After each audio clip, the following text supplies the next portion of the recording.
The chalk felt wrong in Marcus Chen's hand. Too light, somehow, like holding the ghost of something that used to matter. He'd been using whiteboards for 15 years, but the old chalkboard in room 214 had survived 3 renovations, and there was something about the scratch and dust that made history feel real to his students. Or at least that's what he told himself every morning when he chose this room over the newer wing. Rome didn't fall in a day, he said, turning to face 23 faces in various states of Monday morning consciousness.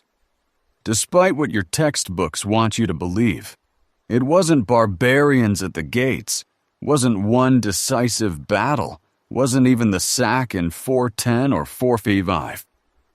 He tapped the timeline he'd drawn, the chalk leaving a small cloud in the November light, streaming through the windows. It was a process. Decades, generations. The people living through it? Most of them didn't even know it was happening. Sarah Mitchell raised her hand. She always did. The kid destined for valedictorian who'd probably cure cancer or become a corporate lawyer. No middle ground. So you're saying collapse is invisible? That seems not invisible. Ignored. Marcus pushed his wire-rimmed glasses up his nose, a nervous habit he'd never managed to break. There's a difference. The signs were everywhere. Infrastructure crumbling, trust in institutions failing, disease outbreaks the government couldn't handle. Sound familiar? A few students exchanged glances. In the back row, Derek Kowalski's seat sat empty again. 3rd day this week. Marcus made a mental note to check in with the counselor's office, though he knew it wouldn't help. Some kids you couldn't reach no matter how hard you tried, and Derek had been slipping through cracks since freshman year. Mr. Chen? Tyler Anderson, linebacker build crammed into a desk meant for smaller humans. You saying America's gonna fall like Rome? I'm saying every civilization thinks it's the exception. Marcus set down the chalk and leaned against his desk. Every empire believes it's figured out the formula for permanence, and every single one has been wrong. He smiled to take the edge off. But hey, maybe we're the lucky ones. Maybe Netflix and Amazon Prime are the secret ingredients Rome was missing. Scattered laughter. The bell would ring in 12 minutes, and Marcus still had to assign the reading for Wednesday. But something made him linger on the moment. The morning light catching dust motes above Sarah's notebook, the distant sound of someone's basketball hitting the gym floor, the smell of industrial cleaner and teenage anxiety that defined every high school in America. His phone buzzed in his pocket. He ignored it. No phones during class was a rule he actually enforced, unlike half his colleagues. But part of him wanted to check. Lily was in Superior this week, staying with her mother. Their custody arrangement was flexible, which meant Karen got her whenever it was convenient, and Marcus got her whenever Karen had something better to do. He hadn't seen his daughter in 3 weeks. All right, read chapters 7 and 8 for Wednesday. Focus on the economic factors. I don't want another paper blaming it all on lead pipes. He glanced at the clock. And for God's sake, Tyler, please don't just read the Wikipedia summary this time. No promises, Mr. C. The bell rang. 23 bodies surged toward the door with the desperate energy of people escaping a sinking ship. Marcus watched them go, feeling the familiar mix of exhaustion and affection that teaching produced. 15 years of this. 15 years of trying to make dead civilizations feel alive, of watching kids grow and change and sometimes turn into actual humans, despite the system's best efforts. His phone buzzed again, Lily's name on the screen, a text message.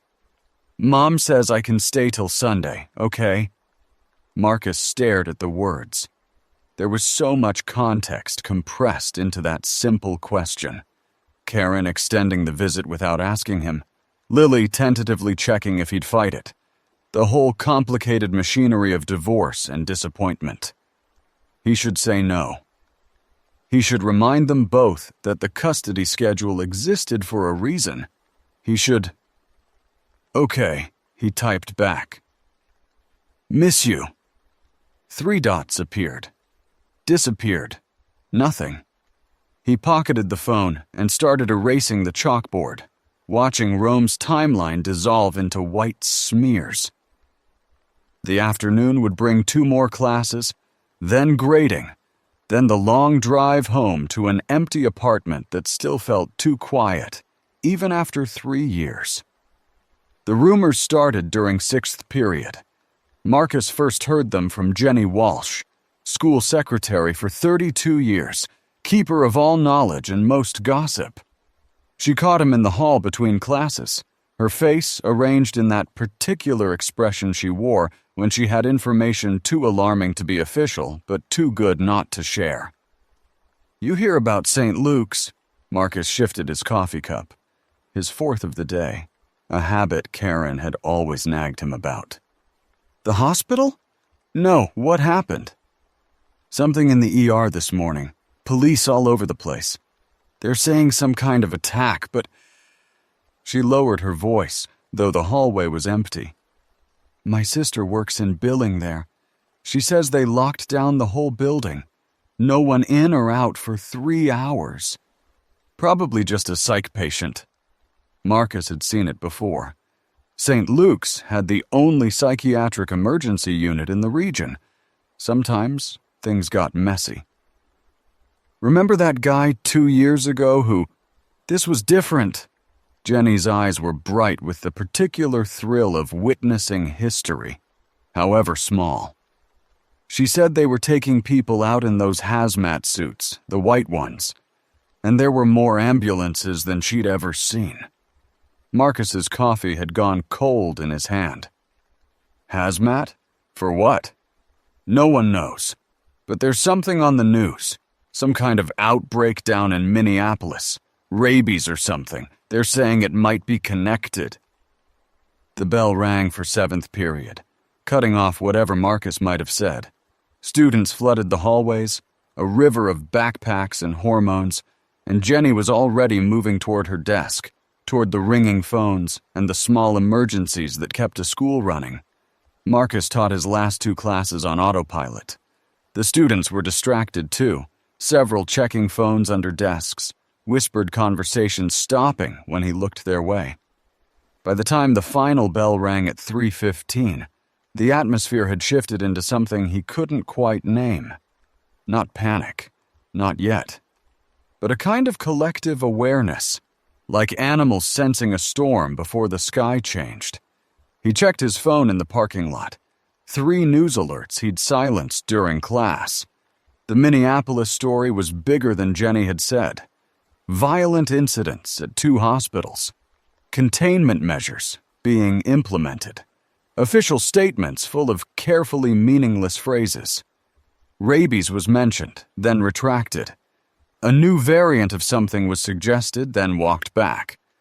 His father had been a journalist in the old days, back when newspapers still mattered. He'd taught Marcus to read between the lines of official statements, to notice what wasn't being said. And what wasn't being said in these reports was anything reassuring. The drive home took 23 minutes, same as always. Past the harbor, where container ships sat low in the water.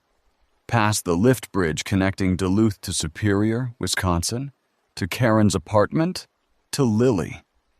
Past the coffee shops and restaurants of Canal Park, already decorating for the holiday season, though Thanksgiving was still weeks away. Marcus stopped at the grocery store on autopilot, grabbed things he didn't need, milk he wouldn't drink before it spoiled, vegetables that would rot in the crisper. The woman ahead of him in line had a cart overflowing. Canned goods, bottled water, batteries. She caught him looking and shrugged. "My husband thinks I'm crazy." "But did you see the news?" "I saw." "Better safe, right?" She didn't wait for an answer. Outside, the sky was doing that thing it did in November, that particular gray that made 4 in the afternoon feel like twilight. Marcus loaded his groceries and sat in his car for a long moment, watching people come and go, wondering if he was the only one who felt the ground shifting beneath his feet. His phone rang. Unknown number, local area code. Hello? Mr. Chen, this is the front office at Duluth East.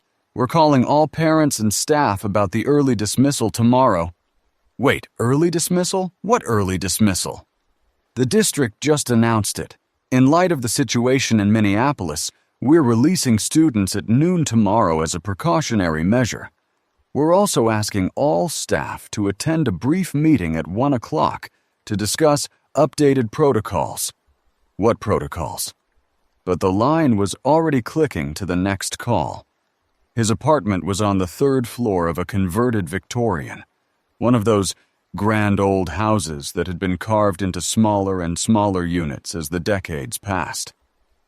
Marcus had lived there for 3 years now, ever since the divorce had made his old house feel like a museum of failures.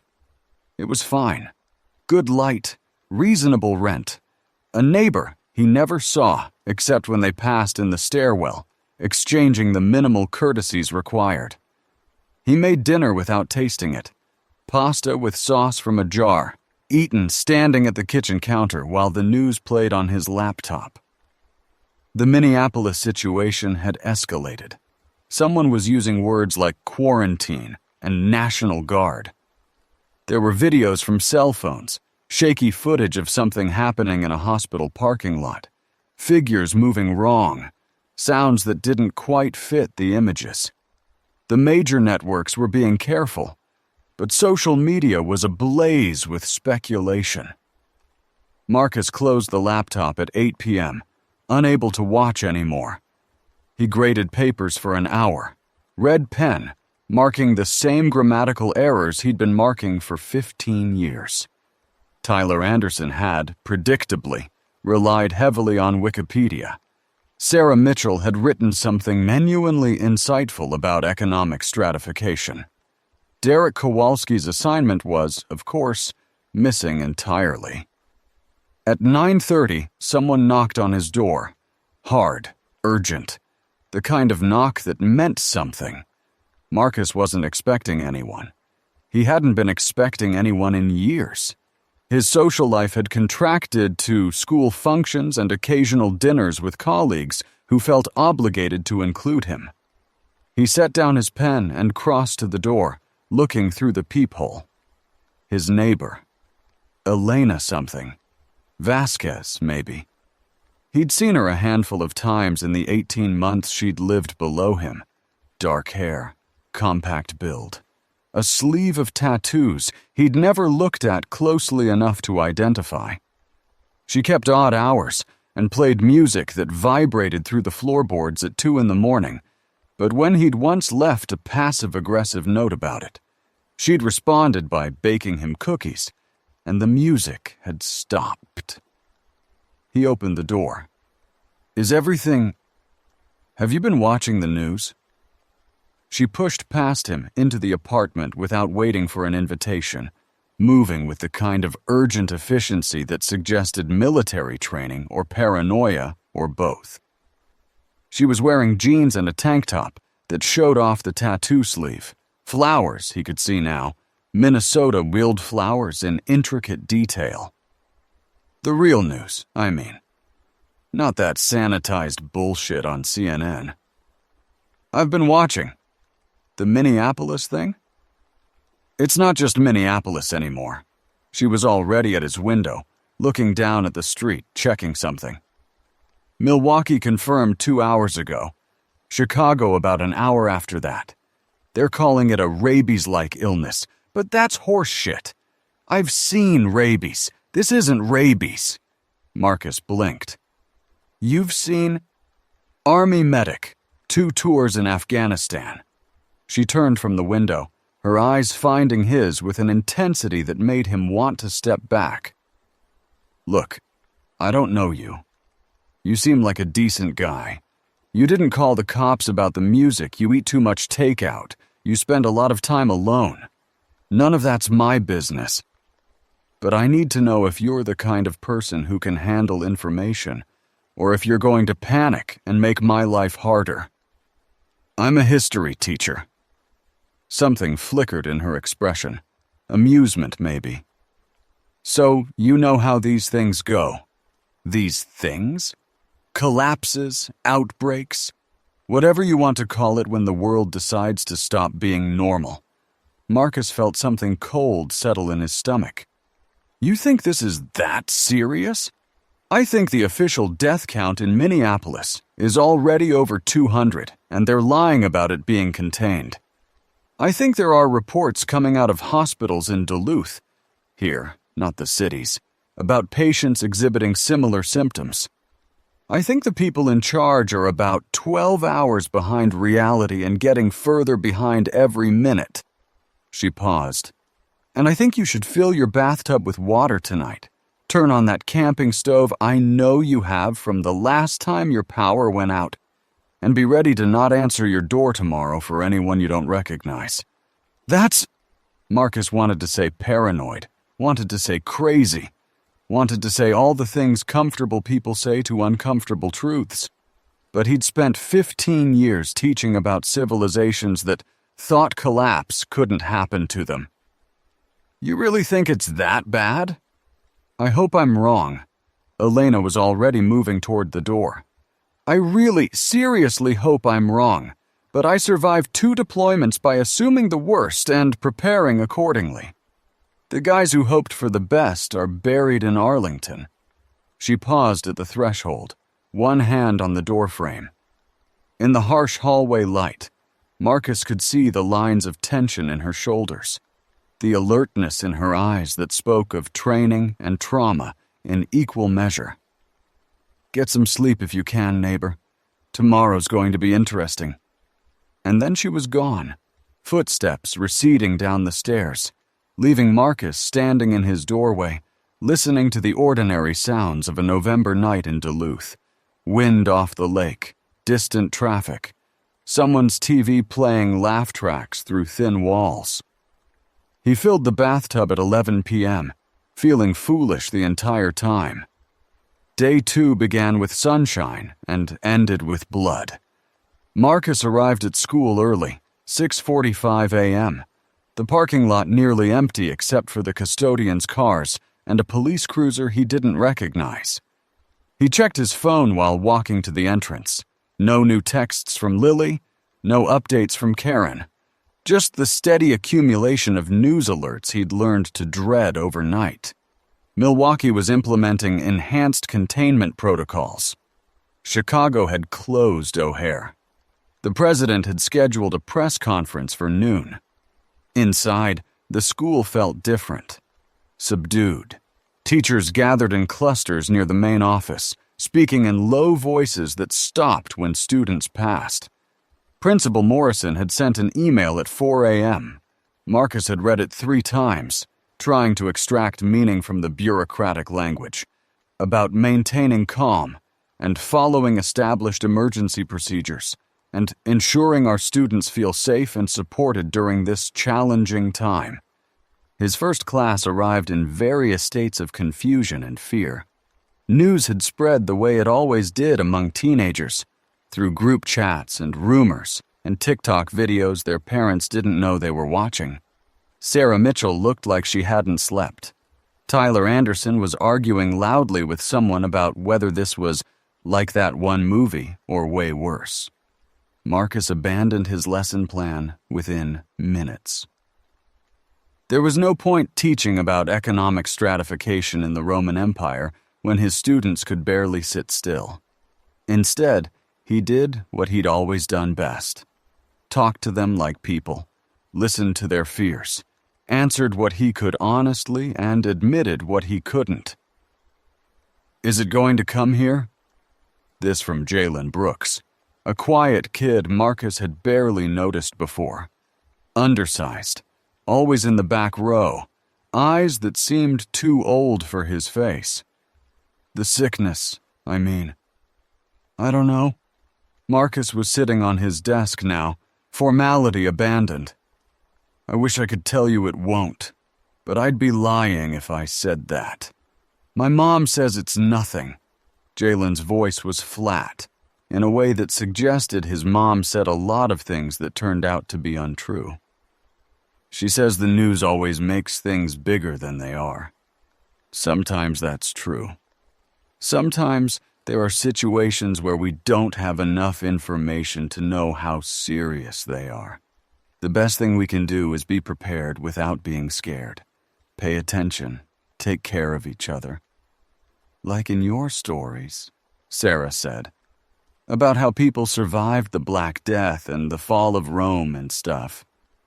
Marcus hadn't thought of it that way, but she was right. He'd spent years teaching about human resilience in the face of catastrophe. The plague doctors who kept working, the monks who preserved knowledge through dark ages, the ordinary people who found extraordinary courage when their world ended.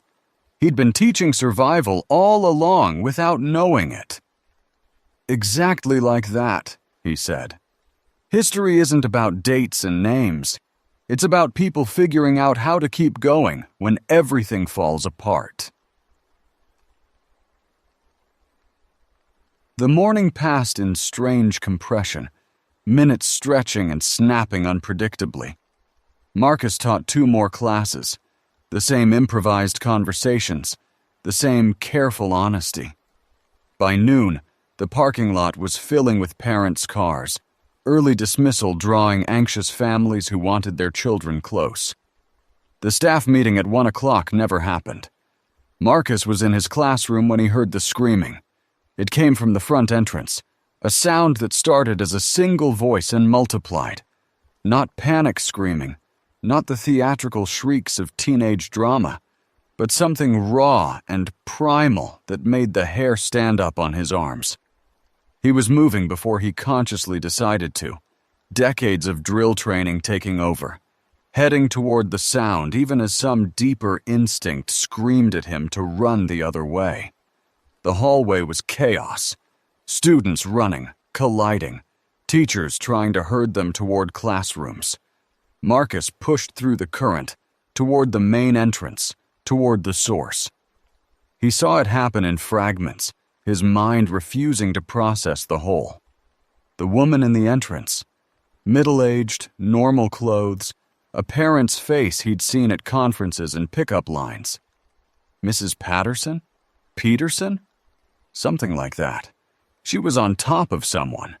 A teacher, Marcus realized with sick horror, Mr. Hendricks from biology. And she was biting. Not attacking. Not hitting. Biting. Her teeth tearing at his arm while he screamed and tried to push her away, while blood splashed across the polished floor that the custodians had mopped just that morning. Security guard Frank dove in, tried to pull her off. She turned with a speed that shouldn't have been possible. Her face wrong, her eyes wrong, something fundamentally wrong in how she moved. She grabbed Frank's arm and her jaw hinged open wider than any human jaw should open. And then there was more blood. So much blood, spraying across the trophy case and the motivational posters and the banner that said, "Go Greyhounds." Marcus stood frozen. His body refused to move, refused to process, refused to accept that this was happening 20 feet from his classroom in the middle of a Tuesday afternoon. This was Duluth. This was his school. These were his people. Someone grabbed his arm. Principal Morrison, face gray with shock. "Get the kids. Get them out. Back entrance. Now!" The words broke the spell. Marcus turned and ran, back toward his classroom, back toward whatever students might still be there. The hallways were emptying, but not empty. He passed clusters of kids pressed against lockers, saw a freshman crying in a bathroom doorway, heard screaming from somewhere deeper in the building. His classroom door was still open. 4 students inside, including Jalen Brooks and Sarah Mitchell, huddled under desks like they'd practiced in lockdown drills. But this wasn't a drill. This was, "We need to go." Marcus was surprised by how steady his voice sounded. "Back exit, through the gym. Stay together, stay quiet, move fast." They moved, down the hall, past the library, through the gymnasium where basketball hoops hung overhead like artifacts from a simpler world. Marcus kept them close, checking corners, listening for sounds that had no place in a school. Once, they heard footsteps running toward them, and everyone froze. But it was just Mrs. Delacroix from French, her face streaked with tears, a fire extinguisher clutched in her hands like a weapon. "What's happening?" she asked, voice cracking. "I don't know. Come with us." They reached the back entrance, the one coaches used for practice, the one students used for smoking when they thought no one was watching. The parking lot beyond was chaos. Cars peeling out, people running, sirens in the distance growing closer. "My mom was supposed to pick me up." This from one of the other students, a boy Marcus didn't recognize. "She was supposed to be here. Is there anyone you can call? Anyone else who can come?" The boy pulled out his phone, hands shaking so badly he could barely unlock it. Marcus scanned the group. 7 people now. Himself, 5 students, Mrs. Delacroix. Sarah was trying to calm the crying freshman. Jalen stood slightly apart, watching everything with those 2 old eyes. "Where do we go?" Mrs. Delacroix asked. "The police?" "The police are going to be overwhelmed." Marcus heard himself speaking from a distance, his teacher voice taking over because that was the only way to keep functioning. "We need shelter, somewhere safe, until we understand what's happening." "My house." Sarah's voice was steady, impressively so. "It's 3 blocks from here. My parents are at work, but I have a key. Does anyone else have somewhere closer? Family coming?" The boy with the phone looked up. "My uncle's coming. He said 10 minutes." "Okay. We wait for your uncle, then we go to Sarah's. Stay together. Stay calm." They waited. It was the longest 10 minutes of Marcus's life, standing in the loading dock of his school while the world came apart around them. Police cars screamed past. An ambulance nearly collided with a pickup truck at the intersection. Someone was screaming in the distance, a sound that went on and on until it suddenly stopped. The uncle arrived in a dented Honda, took the boy and the freshman whose mother had never appeared. Mrs. Delacroix decided to try her own car, convinced she could make it home to her cats. Marcus watched her drive away and wondered if he'd ever see her again. That left him, Sarah, and Jalen. "Your parents," Marcus said to Jalen. "Is someone coming for you?" The boy's face did something complicated. "My mom, she works nights. She was supposed to pick me up, but..." He didn't finish. Marcus understood. Jalen's mother wasn't coming because she couldn't come, because something had happened, because this was bigger than any of them wanted to believe. He thought about his own daughter across the lake in Superior, thought about Karen, thought about all the miles of water and chaos between him and Lily. "Okay," he said. "You're staying with me." They made it to Sarah's house, a neat craftsman bungalow that looked exactly like every responsible family's house in every neighborhood Marcus had ever known.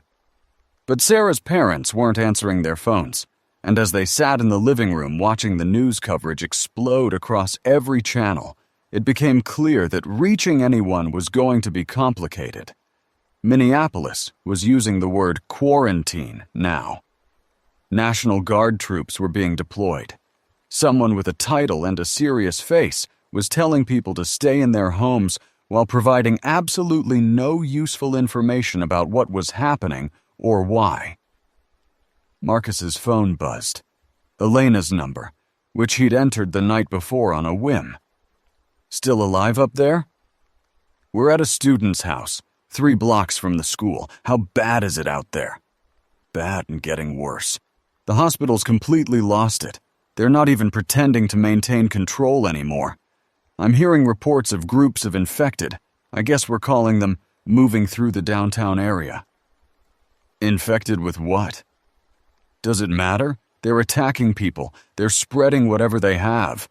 And there's something else. Something the news isn't talking about yet. Marcus moved away from the students, lowering his voice. What? The ones who get bitten. They're changing. Fast. I watched a guy get attacked outside my window maybe 20 minutes ago. By the time the ambulance showed up, he was already... She paused, and Marcus heard something that might have been a shaky breath. He was already one of them. 20 minutes. That was nothing.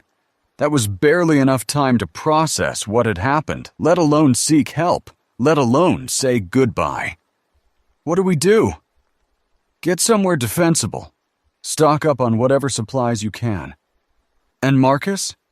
Her voice hardened. Don't trust anyone you don't know. Don't open doors. Don't believe official statements. Assume every timeline they give you is wrong by a factor of 10. She hung up. Marcus stood in Sarah Mitchell's living room, phone in hand, watching CNN show footage of something happening in Chicago that the anchors couldn't quite explain. Jalen was pressed against the window, watching the street. Sarah was trying her parents' phones again, the same series of numbers that had been going to voicemail for an hour. Mr. Chen? Jalen's voice was strange. There's someone coming. Marcus joined him at the window. A figure was moving down the street, walking wrong, limbs at weird angles, head tilted at an angle that made Marcus's neck hurt just looking at it. A woman, maybe 40, maybe 50. Impossible to tell. She was wearing hospital scrubs under a winter jacket. Her mouth was open. Get away from the window. They did. They sat in the dim living room while the figure shambled past, while her shadow moved across the curtains, while some sound that might have been a moan or might have been a whisper drifted through the walls. Sarah's parents never answered. At 4 p.m., Marcus made a decision. We're going to my apartment. It's more defensible than here, and my neighbor. He hesitated. My neighbor might be able to help. They moved fast, staying off main streets, using alleys and backyards when they could. The city had gone quiet in the wrong way, not peaceful, but holding its breath. Twice, they saw figures in the distance, moving with that terrible wrongness, and twice they hid until the figures passed. Marcus's apartment building looked the same as it always had. Victorian architecture, peeling paint, the creaky stairs that had annoyed him for 3 years. But Elena had clearly been busy. The front entrance was barricaded with furniture, and when Marcus knocked on her door, it opened to reveal a space transformed. Supplies stacked against walls. Windows reinforced with what looked like plywood and bookshelves. Elena herself stood in the center, a pistol in a holster at her hip, her face set in the expression of someone who'd been right about something terrible. Brought friends, I see. This is Sarah and Jalen from my school. Elena studied them for a moment, then nodded. Upstairs, your place or mine? Mine. It's less defensible. We should consolidate. She was already moving, grabbing bags, directing operations with military efficiency. I've got water for maybe 3 days if we're careful. Food for longer. The power's still on, but it won't be for long. They're going to lose the grid when this spreads to the infrastructure crews. You think it's going to spread that far? I think it's already spreading that far. I think the numbers they're putting on TV are fiction. And I think by tomorrow morning, we're going to be glad we prepared. They spent the next 2 hours transforming Elena's apartment into something between a bunker and a fort. Marcus found himself impressed despite everything. She'd clearly been planning for something like this. Maybe not this exactly, but something. Water purification tablets, medical supplies, a hand-crank radio, extra batteries. "Army?" he asked during a moment of quiet. "Medic, 2 tours in Afghanistan, 1 in Iraq." She was organizing medical supplies with practiced efficiency. Saw enough chaos overseas to recognize it when it starts showing up at home. You think this is chaos? Not yet. This is still the denial phase. People think it's temporary, think the government will fix it, think they can go back to normal tomorrow. She looked up at him, her dark eyes reflecting the fading afternoon light. The chaos comes when they realize they can't. Sarah fell asleep on the couch around 7 p.m., exhaustion finally overwhelming fear. Jalen stayed awake, drawing in a notebook he'd had in his backpack, the only thing he'd brought from his old life. Marcus watched him sketch, quick, confident lines that didn't match his uncertain presence, and wondered what the boy was drawing. "My mom," Jalen said suddenly, as if reading his thoughts. "I don't think she's coming." Marcus sat down next to him. "We don't know that." "I do." The boy's voice was flat, the same flatness from the classroom that morning. "She worked at St. Luke's, night shift in the ER. That's where it started, right? The hospital?" There was nothing Marcus could say to that. No comfort that wouldn't be a lie. No reassurance that would actually reassure. So he just sat there, present, while the Jalen's pencil moved across the page and the darkness gathered outside the windows. The TV was still on, sound muted, images flickering, Minneapolis burning, Chicago gridlocked. Something happening in Duluth's downtown that the local affiliate was trying to describe without the words to describe it. The anchor kept using violent incidents and civil unrest, like those terms had any connection to what was actually happening. At 9 p.m., Elena produced a bottle of whiskey from somewhere and poured herself 2 fingers. She offered the bottle to Marcus, who shook his head. "You should sleep," she said. "It's going to be a long week." "I need to try Lily again." "Your daughter?" "She's in Superior, with her mother." Elena's expression shifted, softened in a way Marcus hadn't seen before. "The lines are probably jammed, whole networks overwhelmed. I know, but I need to try." He tried. Got nothing but error messages and busy signals, and once, briefly, a ring that terminated before anyone answered. Superior was just across the harbor, visible on a clear day, but it might as well have been the moon. At midnight, Marcus gave up on sleep and stood at the window, watching the street below. Something was different. It took him a moment to realize what. The streetlights were flickering. "Elena!" She was already awake, already moving. "I see it. Get ready." The lights flickered again, steadied, flickered. Then all at once, everything went dark. The darkness was total. No streetlights, no porch lights, no glow from windows. The city had been severed from its electricity like a limb cut from a body, and in that first moment of absolute black, the silence was almost peaceful. Then the sound started. It began as a single moan, somewhere distant, but it didn't stay single for long. Another voice joined it, then another and another and another. "What is that?" Sarah was awake now, voice tight with fear she was trying to control. "The hospital." Elena's voice was clinical in the darkness. "St. Luke's is downtown, about a mile that way. It was already bad this afternoon. Without power, without security systems, without anything holding them in." The moaning was building now, a chorus of wrong voices rising from the direction of downtown. thousands of throats making sounds that had no place in the human register. Marcus had never heard anything like it. It was grief and hunger and something else, something older, something that bypassed the thinking parts of his brain and spoke directly to whatever animal was buried beneath his civilized mind. "Run," that animal said. "Run and don't stop." "They're coming this way." Elena was at the window, somehow seeing through the darkness. "The hillside. They're coming up the hillside toward the residential areas." "How many?" "I don't.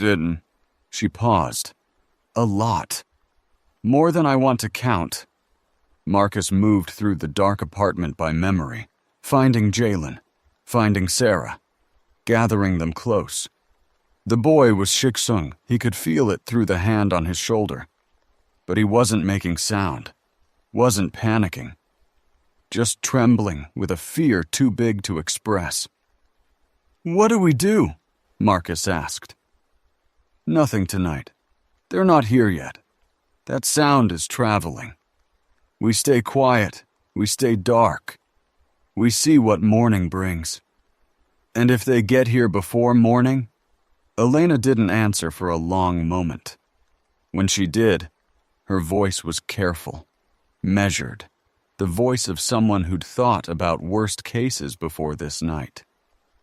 "Then we have choices to make, but we don't make them until we have to." They sat in the darkness, 4 people in a fortress made of furniture and hope, listening to the sound of a city dying. The moaning rose and fell like breathing, like waves on the lake, like something living that encompassed everything they'd known and transformed it into something unrecognizable. Sometime near dawn, Marcus found himself thinking about his classroom, about the chalk dust and the timeline and the bored faces of students who'd never know how right he'd been about collapse. He thought about Rome and the Black Death and all the moments in history when ordinary people had looked up to find the world ending around them. This is how it happens, he thought. This is how civilizations fall.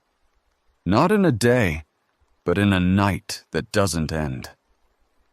And somewhere across the harbor, in a city he couldn't reach, his daughter was waiting. Day 3 arrived without fanfare, gray November light filtering through the gaps in Elena's blackout curtains, like something apologizing for existing. Marcus woke from a sleep he didn't remember entering, every muscle aching, his mind already cataloging the sounds before his eyes finished opening. Birds. He could hear birds. That seemed wrong somehow. Too normal. Too close to yesterday when yesterday had been a different world entirely. Elena was already up, of course. Probably hadn't slept at all. She was at the kitchen table with the hand-crank radio, a notebook open beside her, writing something in quick, neat letters that Marcus couldn't read from his position on the floor. "What's the situation?" "Bad and getting worse." She didn't look up. "National Guards established a perimeter around the Twin Cities, but it's not holding. There are outbreaks confirmed in 18 cities now, including Chicago, Milwaukee, Detroit, and..." She paused, pen stopping mid-stroke. "Superior." Marcus was on his feet before he knew he was moving. "Superior? How bad?" "They're not saying, which means bad." Elena finally looked at him, and there was something in her eyes that might have been sympathy. "The bridge is closed. Both bridges, actually. They're not letting anyone across." He moved to the window, pulled back the curtain, looked out at a city that had changed overnight. The streets were empty, truly empty. Not the early morning quiet of a normal Wednesday, but the emptiness of a place that had been abandoned. Across the hillside, he could see houses where people had lived yesterday sitting dark and silent. No cars moving. No one walking dogs or jogging or doing any of the ordinary things that made up the texture of daily life. And in the distance, toward downtown, plumes of smoke rising from buildings that had stopped mattering. How did they get so many people? His voice didn't sound like his own. The hospital, okay, but there are thousands of memory echoes. Elena was beside him now, looking out at the same broken landscape. I've been listening to the radio chatter. The ones who turn, they're not random. They go to places they knew, people they loved, schools, churches, homes. The infection spreads along relationship lines. Marcus thought about Mr. Hendricks, biology teacher, attacked by a parent. Thought about the hospitals where sick people would have reached for doctors and nurses they trusted. Thought about all the thousands of personal connections that made up a community, now turned into vectors of destruction. It's not just a disease. He understood now, with the cold clarity of someone who'd studied 100 collapses from the safety of history. It's using the things that bind us together. It's using love, Elena said, against us. Sarah and Jalen woke over the next hour, and Marcus made them eat even though no one was hungry. They had oatmeal from Elena's supplies, cooked on a camp stove, the most surreal breakfast of Marcus's life. The radio played in the background, not music, not news, but a loop of emergency instructions that had clearly been recorded hours ago and was already obsolete. We need supplies. Elena was making lists, always making lists. Water's the priority. I've got maybe 2 days' worth, which isn't enough if we're staying put. Are we staying put? For now. Moving in daylight with no information is how you get killed. She looked at the windows, calculating something. But we need to expand our resources, and I want to know who else is alive in this building. They checked the other apartments methodically, Marcus and Elena moving as a team while Sarah and Jalen stayed locked in the fortress. The building had 8 units. 6 were empty. Their residents either fled or transformed, or simply gone. The 7th held an elderly couple who'd barricaded themselves in and refused to open the door, no matter how much Marcus explained who he was. The 8th was where they found Margaret.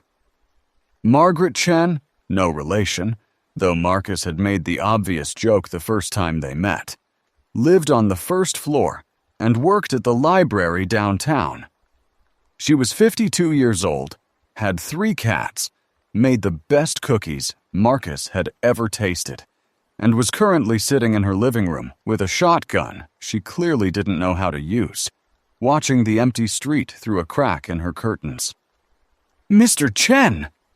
She opened the door wider, relief flooding her face. Thank God. I didn't know if anyone else was... We're here. We're organizing survivors, trying to figure out next steps.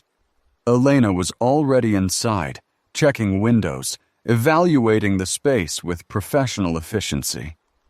How much food do you have? Water? Some. I wasn't prepared for... Margaret's voice cracked. My sister was supposed to come yesterday. She called from the hospital, said she wasn't feeling well. And then... She didn't finish. She didn't need to. They absorbed Margaret into their group, brought her upstairs, consolidated supplies. 6 people now. 2 adults with no survival training. 2 teenagers who'd seen too much. 1 former soldier, and 1 history teacher who was still trying to figure out how his expertise in dead civilizations applied to watching one die in real time. At noon, Elena announced they needed to scout for other survivors and resources. The church 3 blocks east, St. Paul's. It's older construction, defensible, and churches tend to attract people in emergencies. I'll go. Marcus was already grabbing his jacket. I know this neighborhood better than you do. Then I'm coming with you. Elena checked her pistol, holstered it. No one goes alone anymore. They left the others with instructions. Stay quiet, stay hidden. don't open the door for anyone they didn't recognize. Sarah was in charge. She had the steadiest hands. Jalen was to watch the windows and draw anything he saw. Margaret would manage supplies. The walk to St. Paul's should have taken 8 minutes. It took almost an hour. The streets were worse than they'd looked from the window. Cars abandoned at odd angles. Broken glass from storefronts that had been looted or smashed or both. And the bodies. Not many, but enough. People who'd been caught outside when the change took them. People who'd fought and lost. People who'd simply fallen and not gotten up again. Marcus made himself look at each one. Made himself remember that they'd been people, had names, had lives and families and futures that had been erased in a single night. It felt important somehow, this witnessing. Someone should remember. They saw their first remnant, Elena's word for them, practical and clinical, at the corner of 3rd and Lake. A man, middle-aged, wearing what had probably been expensive business casual before it got soaked in blood. He was standing in the middle of the intersection, completely still, facing a house 3 doors down from where they were hiding. "What's he doing?" Marcus breathed. "Waiting." Elena's voice was barely audible. "He's waiting at that address. Probably lived there. Probably has family inside." The thought was almost worse than the violence. This thing that had been a man, standing vigil outside its former home, waiting with infinite patience for the people it had loved to emerge, so it could destroy them.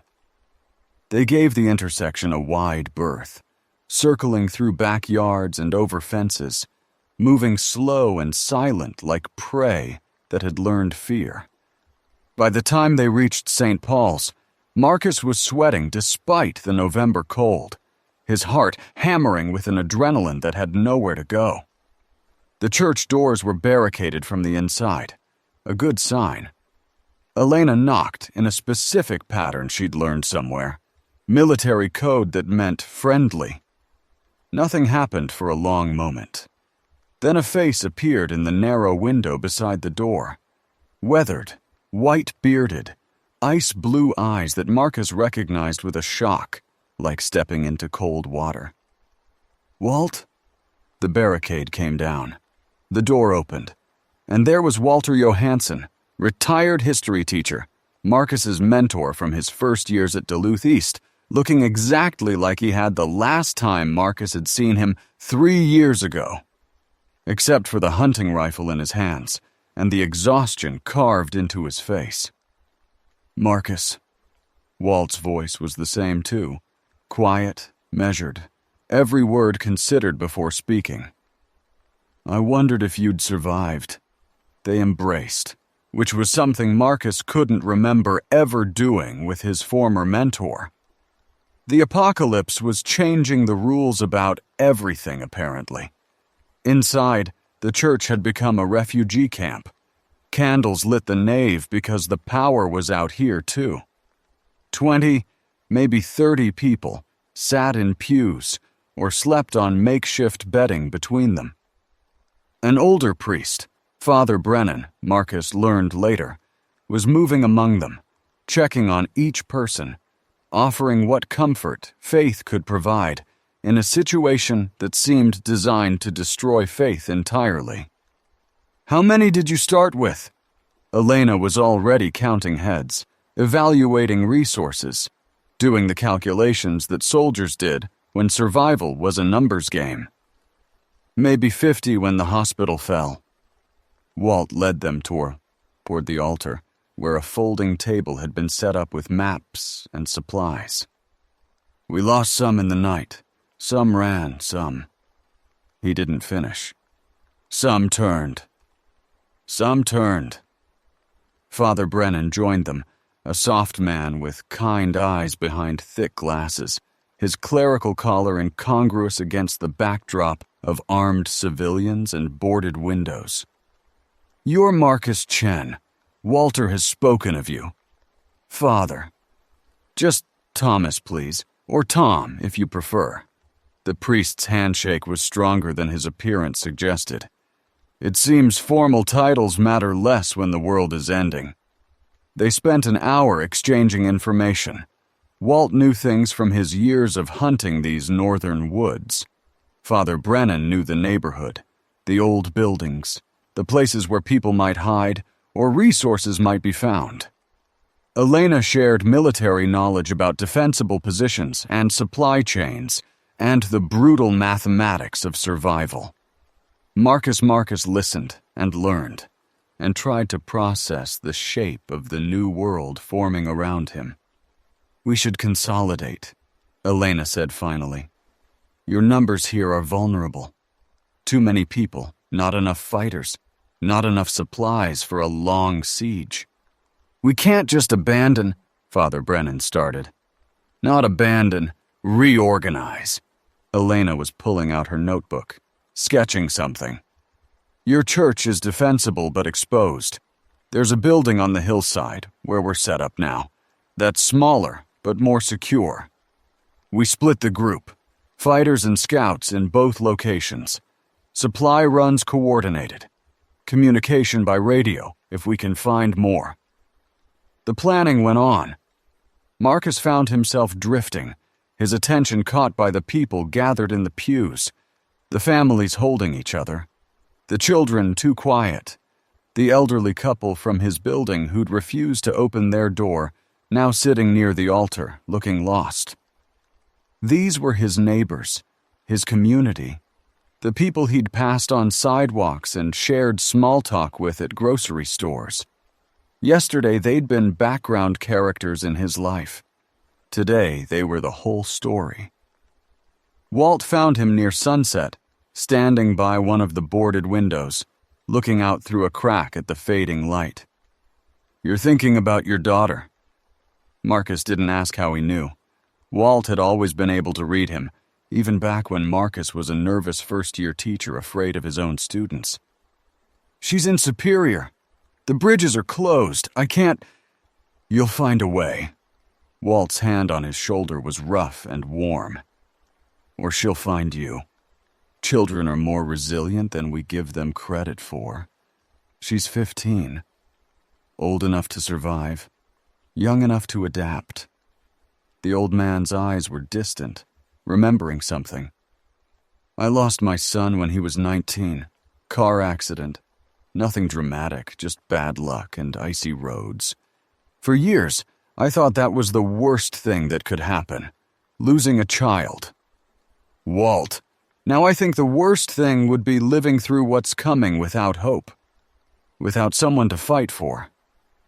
Walt turned to face him fully. "You have someone to fight for. That's not a burden, Marcus. That's a gift." Before Marcus could respond, someone was shouting near the entrance. Commotion. The sound of the barricade being moved. They found Elena at the door, pistol drawn, facing a man who'd collapsed on the church steps. Old, white-haired, wearing the remnants of a flannel jacket Marcus recognized. "Mr. Patterson?" Walt's voice cracked. "Henry, is that you?"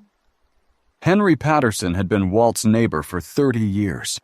They'd grilled together in summers, shared fishing trips, watched each other's houses during vacations. Now he was lying on the stone steps of St. Paul's, his face pale and sweating, a bite wound on his forearm that was already showing the telltale black veins of infection. "Walter," the old man's voice was thin, already fading. "I'm sorry. I thought I could make it. I thought—" "How long ago?" Elena's voice was clinical. "The bite. How long?" "This morning. Maybe 8-9 hours." Too long, far too long. Everyone in the church knew what that meant, even if they didn't want to say it. Walt knelt beside his friend, taking his hand. "Henry, what happened?" "Martha." Patterson's eyes were wet, his breath coming faster now. "She turned yesterday. I couldn't believe it." She came to the house this morning. She came home, Walt. She came home." The weight of it was almost unbearable. His wife transformed, returning to the place she'd loved because some echo of that love still drove her, coming back to destroy what she'd cherished most. "I had to." Patterson was crying now. "I had to stop her. But before I could... It's okay, Henry." Walt's voice was steady even as tears ran down his weathered face. "It's okay. You did what you had to do." "I don't want to become like her." Patterson gripped Walt's hand with sudden desperate strength. "Promise me, Walter. Promise me you won't let me become..." "I promise." They moved him inside, gave him water, made him as comfortable as they could. Father Brennan sat with him, praying softly, offering what comfort faith could provide. The others kept their distance, the mathematics of infection clear, even if no one wanted to speak them. Marcus found Walt in the vestry, sitting alone in the darkness, his hunting rifle across his knees. "I've known Henry Patterson for 31 years. Walt's voice was empty. "We watched the moon landing together. He taught my son to fish. His wife Martha used to make the best apple pie in Minnesota. Walt! And in about 2 hours, I'm going to have to kill him." There was nothing to say to that. Marcus sat down beside his mentor and waited. Henry Patterson turned at 7:43 p.m. They'd moved him to a small room off the main nave, away from the other survivors. Walt and Father Brennan stayed with him until the end, until his eyes went wrong, until his body started moving in that terrible way, until the thing that had been Henry Patterson sat up and reached for the people who'd been trying to comfort him. Marcus heard the shot from outside the door, one shot, clean and quick. Then, silence. Walt emerged a few minutes later, his face carved from stone, the rifle still in his hands. He walked past Marcus without speaking, past the silent survivors in the pews, out the side door into the November night. Elena stopped Marcus from following. "Let him go. He needs to process this alone. He shouldn't be alone out there. It's not safe. He knows these woods better than the things hunting in them." Her voice was gentle in a way Marcus hadn't heard before. "Trust him to come back." Father Brennan emerged from the room, his face gray, his hands shut. He'd cleaned the blood off, but Marcus could see stains on his collar that wouldn't come out. "I've given last rites to a lot of people." The priest's voice was barely audible. "I've sat with the dying. I've helped families say goodbye. But I've never..." He stopped, swallowed. "I've never watched a soul leave and something else move in." "It's not something else," Elena said. "It's nothing. Just meat and memory. The person is gone."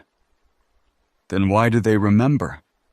Father Brennan looked up, and there was genuine anguish in his eyes. "If it's just meat and memory, why do they go to the places they loved? Why do they wait outside their families' homes?" No one had an answer. They returned to Elena's apartment well after dark, moving through streets that had become hunting grounds. Walt reappeared silently near the building, falling into step with them without explanation, his eyes empty in a way that made Marcus's chest ache. Margaret was crying when they arrived. She'd spent the day watching through windows, drawing the survivors in her notebook, making lists of supplies they didn't have. The isolation had worn at her. "I keep thinking about my sister," she said, her voice raw. "She called from the hospital. She said she felt sick. And I keep thinking, what if she's out there somewhere? What if she's waiting outside our childhood home, not knowing why? Just waiting." There were no words of comfort that weren't lies. So Marcus just sat with her, the way he'd sat with Jalen, the way Father Brennan had sat with Henry Patterson, present without pretending to understand. The night settled in around them. They ate cold food from cans, shared water in careful, measured portions, spoke in quiet voices about nothing important, because the important things were too heavy to lift. Around midnight, Marcus found himself at the window again, looking down at the street, thinking about Lily. The harbor was visible from here, black water reflecting nothing, the lights of Superior invisible beyond it. Was she scared? Was she even alive? Was she standing at a window somewhere, looking toward Duluth, wondering if her father was coming for her? Elena appeared beside him. She didn't speak, just stood there. Two people watching darkness together. "I'm going to find her," Marcus said finally. "I don't know how yet, but I'm going to find her." "I know. You don't think I can. I think you have to try." Elena's voice was matter-of-fact. "Whether you succeed or not, you have to try.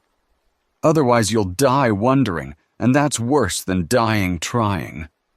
That's a very pragmatic way to look at it. Pragmatism kept me alive in Kandahar. It'll keep me alive here. She turned to face him, her dark eyes catching the faint moonlight. But pragmatism isn't the only thing that matters. "You've got something I lost a long time ago." "What's that?"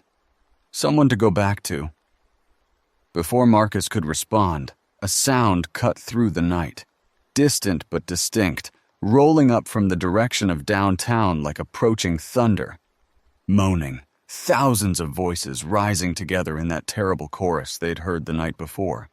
But closer now, much closer. "They're moving," Elena said. "The downtown horde, they're moving uphill." They gathered everyone. Sarah and Jalen, Margaret, Walt, who'd been sleeping on the couch, Father Brennan, who'd walked back with them. 6 faces in the darkness, lit by a single candle, waiting to hear what came next. "Options," Elena said. "We stay here and hope they pass. We evacuate now and try to make it to higher ground. Or we hole up in the church with the larger group and hope numbers provide some protection." "The church," Walt said, his first words since Patterson. "It's defensible, and there are children there who need protecting." "Agreed." Elena started moving, the efficient soldier taking over. "Everyone grab what you can carry. We move in 5 minutes." They moved in 4. The streets were alive with sound now, that terrible moaning, closer with every minute, punctuated by screams from houses they passed, windows smashing, doors breaking, the sounds of a neighborhood being eaten alive. They ran. No stealth now, no careful scouting, just flat out running through the dark streets, guided by moonlight and memory, praying they reached the church before the tide caught them. Marcus held Jalen's hand as they ran. The boy's fingers were thin and cold and gripping with desperate strength. Behind them, the moaning was building, a wave of sound that seemed to come from everywhere at once. A figure lurched from an alley ahead. Elena shot it without breaking stride. One clean headshot, the report echoing through the empty streets. And they were past before the body finished falling. Another figure, another shot. They were leaving a trail of noise now, breadcrumbs for the horde. St. Paul's appeared ahead, its stone walls rising against the night sky. Someone inside had heard them coming. The side door was open, survivors beckoning them in with frantic gestures. "Go!" Elena turned, facing the direction they'd come, her pistol raised. "I'll hold the door." Marcus pushed Jalen through first, then Sarah, then Margaret. Walt grabbed Elena's arm. "Together, we hold it together." They stood in the doorway, 2 soldiers from different wars, while the others scrambled inside. The moaning was impossibly loud now. the leading edge of the horde visible at the end of the street, shambling figures filling the intersection, hundreds of them, thousands maybe, drawn by sound and memory and something that no longer deserved to be called love. "Now!" someone shouted from inside. Elena and Walt dove through. The door slammed. The barricade went up. Pews and tables and anything heavy enough to matter. Outside, the horde reached St. Paul's and stopped. Not stopped moving.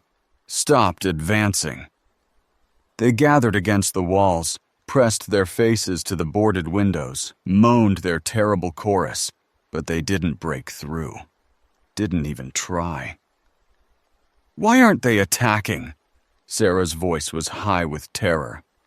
"They are." Walt's voice was flat, exhausted. "They're just patient. They know we're in here. They know we have to come out eventually." The siege had begun. Marcus lost track of time during those first hours. The church became a world unto itself. 37 survivors pressed into a space meant for worship, surrounded by things that had once been their neighbors. The moaning never stopped. It became background noise after a while, which was almost worse than the initial terror. The sound of the end of everything, normalized into ambiance. Father Brennan moved among his makeshift flock, offering prayers and presents and the small comforts that didn't require hope. Elena organized defenses with Walt's help, shifts at the windows, rationing of supplies, identification of everyone's skills and limitations. Marcus found himself drifting, pulled between the immediate crisis and the constant ache of Lily's absence. "You're not with us." Elena found him near dawn, sitting in a back pew, staring at nothing. "Your body's here, but your mind isn't." "My daughter is in Superior, across a lake behind closed bridges, in a city that's probably as bad as this one." Elena sat down beside him, close enough that her shoulder brushed his. "I'm not saying forget her. I'm saying we can't get to her tonight. Can't get to her until this horde moves on, or we find another way out. So be here. Help with what's in front of you. When the time comes to go after her, I'll help you. But right now, these people need you. I'm not a leader. You're a teacher." Elena's voice softened. "You spent 15 years showing kids how civilizations survive collapse. Show these people the same thing." It wasn't that simple. Nothing was that simple anymore. But Marcus understood what she meant. And more importantly, he understood that she was right. The only way to help Lily was to survive long enough to reach her. The only way to survive was to focus on what he could control. He started with Jalen. The boy hadn't spoken since they'd arrived at the church, just sat in a corner with his notebook, drawing. Marcus sat down beside him and looked at the page, a detailed sketch of the street they'd run through, exact down to the abandoned cars and broken windows, with figures in the margins that might have been remnants or might have been ghosts. "You're good at this," Jalen shrugged. "It helps me remember." "Remember what?" "What it looked like before." The boy's pencil moved in quick strokes, adding detail to a storefront. "My mom used to take me to that coffee shop on weekends. She said their hot chocolate was the best in Duluth." Pause. "I don't want to forget what it looked like when it was just a coffee shop." Marcus felt something crack in his chest. Here was this 14-year-old boy, processing the end of the world by cataloging what had been lost, turning grief into art because there was no other container big enough to hold it. "Can you draw me something?" Jalen looked up, surprised. "What?" "The view of Superior from the harbor, the way it looks at sunset, with the bridge lights just coming on. Can you draw that?" Yeah, I can try." Marcus touched his shoulder. "When you're finished, I want you to show me." It'll help me remember what I'm trying to get back to. It wasn't much, a small thing, a moment of connection in the middle of catastrophe. But it was something, and sometimes something was all you had. He found Sarah next, helping an older woman with a cut on her hand. The girl's competence surprised him. Steady hands, calm voice, efficient movements that suggested this wasn't her first time dealing with injury. "Pre-med," she said when she caught him watching. "I've been volunteering at the hospital since sophomore year." "That takes guts." Sarah's laugh was bitter. "The hospital's where it started, right? If I'd gone in last weekend like I usually do, I might have—" She stopped, shook her head. "But I didn't. I stayed home because I had a paper due. Sometimes lazy saves your life. What are you going to do now?" "Right now? Keep people's cuts from getting infected. Keep the medical supplies organized. Keep being useful." She looked up at him, and there was something fierce in her eyes that reminded him of Elena. "What else is there?" Marcus spent the next hour moving through the survivors, talking, listening, offering what he could. A woman worried about her diabetic mother. A man convinced his brother was still alive somewhere. An elderly couple who'd lost their children and grandchildren in the first wave and were now holding each other like survivors of a shipwreck.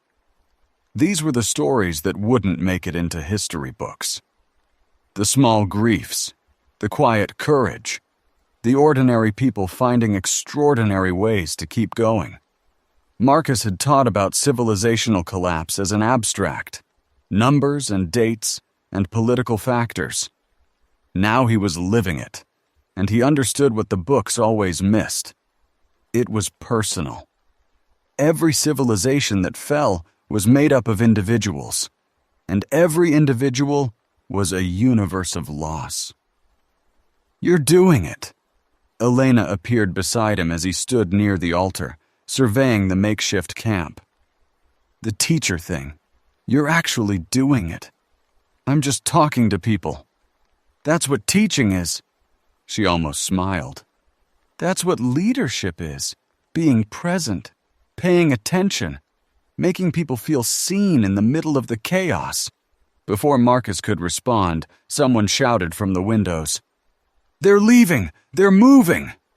Everyone scrambled for viewpoints, cracks in the boards, gaps in the barricades, any way to see outside. And it was true. The horde that had surrounded St. Paul's through the night was moving, shambling east, drawn by something they couldn't see or hear. "What's pulling them?" Marcus asked. "Could be anything." Walt was at his side, his eyes tracking the flow of bodies. "Sound carries at night. Maybe there's another group of survivors making noise. Maybe one of the infected remembered somewhere else it needed to be.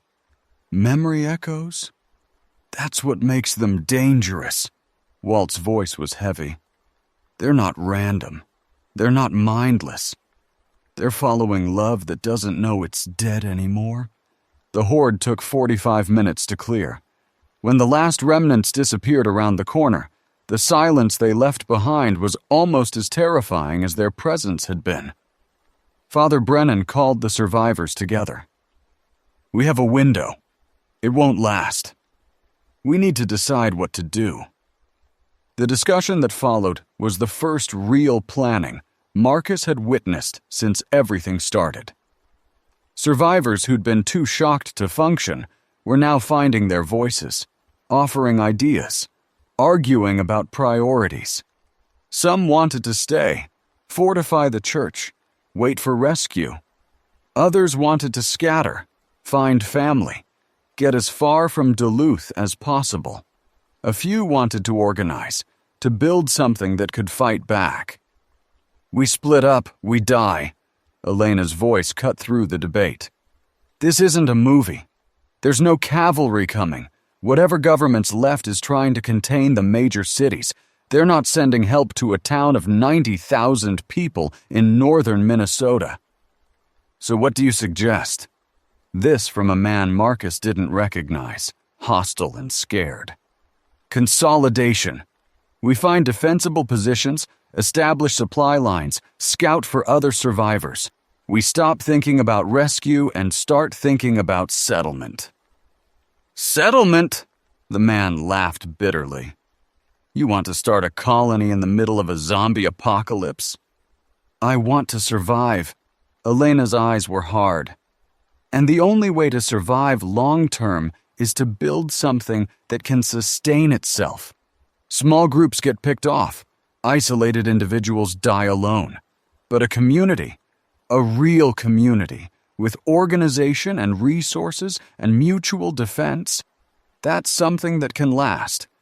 The argument went on. Marcus listened, learned, tried to understand the shape of what was coming. This wasn't just about the next few days anymore. This was about reimagining what life looked like without the systems they'd always taken for granted. Eventually, they reached consensus.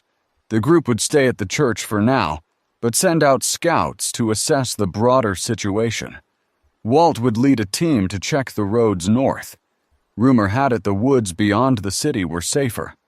Elena would take another team downtown to search for supplies and survivors. Marcus.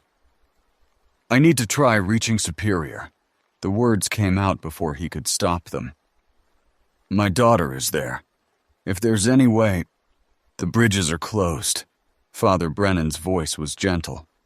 "We've heard the reports. They're not letting anyone across." "Then I'll find another way." Walt put a hand on his shoulder. "Not today. Not alone. Give us a few days to assess the situation. Let us find a path that won't get you killed." It was reasonable. It was practical. It was everything Marcus had been teaching others to be. But it felt like betrayal, leaving Lily alone for even one more day. 3 days, Elena said. "Give me 3 days to scout options. If there's a way across that lake, I'll find it." 3 days, 72 hours. An eternity in this new world where minutes could mean the difference between life and death. 3 days, Marcus agreed.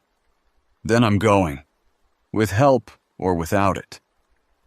The sun rose higher, the first real daylight they'd seen since the siege began. Through gaps in the boards, Marcus could see his city transformed. Smoke still rising from downtown, streets littered with debris, and everywhere the signs of lives interrupted. A bicycle lying on its side near a mailbox. A child's shoe abandoned on a porch. A flag still flying from a pole above a house where no one would ever return.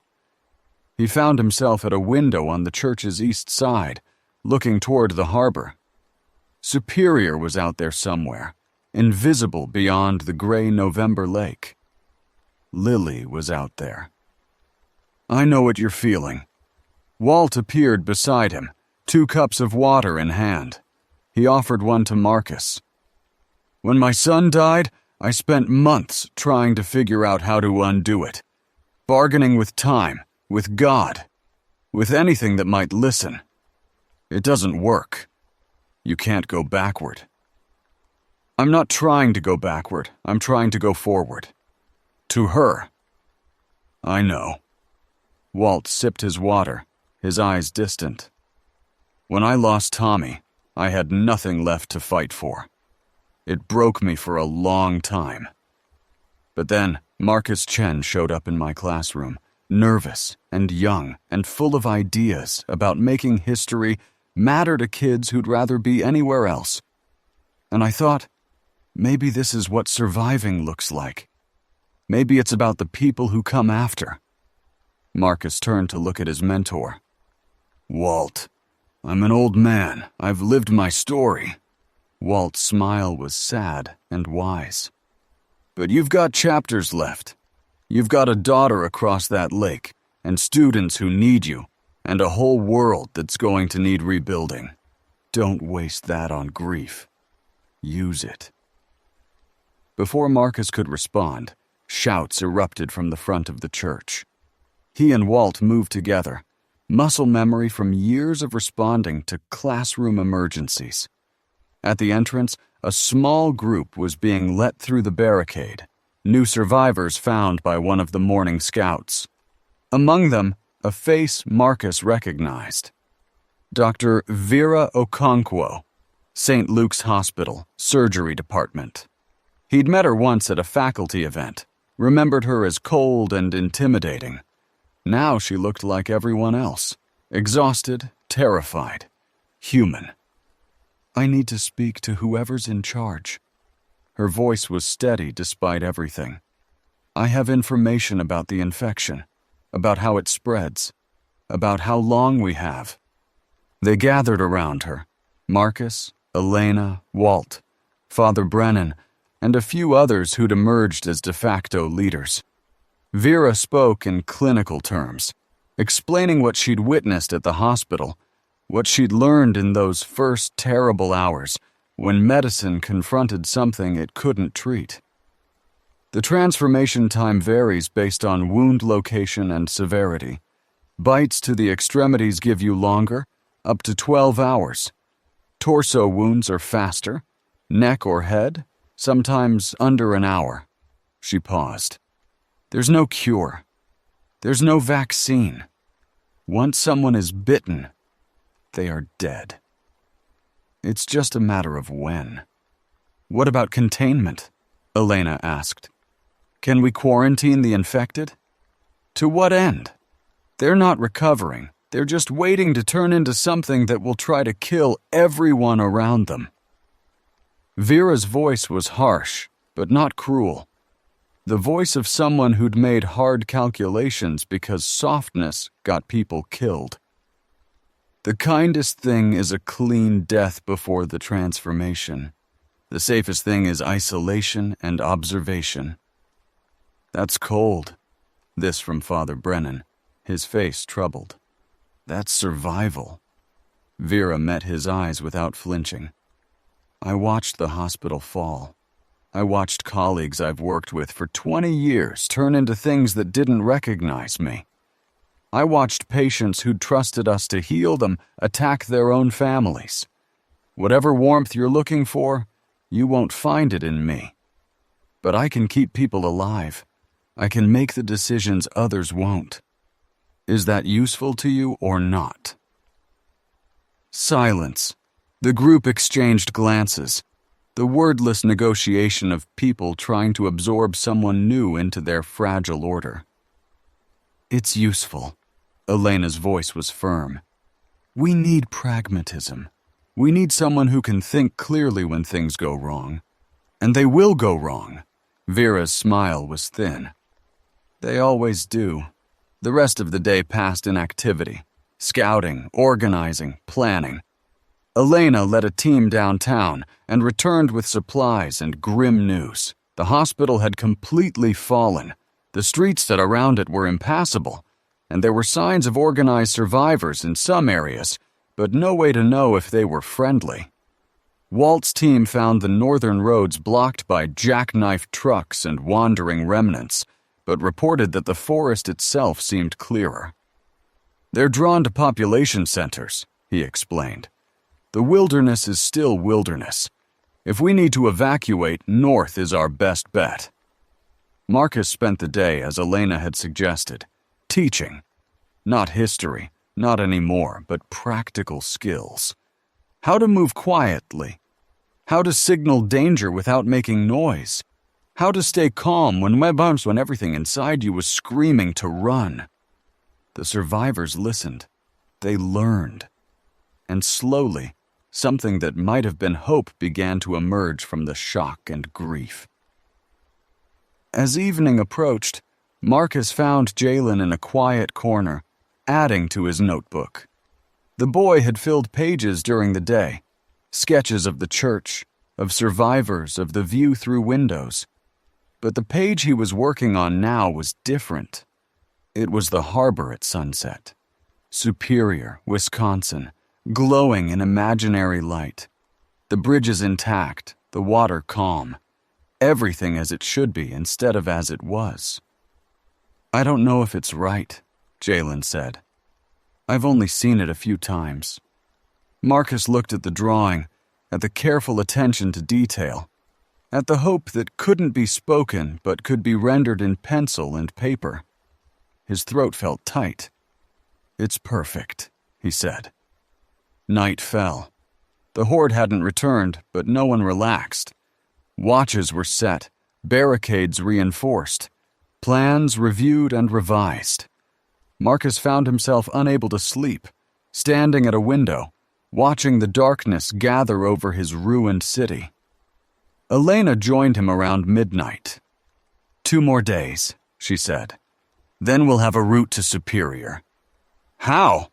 "Walt's talking about a way through the wilderness. There's a trail that leads to a crossing point up the shore. Dangerous, but possible." "Dangerous how?"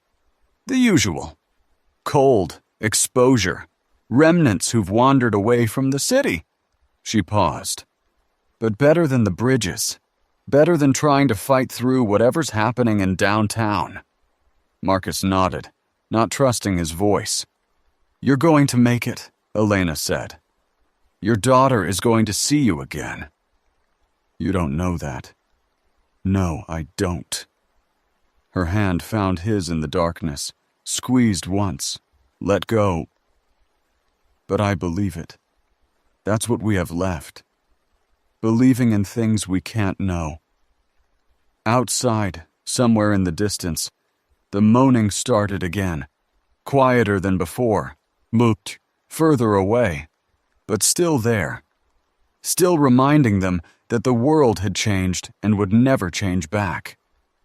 Marcus watched the darkness and thought about Lily, thought about the route Elena was planning, the dangers they'd face, the long walk through a landscape transformed by catastrophe, thought about what he'd say to her when he finally reached her, if he reached her.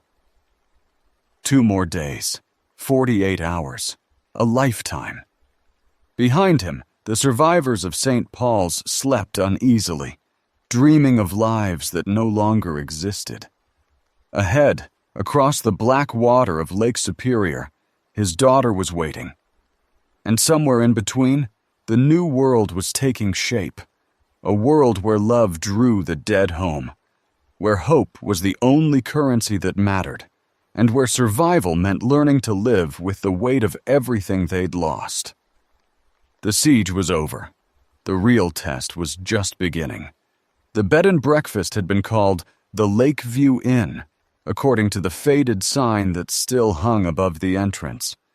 It sat on the hillside 2 miles north of St. Paul's, far enough from downtown to offer relative safety, high enough to see threats coming, old enough that its Victorian bones had been built to withstand Minnesota winters without relying on modern conveniences. Marcus stood in what had been the main parlor, now transformed into a command center of sorts, watching Elena sketch defensive positions on a salvaged tourist map. 4 days since the power died. 4 days since the world ended. It felt like 4 years. "The sight lines are good," Elena was saying, her finger tracing the property boundaries. "We can see approaches from 3 directions. The forest behind us is a concern, but Walt says the remnants don't like heavy woods. Too many obstacles. They prefer clear paths." "How many people can this place hold?" Marcus asked. "Comfortably? Maybe 15? The way we're packed in now?" She shrugged. "We've got 31. It's tight, but it's defensible." 31 survivors. They'd lost 6 people during the evacuation from St. Paul's. Some to remnants, some to panic. Some simply vanished into the chaos of that terrifying night march through the hillside streets. Father Brennan had insisted on holding a brief service for them that morning, names spoken aloud so they wouldn't be forgotten. James Corhanen, Linda Sato, the Hendricks family, old Mrs. Dubois, who'd been too slow on the stairs. "We need supply runs." Dr. Vera Okonkwo appeared in the doorway, her presence commanding attention without effort. She'd taken over the inn's dining room as a makeshift medical station, organizing what few supplies they had with ruthless efficiency. Water's the critical shortage. We have maybe 3 days at current consumption. Food can stretch a week if we're careful. But without water, we're dead in 72 hours. There's a hardware store about a mile east. Elena tapped the map. Industrial supply place. Should have water containers, maybe filtration systems. We could set up rainwater collection. In November? Vera's voice was skeptical. It'll be snow soon, not rain. Snow melts. Same principle. Marcus listened to them plan, his mind only half present. The other half was across the lake in Superior, where Lily was waiting. Where Lily might still be waiting. Where Lily might already be. He cut off the thought before it could complete itself. That way lay paralysis. That way lay the frozen guilt he'd carried since Tommy's death. The inability to act when action was needed most. He couldn't afford that now. "I'll lead the supply run," he said. Elena looked up sharply. "You sure? I know this city. I know where things are, how the streets connect, and I need to be useful." What he didn't say, and I need to stop thinking about everything I can't control. Elena studied him for a long moment, reading something in his face that he couldn't hide. Then she nodded. "Take Walt. Take 2 others you trust. Be back before dark." The city looked different in daylight. Not better. Nothing would ever be better, but different. The fires had mostly burned themselves out, leaving blackened shells where buildings had been.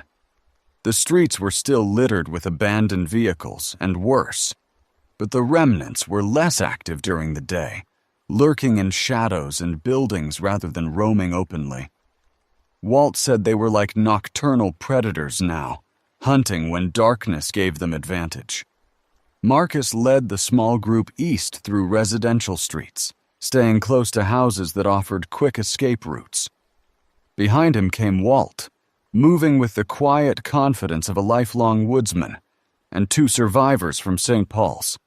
Derek Miller, a mechanic in his 40s who'd proven useful with tools, and Chen Wei, a grad student who spoke little but followed instructions perfectly. "Tell me about the store," Walt said quietly as they moved. "Johnson's Industrial Supply. Been there forever. My father used to take me when I was a kid."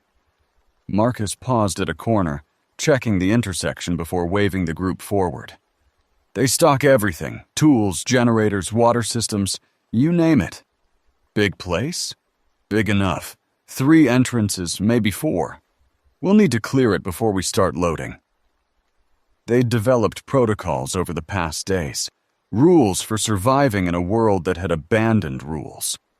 Never enter a building without checking exits. Never assume a space is clear until you've checked every room. Never, ever assume a body is just a body until you've confirmed the head is destroyed. The protocols had saved lives. They'd also cost time, energy, the constant mental strain of treating every shadow as a threat. Marcus felt it wearing on him, the exhaustion that came from never being able to relax, from sleeping with one eye open and waking to every small sound. Johnson's Industrial Supply came into view after 20 minutes of careful progress. The building looked intact, a gray concrete block that had probably survived worse than zombies over its decades of existence. The parking lot held a handful of vehicles, abandoned in the familiar chaos pattern of people fleeing faster than they could organize. "Derek, Chenwei, you take the back." Elena had drilled them on this formation. "Walt and I will go through the front. We meet in the middle. Anything moves, you call out before you shoot." Could be survivors.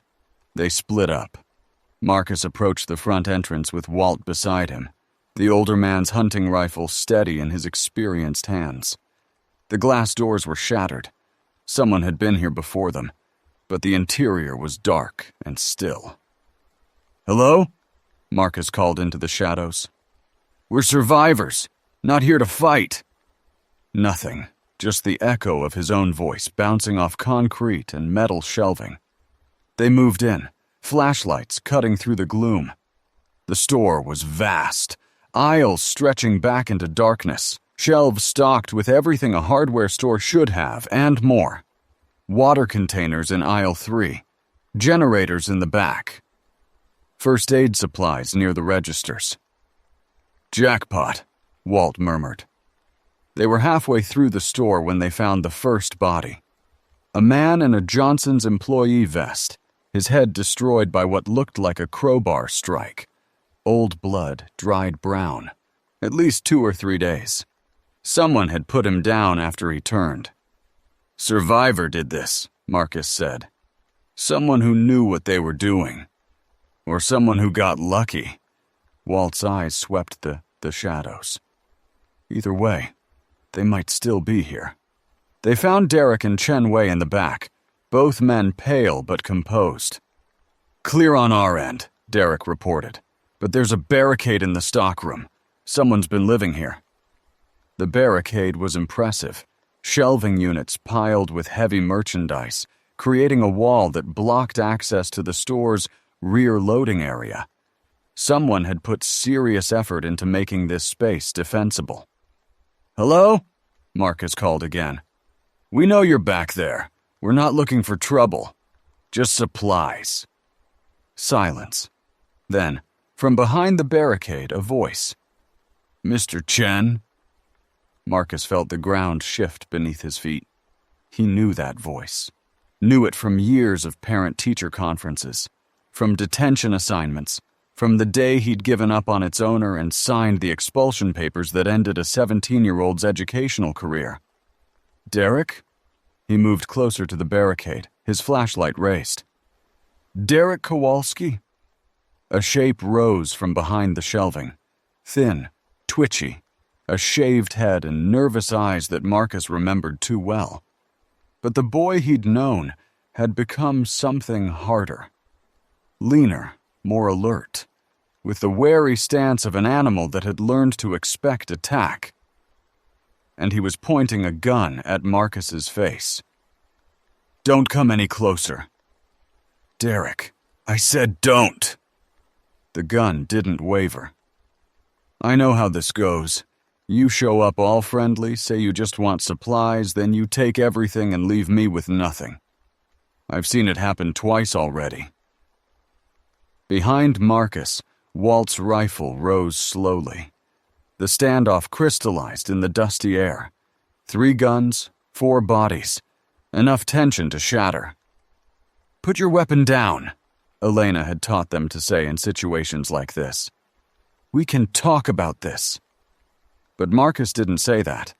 Instead, he lowered his flashlight and stepped forward, closer to the barrel that could end his life. "You remember the last time we talked, Derek? In Principal Morrison's office? You told me I didn't understand, that I didn't know what your life was like. And I said..." He paused, the memory bitter. "I said it didn't matter, that choices have consequences. That you'd made your bed." The gun trembled slightly. "Yeah, I remember. I was wrong." Marcus took another step.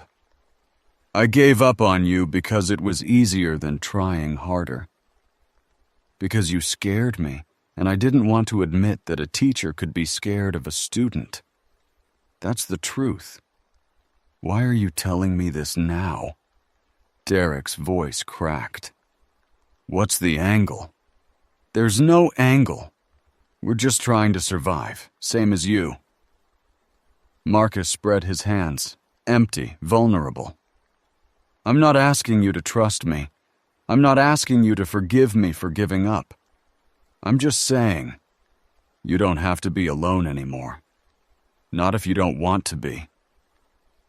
The silence stretched. Walt's rifle stayed raised. Chen Wei and Derek Miller barely breathed. Then, slowly, Derek Kowalski lowered his gun. "Everyone calls me Dex now," he said. Has for years. Okay, Dex, Marcus exhaled. You want to help us load these supplies? We've got a place on the hillside. It's not much, but it's safer than here. They returned to the inn at dusk. Their haul impressive. Water containers, filtration systems, a generator that Derek Miller swore he could get working, medical supplies that made Vera's eyes light up with something approaching approval. Dex came with them, reluctantly, his stolen gun now holstered at his hip with something like permission. The other survivors watched him with suspicion, Elena especially, her gaze sharp with assessment. You sure about this? She asked Marcus quietly while the supplies were being unloaded. No, but I'm not sure about anything anymore. He watched Dex help Chenwei carry water containers inside, the young man's movements jerky with barely suppressed anxiety. He knows things we don't, how to survive on the margins, how to find resources through channels we'd never think of. He's also a convicted felon with a history of drug dealing. He was a teenager making bad choices because nobody gave him better ones. Marcus felt the familiar guilt rising, the guilt that had haunted him for 3 years, since he'd signed those papers and watched Derek Kowalski walk out of his life. Maybe this is our chance to do it differently. Elena didn't respond. She didn't have to. Her silence spoke volumes about her doubts. Days blurred together. They established routines. The only defense against chaos, Marcus came to understand, was structure. Morning watch rotation. Midday supply assessment. Afternoon training sessions where Elena taught anyone willing to learn the basics of combat and survival. Evening meals, shared from carefully rationed stores, eaten together because communal eating meant something when community was all you had left. Marcus found himself at the center of something he didn't fully understand. Not leadership exactly. Elena handled the military aspects. Vera managed medical decisions. Walt provided wilderness expertise. But people came to him for other things. Reassurance, context, the long view. How do we know this won't last forever? Asked Mrs. Peterson, a 60-year-old retired nurse who'd lost her husband in the first wave. How do we know civilization will come back? Because it always has. Marcus sat with her on the inn's creaking porch, watching the sun set over a lake that didn't know the world had ended. The Black Death killed a third of Europe. The Bronze Age collapse wiped out entire civilizations. The fall of Rome took centuries and felt like the end of everything. But people survived, people rebuilt. But those were normal disasters. This is different, maybe. But humans are adaptable. We've survived ice ages and plagues and wars. We'll survive this too. Not all of us, but enough. It wasn't hope exactly. More like historical perspective. The cold comfort of knowing that endings were rarely as final as they felt. He had the same conversation, variations of it, with a dozen different survivors. Some were comforted, others weren't. But they kept asking, and he kept answering, because having someone to ask seemed to matter as much as the answers themselves. Jalen continued to draw, his notebook filled with images of the new world, the inn, the survivors, the views from windows that had once framed tourist photos and now framed wasteland. But his most powerful drawings were of the before. The coffee shop his mother had loved, the school he'd attended, the streets he'd walked without fear. Marcus found him on day 5, sitting in the inn's smallest bedroom, the one they'd designated as the children's space, where Jalen and 2 younger survivors slept. The boy was working on something larger than his notebook pages, several sheets of paper taped together to form a canvas. What are you making? Jalen didn't look up. A map of downtown, how it was before. Marcus sat down beside him, studying the intricate detail. Every building rendered with precision, every street corner labeled, every landmark noted. The library where Margaret Chen had worked, the coffee shop, St. Luke's Hospital, marked with a red X. This is incredible. It's for remembering. Jalen's pencil moved in quick, sure strokes. Someone should remember what it looked like when people were still people. Can I ask you something? The boy shrugged. When you draw the before, does it help? Or does it make it worse? Jalen's hand stopped. He stared at the half-finished map, and for a moment, Marcus saw the child behind the old soul, vulnerable, afraid, desperately trying to process something no 14-year-old should have to process. Both, he said, finally. It helps because I'm not forgetting. It hurts because I'm not forgetting. Marcus understood. The curse of memory, carrying the weight of everything lost, unable to set it down, unable to stop carrying it. Your mother worked at the hospital. Yeah. Have you thought about going back there? Looking for She's dead. Jalen's voice was flat, final. I knew it when she didn't come to pick me up. I knew it before you found me. She's dead, and she's one of them now, and I'm never going back there because I don't want to see what she became. The words hung in the air. Marcus didn't offer comfort. There was no comfort to offer. He just sat there, present, while the Jalen picked up his pencil and continued drawing a world that no longer existed. On day 6, Elena called a training session. Everyone capable of holding a weapon gathered in the inn's backyard, an overgrown space that had once hosted croquet games and garden parties. Now it was a training ground, Elena at its center, her military posture commanding attention without effort. The ones you've been calling zombies, we call them remnants. They're not magic, they're not supernatural, and they're not unbeatable. She held up a wooden training blade salvaged from some collector's display in the inn. They're faster when they're fresh, slower when they've decayed. They don't feel pain, but they do have physical limitations. Damage the legs, they crawl. Damage the arms, they can't grab. Destroy the brain, they stop. She demonstrated moves, simple, practical, designed for survival rather than style. Block, counter, strike. Create distance. Go for the head when you can. Disable when you can't. Marcus watched from the edge of the group, noting who picked up the techniques quickly and who struggled. Sarah Mitchell, the student who'd survived with him from the school, showed surprising aptitude, her movements clean and efficient. Derek Miller's size gave him power, but made him slow. Chen Wei was technically precise, but hesitated at the crucial moments. And Dex already knew how to fight. You've done this before, Elena said, watching the young man flow through the movements with practiced ease. Streets taught me. Dex didn't meet her eyes. You learn quick, or you don't learn at all. Show me.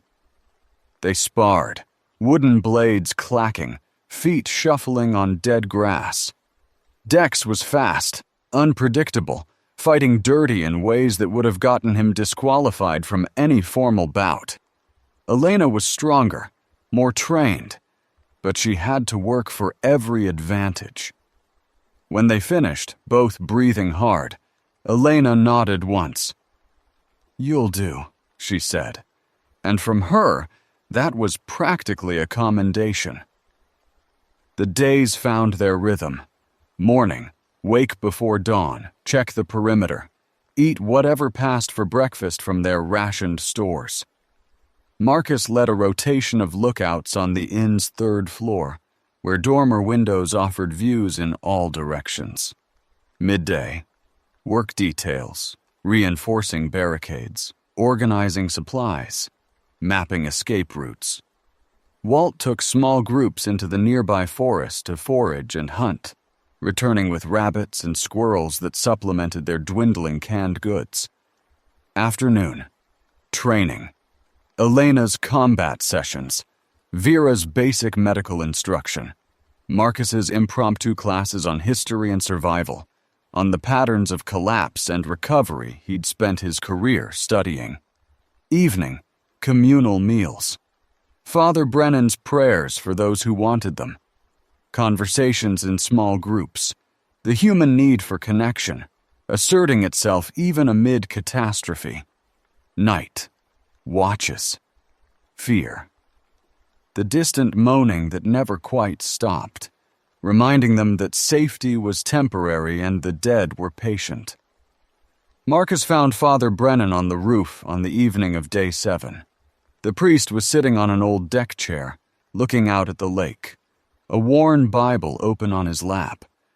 He didn't look up when Marcus approached, but he didn't seem surprised either. "Couldn't sleep?" Marcus asked.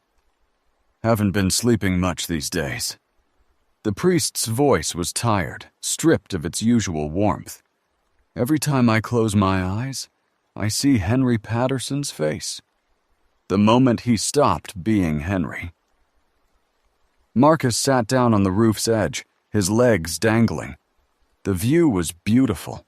Lake Superior stretching to the horizon, stars emerging in a sky unpolluted by city lights for the first time in a century. A beautiful view of a ruined world.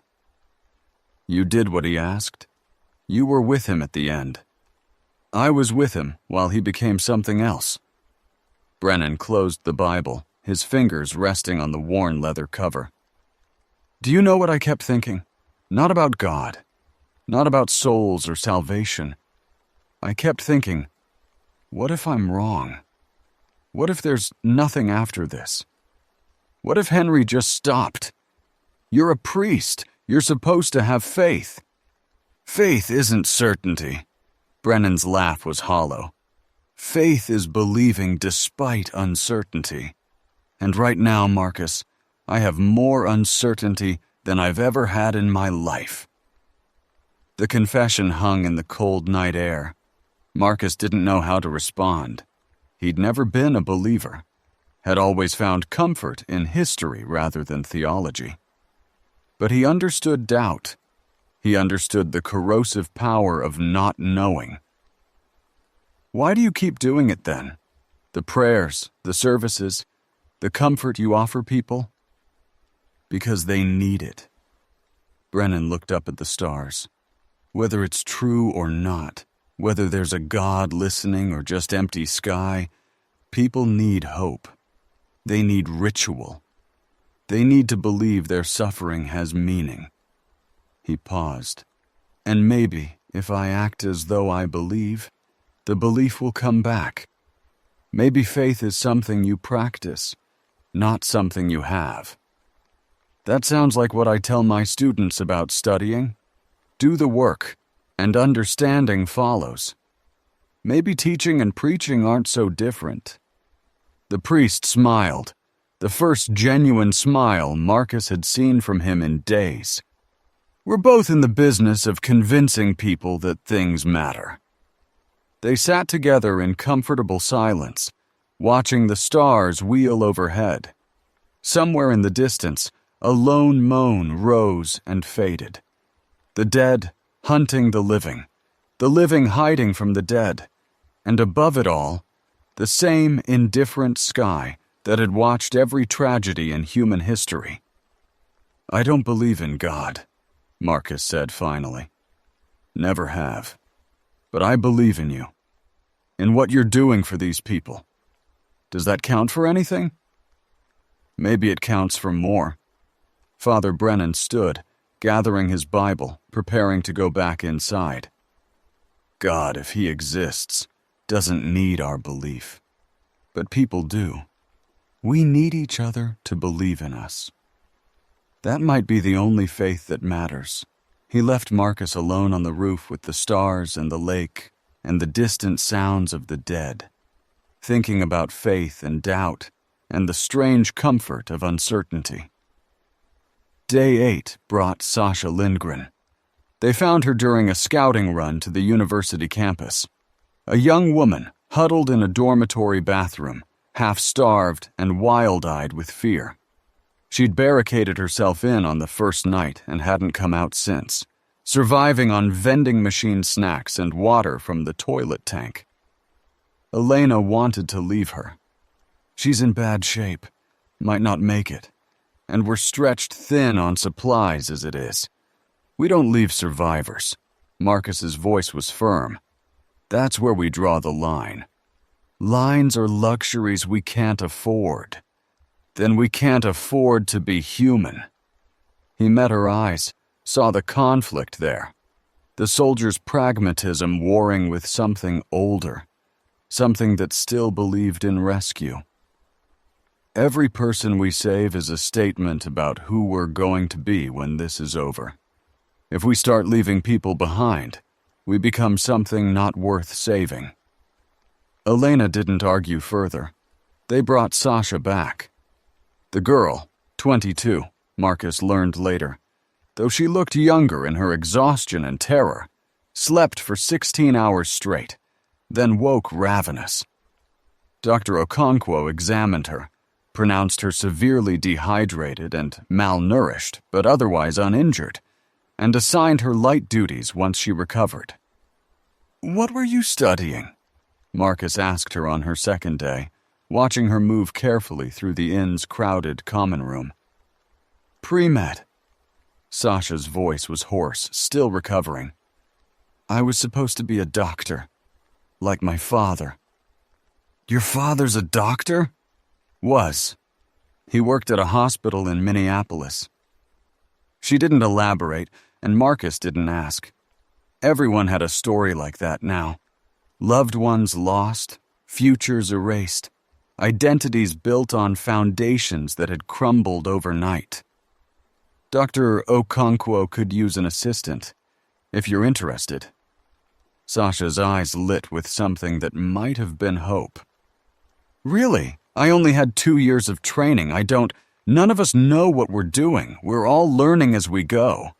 Marcus smiled, trying to project a confidence he didn't feel. "But you've got more medical knowledge than most of us combined. That makes you valuable." She reported to Vera the next morning and didn't leave the medical station for 3 days, absorbing everything the surgeon could teach her, asking questions that impressed even Vera's critical standards. "She's got potential," Vera admitted to Marcus on day 9. "Raw, untrained, but her instincts are good. If we survive long enough, she might actually become useful." Coming from Vera, that was practically a declaration of love. The group dynamics crystallized over those days. Marcus led through consensus, through the patient building of agreement that his years in education had taught him. He listened more than he spoke, asked questions rather than giving orders, and let others take credit for decisions he'd carefully guided them toward. Elena led through competence, through the undeniable reality of her skills, and the respect they commanded. When she gave an order, people followed because they'd seen her fight, seen her think, seen her make split-second decisions that saved lives. Vera led through necessity, through the brutal pragmatism that survival required. She made the hard calls. Who got the limited antibiotics? Who was too injured to justify resources? Who needed to be watched for signs of infection? People resented her for it, and relied on her for it in equal measure. Walt led through example, through the quiet demonstration of knowledge and endurance. He didn't give speeches or make demands. He simply did what needed to be done, and others learned by watching. Father Brennan led through comfort, through the simple presence of someone who would listen without judgment, who would offer hope without demanding belief. People sought him out when they couldn't sleep, couldn't stop crying, couldn't face another day. He absorbed their grief like a sponge, and somehow remained functional despite it. and the others, Jalen with his drawings, Sarah with her steady hands, Dex with his street knowledge, Sasha with her growing medical skills.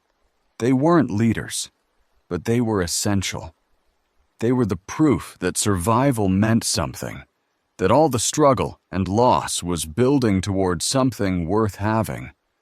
Marcus watched them all, his teacher's eye cataloging strengths and weaknesses, his historian's mind recognizing the patterns of community formation he'd studied for years.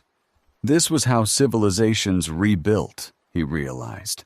Not through grand plans or powerful leaders, but through small groups of people deciding to trust each other, deciding to be human together. Margaret Chen's death came on day 10. They'd needed water. The rain barrels were low, and the nearest stream required a 40-minute round trip through territory that had seemed safe enough. Margaret volunteered. She'd done the run before, knew the route, wanted to contribute. "I'll go with her," Dex offered. Marcus hesitated. Dex had proven himself useful over the past days. His knowledge of hidden caches and alternate routes had supplemented their supplies significantly. But he was still an unknown quantity, still someone Marcus didn't fully trust. "I'll be fine," Margaret said, reading his hesitation. "The young man knows what he's doing, and we need the water. They left at midday. They should have been back by 2 o'clock. At 3, Marcus started pacing. At 4, Dex appeared at the inn's entrance, half carrying Margaret, her face gray with pain and something worse. "What happened?" Marcus was there in seconds, Elena right behind him. "They came out of nowhere." Dex was breathing hard, his eyes wild. "Old neighborhood. Remnants must have been inside the houses. They surrounded us before we could... Where's the wound?" Vera pushed through, her clinical detachment already in place. "Show me." Margaret's left arm was wrapped in bloody cloth. Dex's jacket, Marcus realized. She was trembling, her lips pressed tight against a scream that wanted to escape. They unwrapped the wound in the medical station, with Vera working quickly and Sasha assisting. The bite was deep, ragged, the flesh torn in the distinctive pattern they'd all learned to recognize. Black veins were already spreading from the edges. 4 hours, Vera said quietly. "Maybe 6 given the location, but the venom is aggressive. I've seen faster progressions." "Venom?" Marcus felt the word stick in his throat. "You make it sound like something is being injected along with the saliva." "Yes." Vera met his eyes, her expression unreadable. "Whatever this pathogen is, it's not simple infection. It's optimized, designed to spread efficiently. What can you do?" "Nothing." The word was flat, final. "Amputation might work if we caught it in the first 30 minutes. We didn't. There's nothing to do now except manage the symptoms and prepare." Marcus looked at Margaret Chen, no relation, who baked the best cookies and worked at the library and had become a surrogate grandmother to Jalen over the past week. Her eyes met his, and he saw understanding there. She knew. "Can I talk to him?" she asked. "The boy, Jalen. Can I talk to him before—" "Of course." They brought Jalen to her. Marcus watched from the doorway as the boy approached the bed where Margaret lay, his notebook clutched to his chest like armor. "Hey, sweetheart." Margaret's voice was weaker now, the infection spreading. "I wanted to tell you something." "You're sick." Jalen's words were flat. "Like my mom was sick." "Yes, baby, like that." Margaret reached for his hand, her fingers cold and trembling. "But I wanted you to know what you've been doing with your drawings, the way you remember things, that matters. That's going to matter more than you know." "I don't understand." "Someday, when all of this is over, people are going to want to know what happened. They're going to need to understand how the world changed. And your drawings... Margaret had to pause, pain flickering across her face. Your drawings are going to tell that story. You're going to be the one who remembers for everyone. Jalen stared at her for a long moment. Then, slowly, he opened his notebook and tore out a page. The drawing of the harbor at sunset, the one Marcus had asked him to make. "This is for you," he said. "So you don't forget either." Margaret took the drawing with shaking hands, looked at it, smiled through tears that were part grief and part something else. "It's beautiful," she said. "Thank you, baby. Thank you." The argument started an hour later. "We need to do it now." Vera's voice was cold, clinical. "She's agreed. She understands. Every hour we wait is an hour the infection spreads, an hour she might lose consciousness and we might miss the window." She's still herself. Father Brennan stood between Vera and the medical station door. "She's still Margaret. We can't just... We can and we should." Vera stepped closer. "Do you want to watch her turn? Do you want to be the one to put down someone who trusted you while she's trying to bite your face off? Because that's what happens if we wait too long.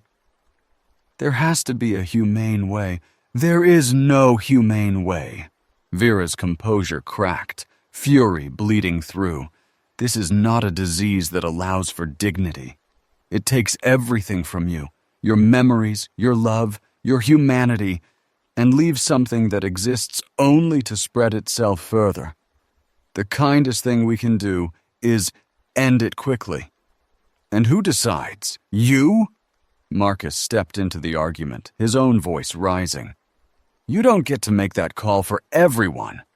Someone has to make it." Vera turned on him. "Someone has to be willing to do what needs to be done, while the rest of you hold hands and pray. That's what leadership means in this world, making the decisions others won't make." "That's not leadership, that's tyranny." "Maybe tyranny is what keeps people alive." The silence that followed was absolute. Marcus felt the group watching, felt the weight of 100 decisions crystallized in this single moment. Then Margaret's voice, weak but clear from the medical station. "I've decided." They found her sitting up in bed, pale but composed, the drawing Jalen had given her pressed to her chest. "I'm not going to turn into one of those things. I'm not going to be a danger to anyone here." She looked at each of them in turn. Vera, Father Brennan, Marcus, the others who'd gathered at the door. "But I'm also not going to die in a bed surrounded by people staring at me like I'm already dead. Margaret, I'm going to walk outside. I'm going to find a quiet place. Somewhere pretty if I can. And I'm going to wait there until I can't wait anymore." She smiled, and it was the saddest smile Marcus had ever seen. "I just ask that no one follows me. Let me have this last thing for myself." Father Brennan started to object, but she raised her hand. "Father, you've been a comfort to me these past days. A real comfort. But right now, I need to do this my way. Can you understand that?"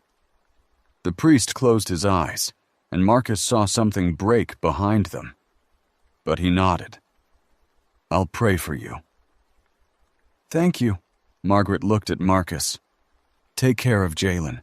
He's stronger than he knows, but he needs someone to believe in him." "I will. And Doctor..." She turned to Vera. "You're not wrong. Someone needs to make the hard decisions. Just try to remember we're still people while you're making them." Vera's expression didn't change, but something shifted in her eyes. "I will." Margaret stood slowly, the infection already affecting her balance. She walked past them all, past the medical station, past the common room where other survivors watched in silence, past the front door, and out into the November afternoon. She didn't look back. They found the place she'd chosen the next morning. It was a small clearing about 100 yards from the inn, visible from the third-floor windows. She'd made it there. They could see her footprints in the frost, and she'd sat down against a tree, facing the lake. Walt and Elena went to confirm. They came back silent, and no one asked questions. Father Brennan held a service that afternoon, speaking words of comfort about souls and salvation. While Jalen sat in the corner, drawing something no one asked to see, the other survivors gathered in the common room, bound together by shared grief and the unspoken awareness that any of them could be next. She chose how to end it, Father Brennan said. In a world that takes choice away from us constantly, she made one final decision for herself.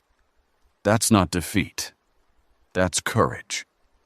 Marcus stood at the back of the room, watching faces, watching the way people processed grief when there was no time for processing and no space for breaking down. They would mourn Margaret Chen for an hour, maybe 2, and then they would go back to survival. Because survival was all they had left. Vera appeared beside him, her face unreadable.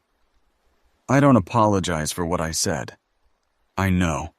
Someone has to think about the group. Someone has to make decisions based on survival, not sentiment. I know that too. Vera was quiet for a moment. But she was brave. What she did was brave.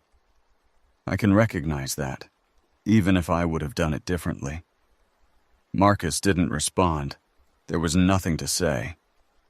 The night after Margaret's death, the scouts reported movement. Downtown, Walt said, his face grim in the candlelight.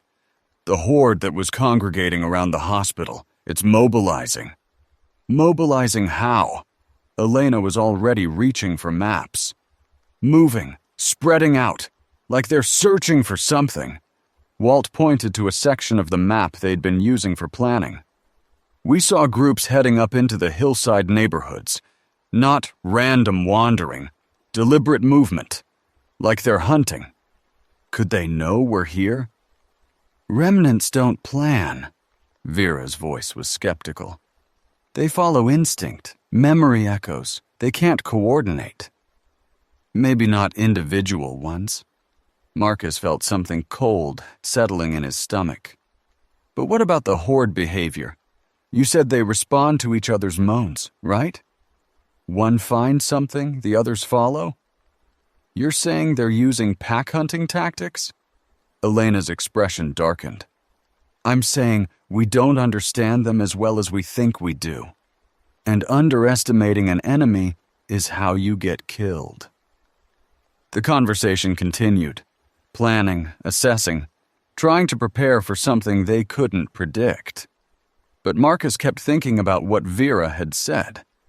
The infection was optimized, designed, something about the way it spread, the way it transformed its victims, the way the remnants organized themselves. It felt intentional, but who would design something like this?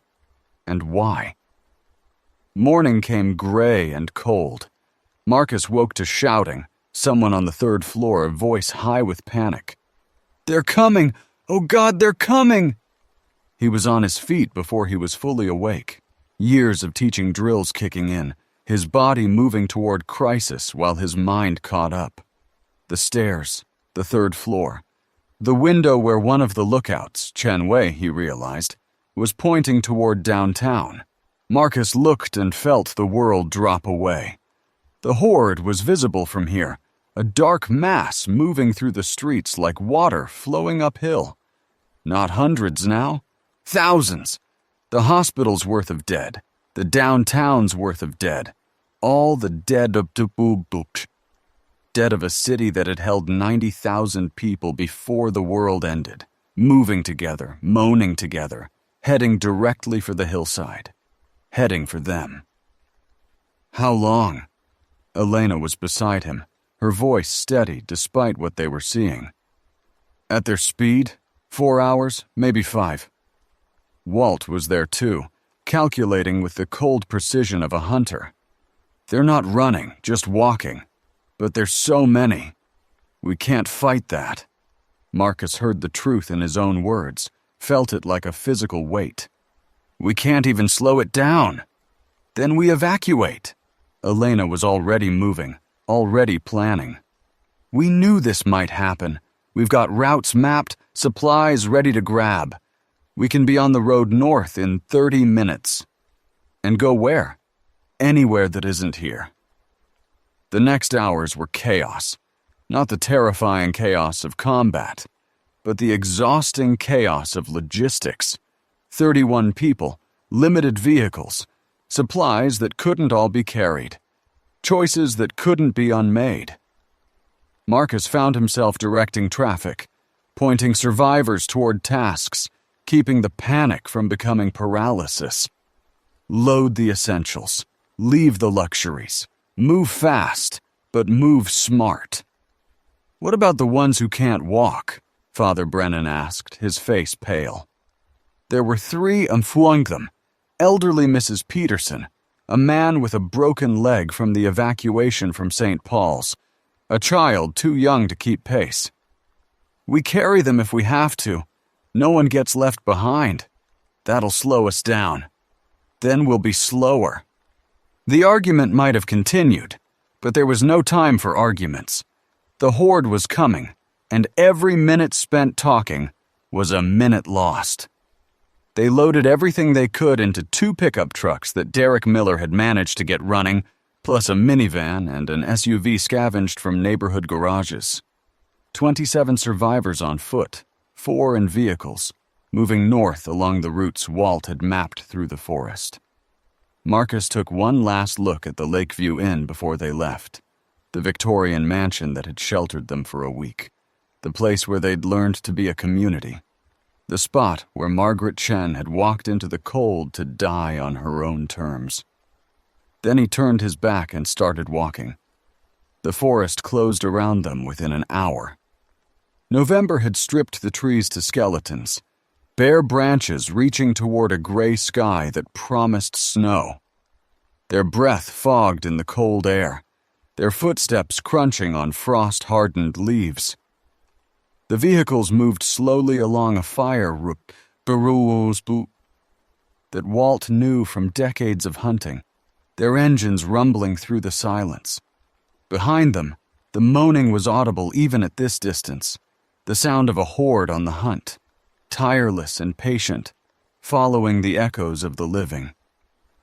How far to the next safe point? Marcus asked, falling into step beside Walt. There's a hunting lodge maybe 10 miles north. I've used it before. Summers, mostly. Remote, defensible, stocked with basics. The old man's eyes scanned the tree line. If we push hard, we can make it before dark. And if we don't? Walt didn't answer. He didn't have to. They pushed hard. The terrain was rough, the path barely visible, the cold seeping through inadequate clothing. People stumbled, fell, got up, kept moving. Father Brennan fell behind, then caught up, then fell behind again. Elena stationed herself at the rear, watching for pursuit, her rifle ready for threats they couldn't see. Marcus moved through the group, checking on people, offering encouragement that felt hollow in his own mouth. His mind kept returning to Lily, to the radio silence from Superior, to the closed bridges, to the daughter he might never reach. You're thinking about her. Jalen was beside him, moving with surprising speed for his size. The boy's notebook was strapped to his back, protected from the cold in a plastic bag someone had found. Always. My mom used to say thinking about someone keeps them alive, like spiritually or whatever. Jalen's voice was flat, the forced detachment of someone protecting themselves from feeling too much. I think about her all the time. Does that mean she's still alive? I don't know, Jalen. I wish I did. Me too. They walked in silence after that. Two people united by absence, moving through a forest that had never felt so vast or so indifferent. They reached the hunting lodge as the first snowflakes began to fall. It was smaller than Marcus had imagined. A log cabin, really, nestled in a clearing surrounded by tall pines. But it was solid, and the roof looked intact, and the door had a lock that still worked. "Everyone inside," Elena ordered. "Check the perimeter, then establish watches. No one goes in or out without authorization." The routine was familiar now. They'd done this before, at the inn, at St. Paul's, in the desperate early hours of the outbreak. Clear the space, establish security, take inventory, plan for tomorrow. But tomorrow felt further away than it ever had, and the moaning of the horde was still audible in the distance, a reminder that safety was always temporary, and the dead were always coming. Marcus stood on the lodge's small porch, watching the snow fall on the world that remained. Behind him, 30 people were settling into a space meant for half that many, learning to coexist because they had no other choice. Ahead, somewhere beyond the white curtain of falling snow, Lake Superior stretched toward a horizon he couldn't see. And beyond that, the radio in his pocket crackled. He'd been carrying it for days, one of the hand-crank models they'd salvaged, tuned to emergency frequencies in case anyone was broadcasting. He'd heard nothing but static and automated warnings. Nothing real. Nothing human. But now, through the static, a voice. "Anyone can hear this." Marcus fumbled with the dial, trying to clear the signal. "My name is..." Static. Snow. Silence. Then, clear as a bell, clear as hope. "Lily Chen. My name is Lily Chen. If anyone can hear this, please help me." The world stopped. The radio felt like a living thing in Marcus's hands, warm despite the cold, pulsing with the impossible sound of his daughter's voice. He stood frozen on the lodge's porch, snow falling around him, the words echoing in his skull like they'd been carved there. "Lily Chen. My name is Lily Chen." "Marcus?" Elena's voice came from somewhere behind him, distant, belonging to a world that had suddenly become secondary to everything. "What is it? What's wrong?" He couldn't speak. His throat had closed around something that might have been a sob, or might have been a scream. And either way, it wasn't coming out.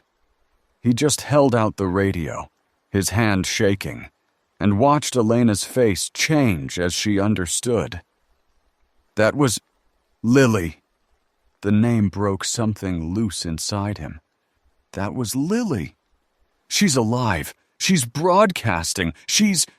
The static swallowed everything again, white noise replacing the miracle of his daughter's voice. Marcus frantically adjusted the dial, searching for the frequency, searching for anything that would bring her back.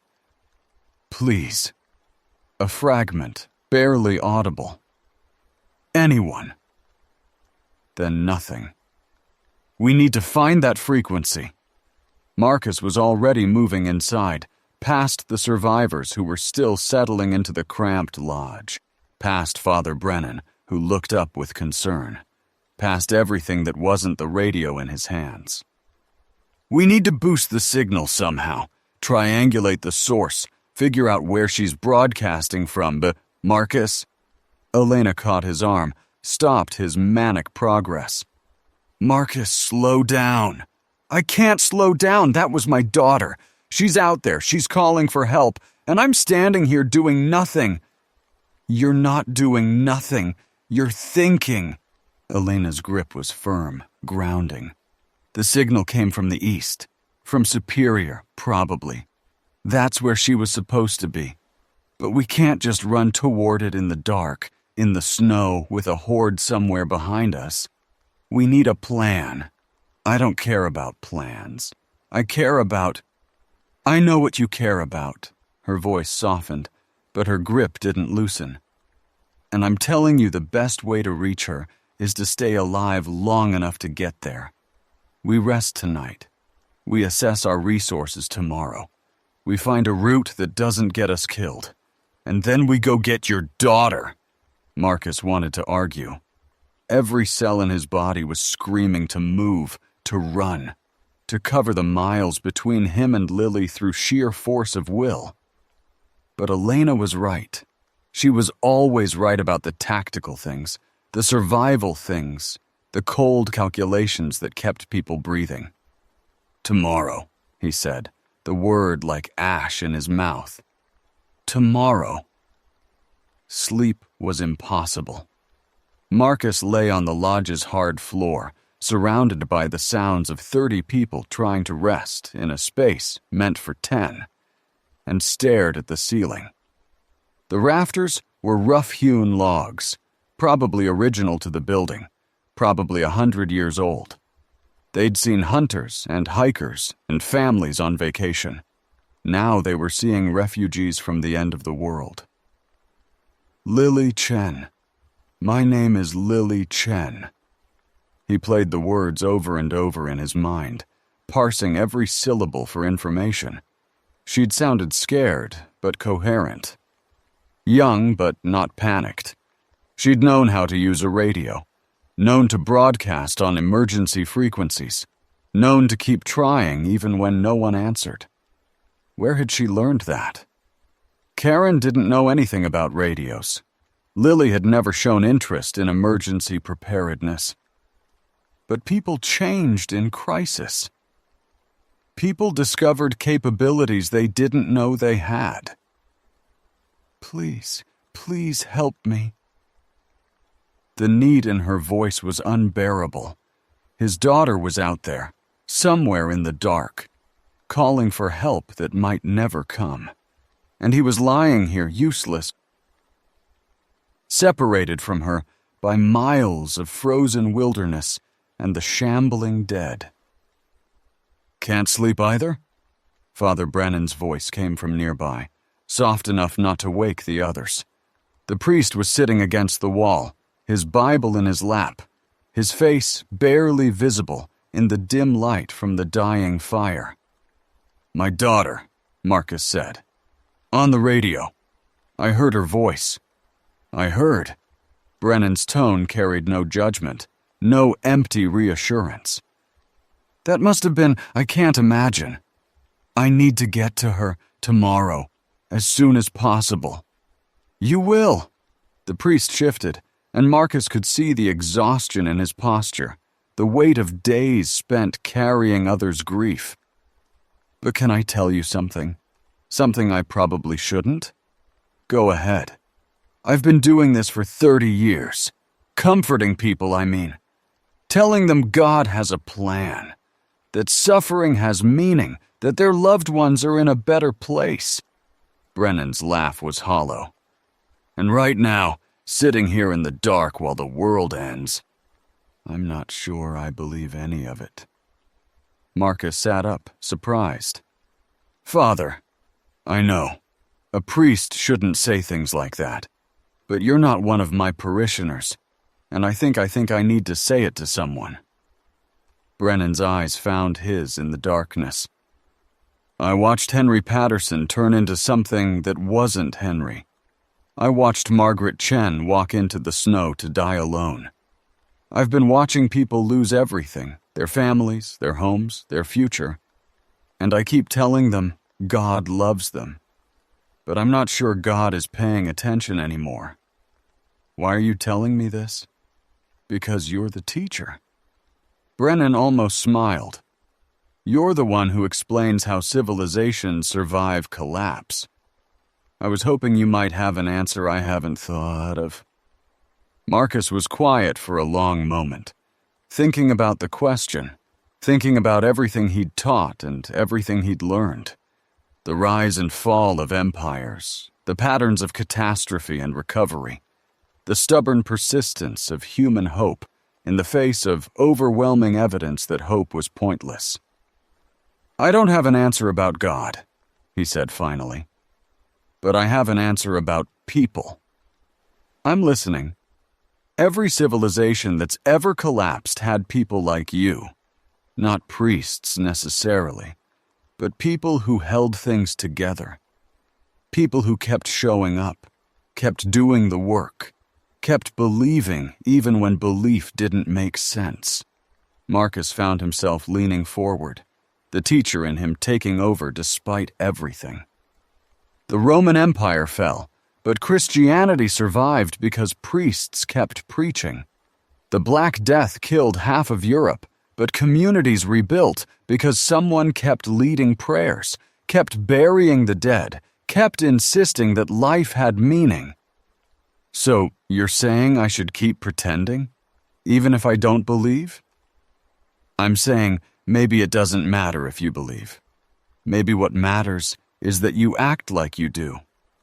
Marcus thought of Lily, of the radio signal, of the fragile hope that was keeping him functional. Maybe faith isn't about certainty. Maybe it's about choosing to show up anyway. Brennan was silent for a long time.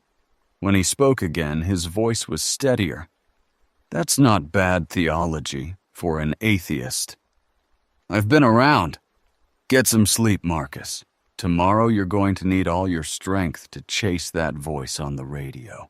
Marcus lay back down, but his eyes stayed open, fixed on the rafters. Above him, the same stars that had watched every tragedy in human history continued their indifferent rotation. Somewhere across the frozen lake, his daughter was waiting. Tomorrow. He would find her tomorrow. Morning brought assessment. The hunting lodge was smaller than the Lakeview Inn, but better stocked. Walt's decades of using it had left caches of supplies that made Vera's eyes light up with something approaching satisfaction. Canned goods, water purification tablets, ammunition for the rifles mounted on the wall, a wood-burning stove that didn't need electricity. "We can hold here," Elena announced after completing her inspection. "For a while at least. The terrain is defensible, the approaches are limited, and we've got enough food for 2 weeks if we're careful." "I'm not staying 2 weeks." Marcus's voice was flat. "My daughter—" "I know, I haven't forgotten." Elena spread her salvaged maps on the lodge's main table, pointing to their position. "We're here. Superior is here. Roughly 60 miles east, across the lake or around it. The bridges are closed, assuming they're even standing. That leaves 2 options. Find a boat or take the long way through the wilderness." "How long is the long way?" 100 miles, maybe more depending on the route. Through forest that's been untraveled since the outbreak. Past military containment lines that failed. Through territory we don't know anything about. She met his eyes. "I'm not saying don't do it. I'm saying understand what you're asking for." "I'm asking for my daughter." "I know." Elena's voice softened. "And I already told you I'd help. But we need more information before we move. We need to know what's between us and Superior, what the conditions are, whether there's any infrastructure we can use." "How do we get that information?" "Scout teams, small groups, fast and quiet, moving in different directions and reporting back." She looked around the room at the survivors who'd gathered to listen. "I'll lead one team north toward Highway 61. Walt, can you take a team east toward the lake?" "Already planning it." The old man was studying the maps with the focus of a hunter reading tracks. "There's a fishing village about 15 miles from here. If any boats survived, that's where they'd be." "I'm going with Walt." Marcus stepped forward. "East is the direction I need to go anyway.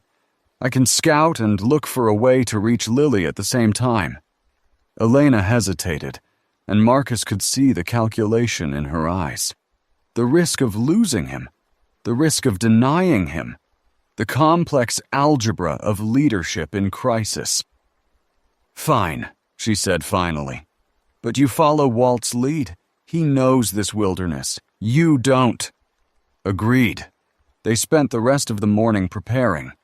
3 teams of 4, each with supplies for 2 days, each with specific objectives and rendezvous points. The remaining survivors would hold the lodge, maintain defenses, continue the work of making their temporary shelter into something more permanent.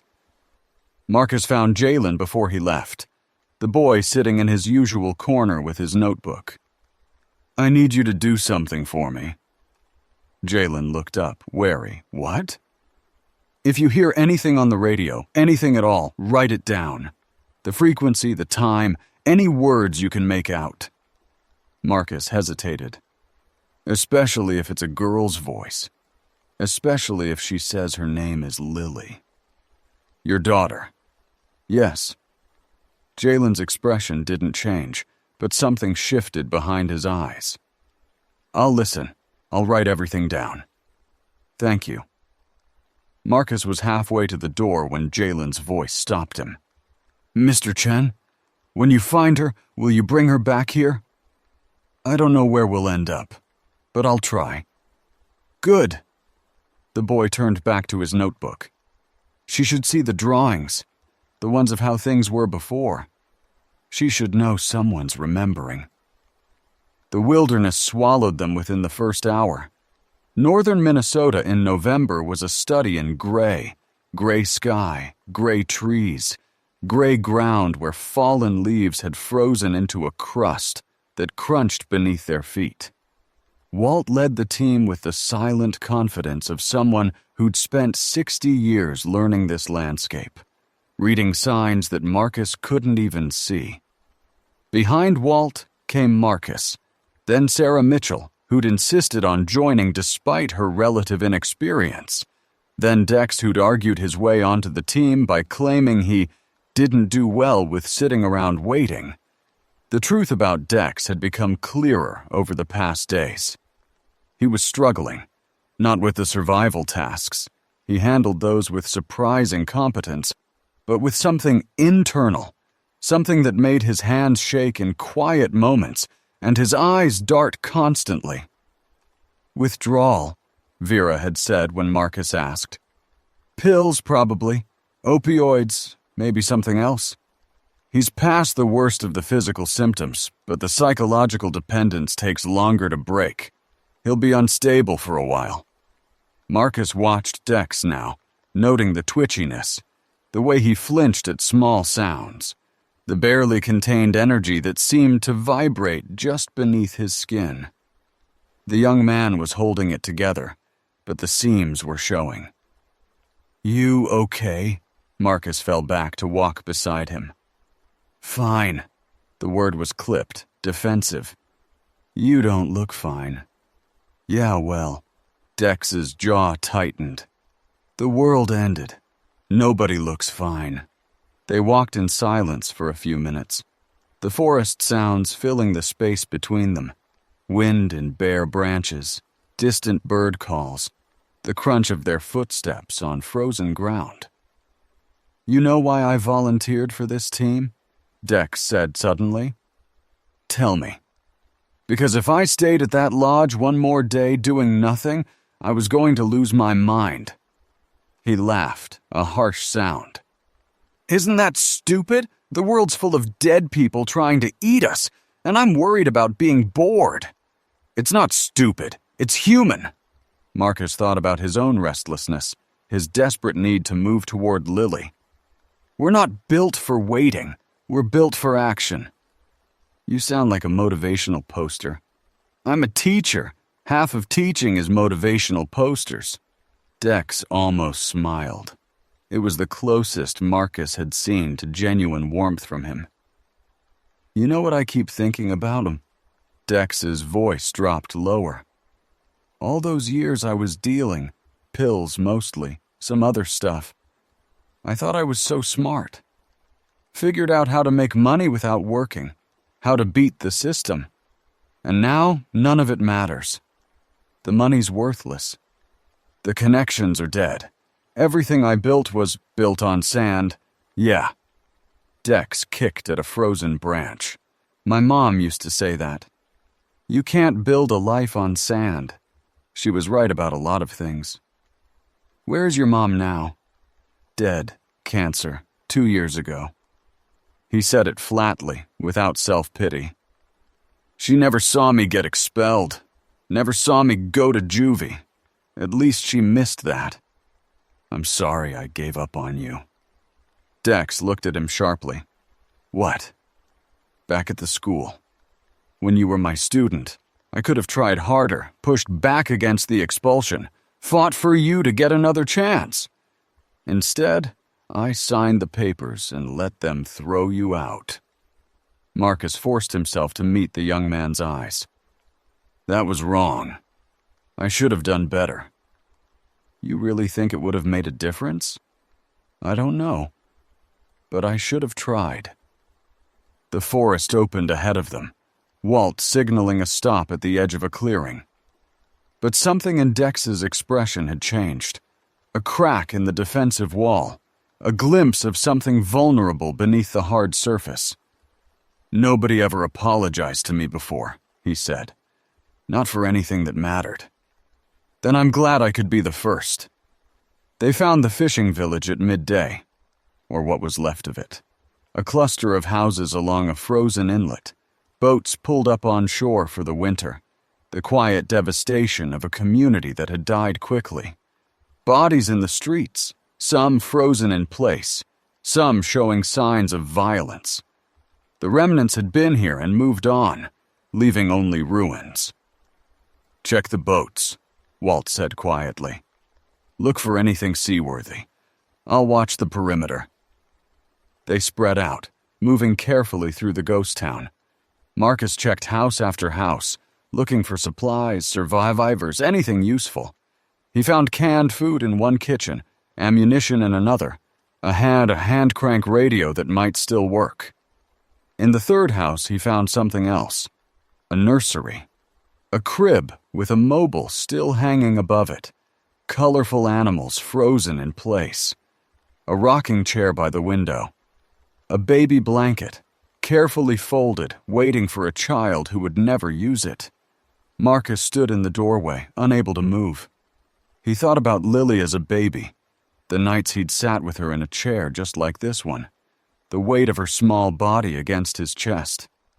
He thought about all the parents who'd never see their children again, all the children who'd never know their parents, all the futures that had been erased in a matter of days. Marcus, Sarah's voice from downstairs, urgent. You need to see this. He tore himself away from the nursery and followed her voice to the waterfront. She was standing near a boat, a fishing vessel 20 feet long, sturdy construction that looked like it could handle rough water. It's intact, she said. The engine looks like it works. We could what? Walt had joined them, his expression grim. Take a boat across Lake Superior in November. That water is 40 degrees. The waves this time of year can be 20 feet. One mistake, and we're all dead. There has to be a way. Marcus felt the desperation rising. My daughter is on the other side of that lake. I can't just... I'm not saying never. I'm saying not now. Walt's voice was patient but firm. We mark this location. We come back when conditions improve. Spring, maybe, when the ice breaks up and the storms settle down. But right now, that lake is a death trap. Spring, 3 months, maybe 4, of waiting while Lily called for help on a radio that might stop working at any moment. 3 months of not knowing if she was safe, if she was alive, if she was turning into one of the things they'd all learned to fear. There has to be another way. Maybe there is. Walt was studying the horizon, his hunter's eyes reading something Marcus couldn't see. The containment line ran east-west about 20 miles south of here. Military tried to stop the spread with roadblocks and firepower. It failed, but there might be infrastructure left.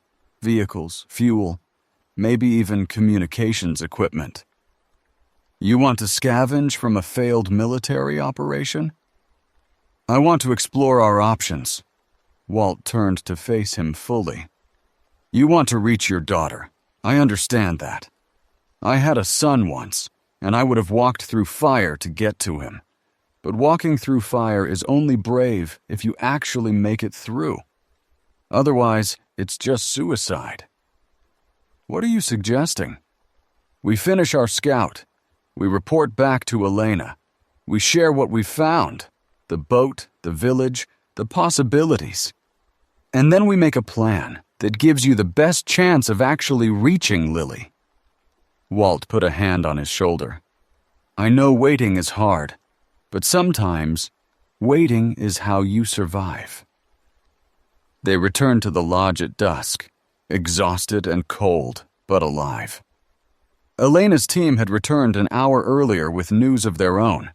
Highway 61 was completely impassable, clogged with abandoned vehicles and wandering remnants.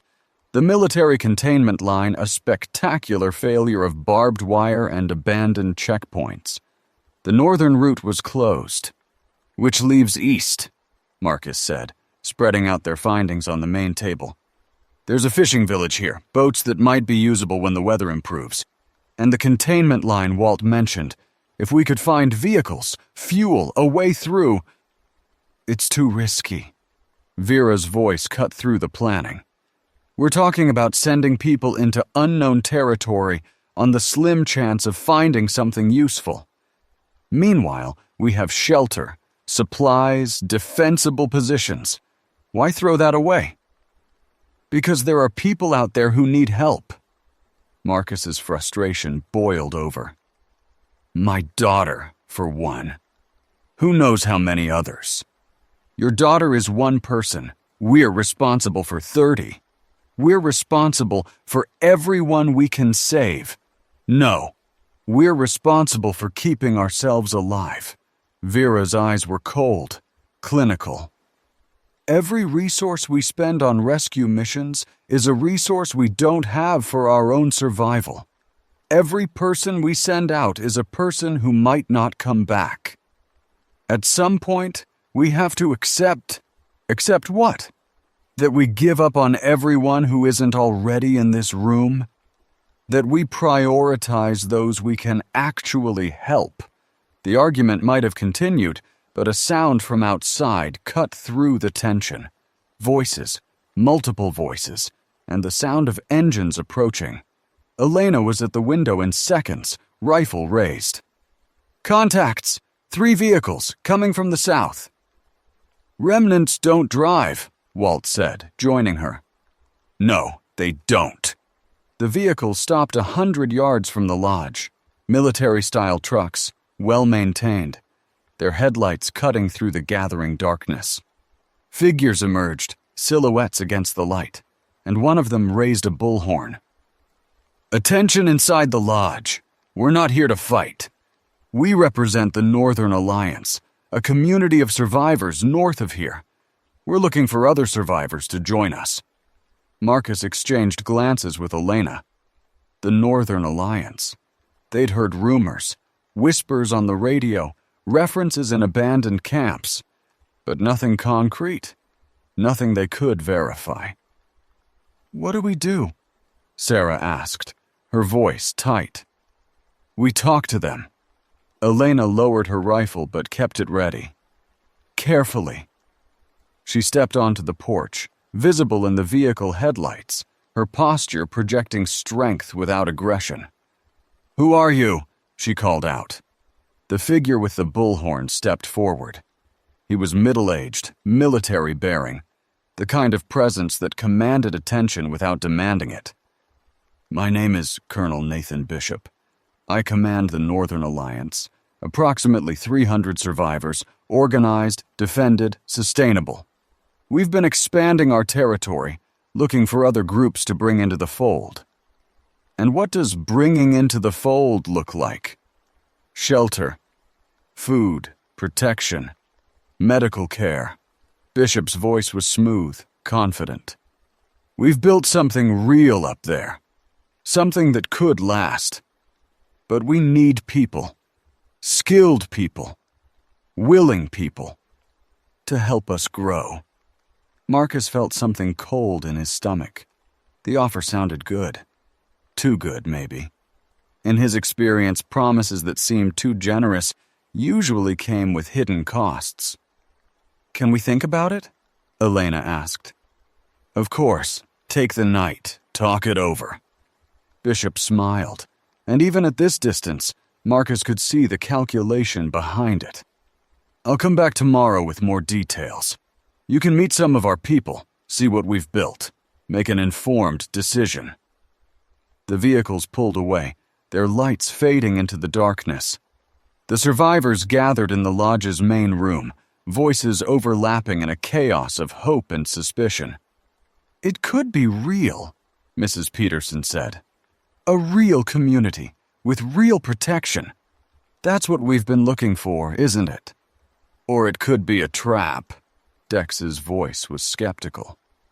"I've seen operations like this before. Promise everything, deliver nothing, use people up and throw them away." "You're projecting your own experiences," Vera countered. "Not everyone operates like drug dealers. Not everyone's honest either." Father Brennan raised his hand, quieting the arguments. "Before we decide anything, we should pray. Or at least think. This is the biggest decision we've faced since the outbreak. We shouldn't make it in haste." The discussion continued for hours, weighing risks, debating possibilities, trying to read the future from limited information. Marcus participated, but his mind kept drifting to the radio, to Lily's voice, to the question of whether this Northern Alliance might have resources that could help him reach her. It was near midnight when Elena found him on the porch, staring at the stars. "You're thinking about asking them for help. They might have boats, vehicles, information about the routes east." He turned to face her. "If there's any chance they could help me reach Lily, there's also a chance they're predators looking for easy prey." Elena's voice was gentle but firm. "I've seen operations like this before. In Afghanistan, warlords would offer protection to villages. It always came with strings. Always." "So we say no?" "I don't know yet. That's what bothers me." She moved closer, close enough that he could feel the warmth of her body in the cold air. Bishop is smooth. Too smooth. And his eyes, there's something wrong in his eyes. Something that doesn't match what he's saying. "What do you think we should do?" "Meet with him. Learn what we can. But don't commit to anything, and don't let anyone go with them alone." She paused. "And Marcus, whatever happens tomorrow, I meant what I said. I'll help you reach your daughter, but I need to know you'll stay smart about it. No running off half-cocked. I'll stay smart. Promise? I promise." They stood together in the cold, two people sharing warmth in a frozen world. And somewhere across the miles, Lily was waiting. Colonel Bishop returned at noon the next day, as promised. This time, he came with an entourage, half a dozen men and women in clean clothes and professional demeanor, their vehicles loaded with supplies they offered as gifts of goodwill. Canned food, medical supplies, warm clothing, everything a desperate group of survivors could want. "Consider it a down payment," Bishop said, his smile never wavering. "A demonstration of what the Northern Alliance can provide." Marcus watched from the background as Elena handled the negotiations. Bishop was impressive, he had to admit. Charismatic, articulate, projecting exactly the right mix of authority and approachability. The man knew how to work a crowd, but there was something beneath the surface, something that made Marcus's skin crawl every time their eyes met. "Tell us about your community," Elena said. "How did it form? I was stationed at Camp Ripley when the outbreak hit." Bishop's voice was practiced, a story he'd told many times. When the military chain of command collapsed, I gathered what survivors I could and headed north. We found an old logging camp, fortified it, started building something sustainable.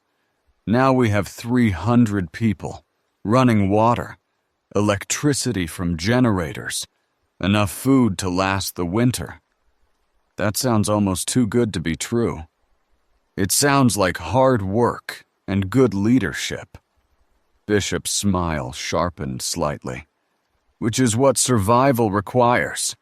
Some people sit around waiting to be rescued. Others take action. I prefer the latter. And what do you expect in return? For joining your community? Contribution. Everyone works. Everyone benefits. We have roles for all skill sets: farming, construction, security, medicine. Your group has skills we need. Our community has resources you need. It's a fair exchange. The conversation continued. Practical details about living arrangements, governance structure, defense protocols. Bishop had answers for everything, smooth and prepared, never hesitating. Too prepared, Marcus thought. Too smooth. After an hour, Elena called a break. The survivors gathered in the back room, voices low, debating what they'd heard. It sounds legitimate, Mrs. Peterson said. A real community with real organization. We could have a future there. Or we could be walking into a trap. Dex's suspicion hadn't faded. Did you see the way his people looked at us? Like they were measuring us for something. Everyone measures strangers, Vera countered. It's called survival. This was different. This was... Dex searched for words. Predatory. Walt had been silent throughout, his weathered face unreadable. Now he spoke. I know men like Bishop, served with some in Korea. They're not evil, exactly. They just believe the ends justify the means. That strength is the only law. He met Marcus's eyes. Whatever he's offering, there's a price.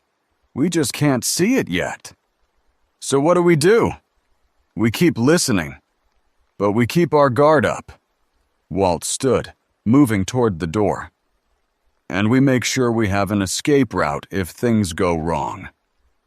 The truth emerged on day 19.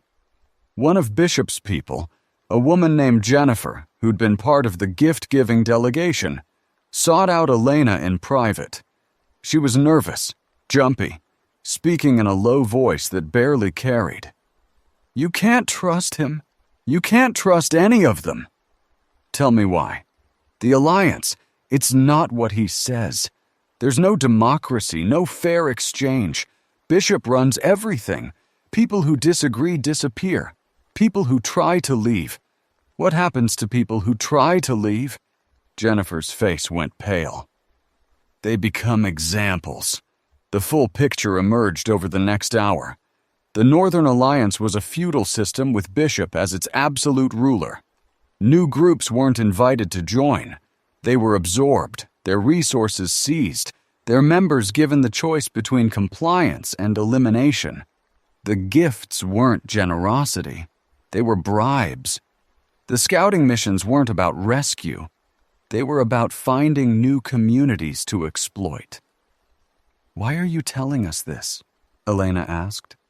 Because I can't live with it anymore. Jennifer's eyes were wet. I watched Bishop's men kill a family last month. A family with children. Because the father wouldn't give up his supplies. She grabbed Elena's arm. You seem like good people. Don't let him take you. Run while you still can.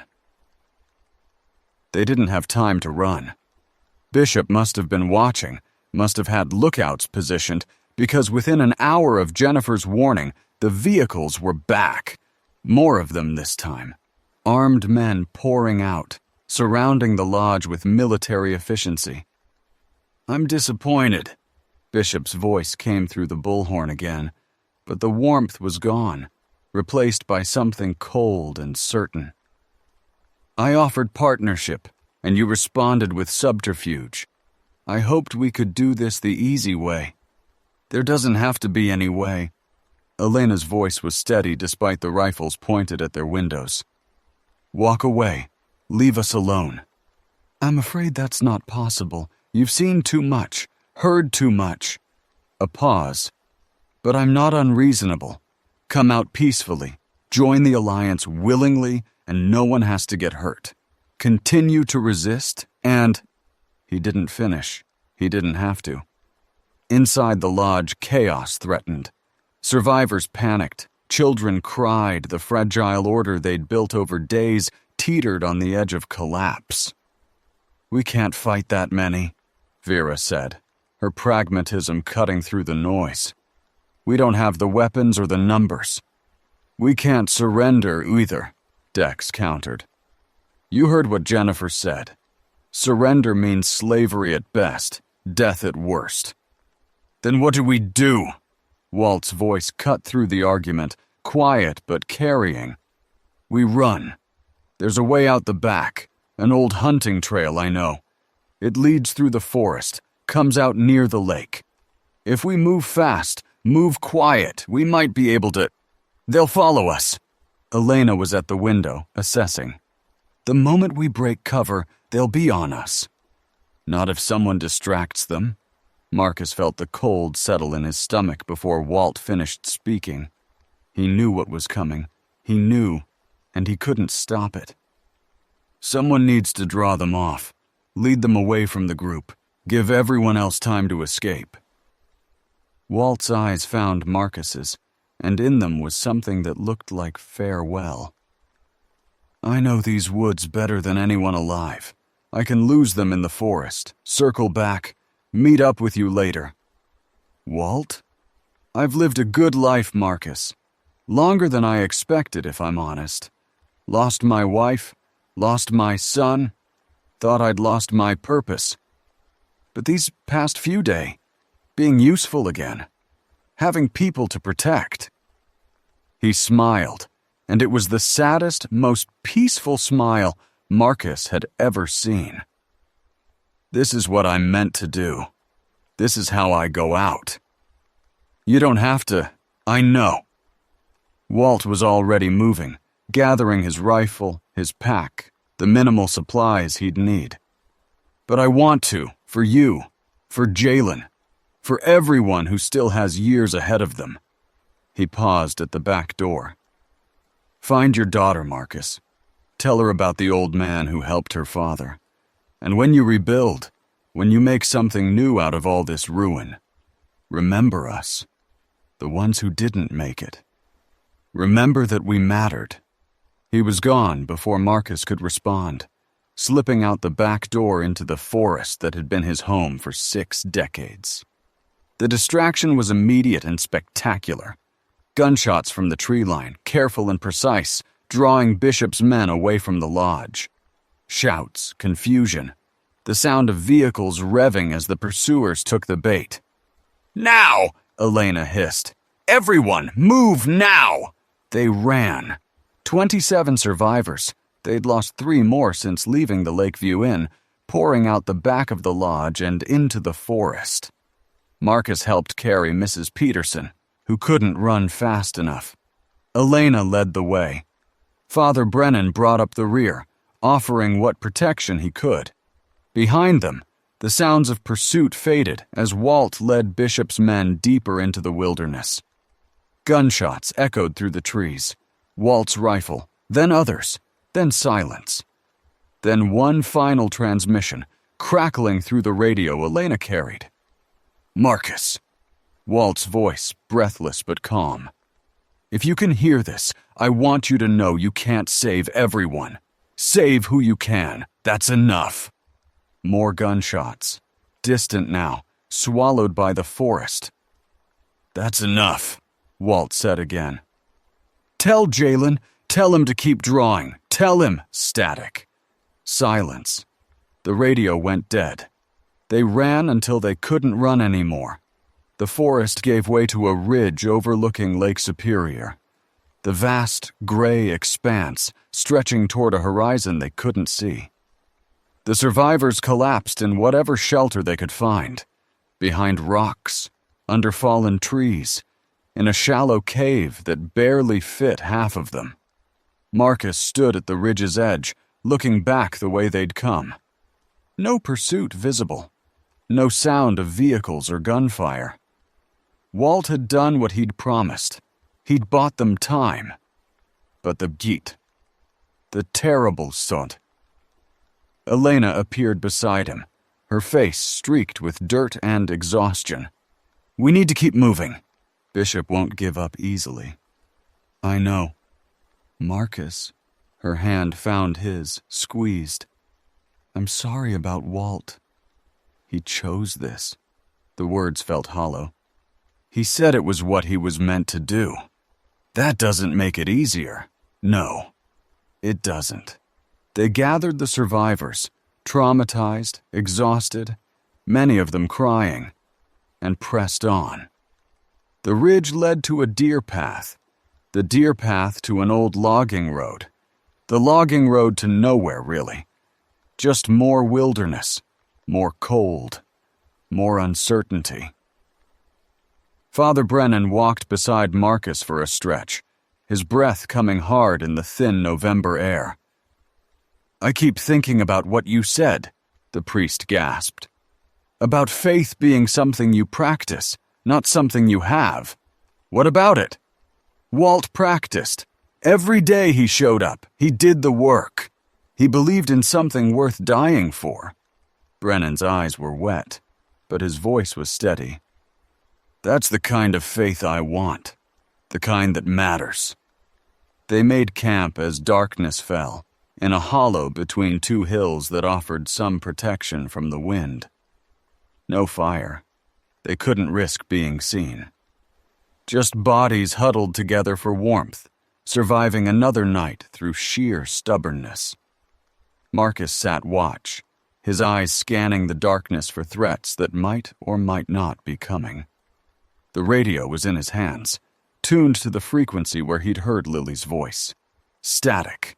Nothing but static.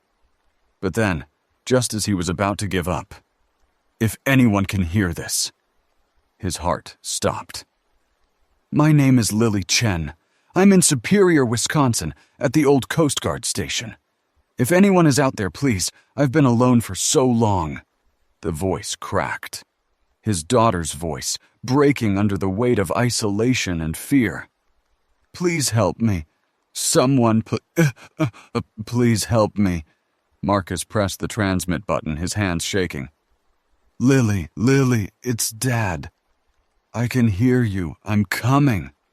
I'm coming to get you." Static. "Lily?" Nothing, but it didn't matter. He knew where she was now. The Coast Guard station in Superior. A specific location. A specific destination. Walt had given his life to buy them time. Marcus would make sure that sacrifice meant something. He would find his daughter, whatever it cost, however long it took. The night stretched on, cold and dark and full of threat. But for the first time since the world ended, Marcus Chen had direction. He was going to Superior. He was going to the Coast Guard station. He was going to bring his daughter home. Dawn came gray and cold, like every dawn since the collapse. Marcus gathered the survivors, 26 now, having lost one more in the night to heart failure, the cumulative stress of the past weeks finally claiming its toll. They stood in a circle, exhausted and scared, waiting for someone to tell them what came next. "We need to make decisions," Elena said, her voice hoarse from the cold. "Bishop's people are still out there. The lodge is lost. We need a new plan." "We need to keep moving north," Vera said. "Away from the Alliance, away from the population centers. Find somewhere remote enough to disappear. And then what? Hide forever?" Dex's voice was sharp with frustration. That's not living. That's just slow dying. What would you have us do? The argument might have escalated, but Marcus stepped forward, and something in his bearing silenced the others. I heard from my daughter last night on the radio. He let the words settle. She's in Superior, at the Coast Guard station, alone. Scared, calling for help. Superior is east, Elena said carefully. Across the lake or around it, through territory we don't know. I know, and I'm going anyway. Marcus looked at each face in turn. Jalen with his notebook, Sarah with her steady hands, Dex with his nervous energy, Father Brennan with his struggling faith. I'm not asking anyone to come with me. This is my daughter, my risk. But I wanted you to know. I'll come. Elena's voice was immediate. You'll need someone who can fight. Me too? Dex stepped forward, surprising everyone, including himself. I don't know your daughter, but someone should have come for me when I was a kid. No one did. Maybe this is how I make up for that. I'll come. Jalen's voice was quiet but certain. I want to meet someone who survived, someone who made it. Father Brennan nodded. If there's a chance to save a life, I should be there. That's what priests do. Sarah raised her hand. Someone needs medical knowledge. Sasha should stay with the main group. They need her more. But I've learned enough to be useful. Marcus felt something crack in his chest. Not grief this time, but gratitude. These people, who had no obligation to him, who had every reason to prioritize their own survival, were choosing to help anyway. Thank you, he said. All of you. Vera cleared her throat. The rest of us will head north as planned. There's a mining complex about 30 miles from here. Defensible, resources available. We'll establish there and wait for word. If we make it to Superior, I'll try to contact you, Marcus said. When? Elena corrected. When you make it. They divided supplies, said their goodbyes, made the 1,000 small arrangements that separated one group from another. Mrs. Peterson hugged Marcus and told him to bring his daughter to meet them. Sasha pressed extra medical supplies into Sarah's hands and extracted a promise to take care of herself. And then they were walking again. 6 people heading east, toward a lake and a station, and a girl who'd been calling for help in the darkness. The forest changed as they traveled east. The hills flattened into marsh and wetland, the trees thinning until they could see the gray expanse of Lake Superior through the gaps. The air smelled of ice and vast water, the particular scent of the greatest of the Great Lakes preparing for winter. They saw remnants occasionally, solitary figures wandering through the landscape, drawn by memory echoes to locations that no longer held meaning. A woman standing outside a collapsed hunting cabin, her hands pressed against walls that had once sheltered her family. A man walking in circles around a boat trailer, unable to understand why the boat was gone. These they avoided, giving wide berths, moving silently past. The remnants didn't seem to notice them, too absorbed in their fragmented memories to register living prey. On the second day, they found the containment line. It stretched across a valley, a scar of military effort. Concrete barriers, chain-link fence topped with razor wire, guard towers that had once held soldiers with orders to stop the spread at any cost. Those soldiers were gone now, scattered or dead or turned, and the line they'd died defending was breached in a dozen places. They tried to hold it here, Elena said, studying the defenses with professional eye. Must have thought if they could stop the infection from spreading north. They were wrong. They were always going to be wrong. She shook her head. You can't stop something like this with guns and walls. It spreads through people, through the connections between people. The only way to contain it would be to contain love itself. They picked their way through the ruins of the containment line, past abandoned vehicles and scattered equipment and things that had once been soldiers. Marcus tried not to look too closely at the bodies. Some wore the uniforms of people who'd died trying to save others. Some wore the expressions of people who'd died in terror. Near the center of the line, they found something useful. A military radio, still functional, its battery surprisingly charged.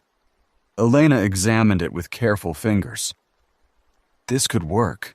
Better range than what we have. If Lily's still broadcasting... They tuned it to the frequency Marcus had memorized, the frequency that had carried his daughter's voice. Static filled the air, but it was different static. Cleaner, sharper, full of potential. Lily, Marcus spoke into the handset. Lily Chen, this is your father.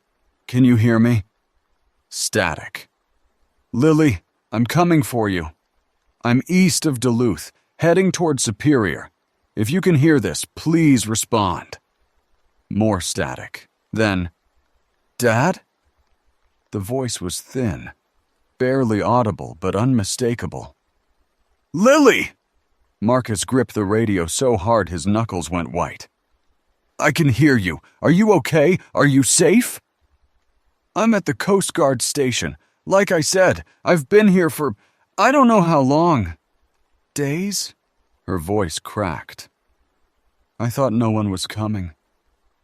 I thought I was going to die here alone. You're not alone anymore.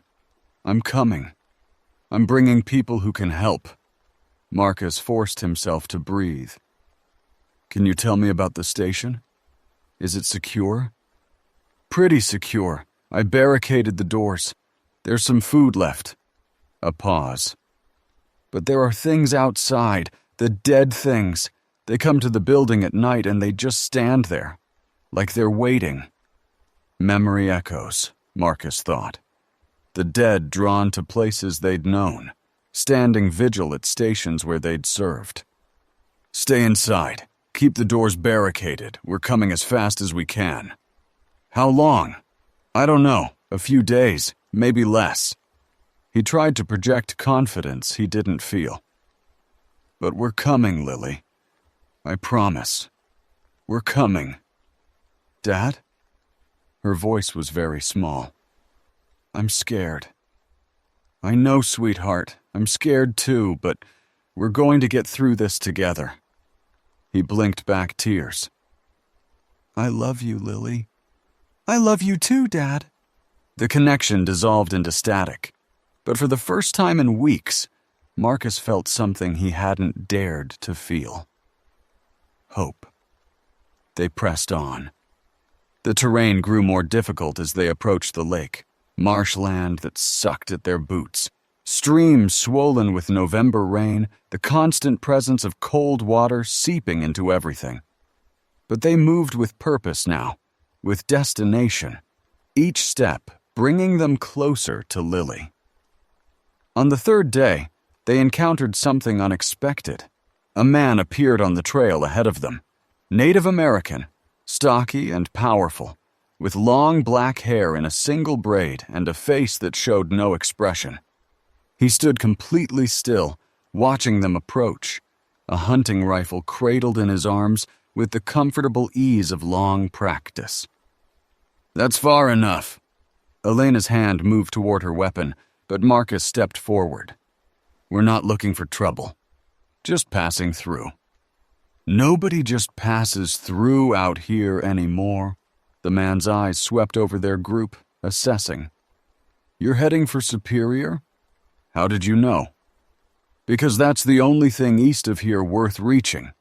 And because you've got the look of people with somewhere to be. He tilted his head. My name is Mike Redhawk. This is my territory. Your territory? My people have lived on this land for thousands of years, before the cities, before the roads, before any of this. Mike gestured vaguely at the ruins of civilization. We've survived apocalypses before. We'll survive this one. You're not alone out here? My family. A few others who knew enough to head for the wilderness when things fell apart. He studied Marcus with those unreadable eyes. You're looking for someone. Someone specific. My daughter. She's in Superior, at the Coast Guard station. I know the place. It's defensible. Good choice for a scared kid. Mike was silent for a long moment. The route you're taking will get you killed. The marsh extends for miles ahead. Remnants congregate in the waterlogged areas. Something about the way sound carries. You'll walk right into a nest of them. Is there another way? There's always another way. Mike shifted his rifle, came to some internal decision. I can guide you around the marshland, get you to the lake shore. From there, you're on your own. Why would you help us? Because you're trying to save your daughter. Something flickered in Mike's expression. Something that looked like memory, like grief. I had a daughter once. I know what that desperation feels like. Had? She was in Duluth when it started, working at the hospital. He didn't elaborate. He didn't need to. Mike Redhawk was as good as his word. He led them through the wilderness with an expertise that made Walt's skills look amateur, reading the land like a book, finding paths where none seemed to exist, keeping them away from remnants with an almost supernatural awareness of where the dead congregated. They follow the old patterns, he explained one night as they camped in a hollow he'd found. The pathways people used in life, roads, trails, the routes between meaningful places. If you want to avoid them, you travel the spaces between spaces, the places that never mattered to anyone. How do you know so much about them? I've been watching since the beginning, studying. Mike's voice was thoughtful. My grandmother used to tell stories about the hungry spirits, beings that returned from death because they couldn't let go of the living world. I always thought they were just stories. And now? Now I think all stories are true, in their own way. The remnants aren't supernatural, but they're not entirely natural either. He poked at their small fire. Something about the infection preserves what people cared about most. Strips away everything else, personality, reason, humanity, but leaves the love intact, transforms it into hunger. That's a terrible thing to imagine. Most truths are. They reached the lake shore on the 5th day. Lake Superior stretched before them, gray and vast and cold. Ice was forming at the edges, thin sheets that cracked and shifted with the waves. On a clear day, you might have been able to see Wisconsin on the far shore. Today, fog obscured everything beyond a few hundred yards. Superior is that way. Mike pointed east. Maybe 20 miles along the shore, then across the harbor. The Coast Guard station is on the point. You're not coming with us? My place is here, with my family. Mike extended his hand, and Marcus shook it. Good luck, teacher. I hope you find your daughter. Thank you for everything. Don't thank me. Just survive. Mike smiled, the first real smile Marcus had seen from him. And when you rebuild, remember the people who helped you. Remember that we're all in this together, even when it doesn't feel like it. He disappeared into the forest, moving with the silent grace of someone who belonged to the land rather than just living on it. The shore route was treacherous. Rocky beaches gave way to cliff faces, which gave way to marshes that extended into the water. They picked their way along, sometimes climbing, sometimes wading, always watching for remnants that might emerge from the fog. Marcus kept the radio close, checking in with Lily whenever the signal allowed. Her voice was steadier now. Knowing help was coming had changed something in her, given her the strength to hold on. I can see lights sometimes, she told him on the 6th night. Not electric lights. Fires, I think, across the harbor. I don't know if it's survivors or stay inside. Keep the barricades up. We'll be there soon. How soon? A day, maybe less. We can see the city now. And they could. Superior rose from the fog like a ghost town, its buildings dark and still, its streets empty of everything but the wandering dead. The city had fallen hard and fast. They could see the signs of panic and violence even from a distance.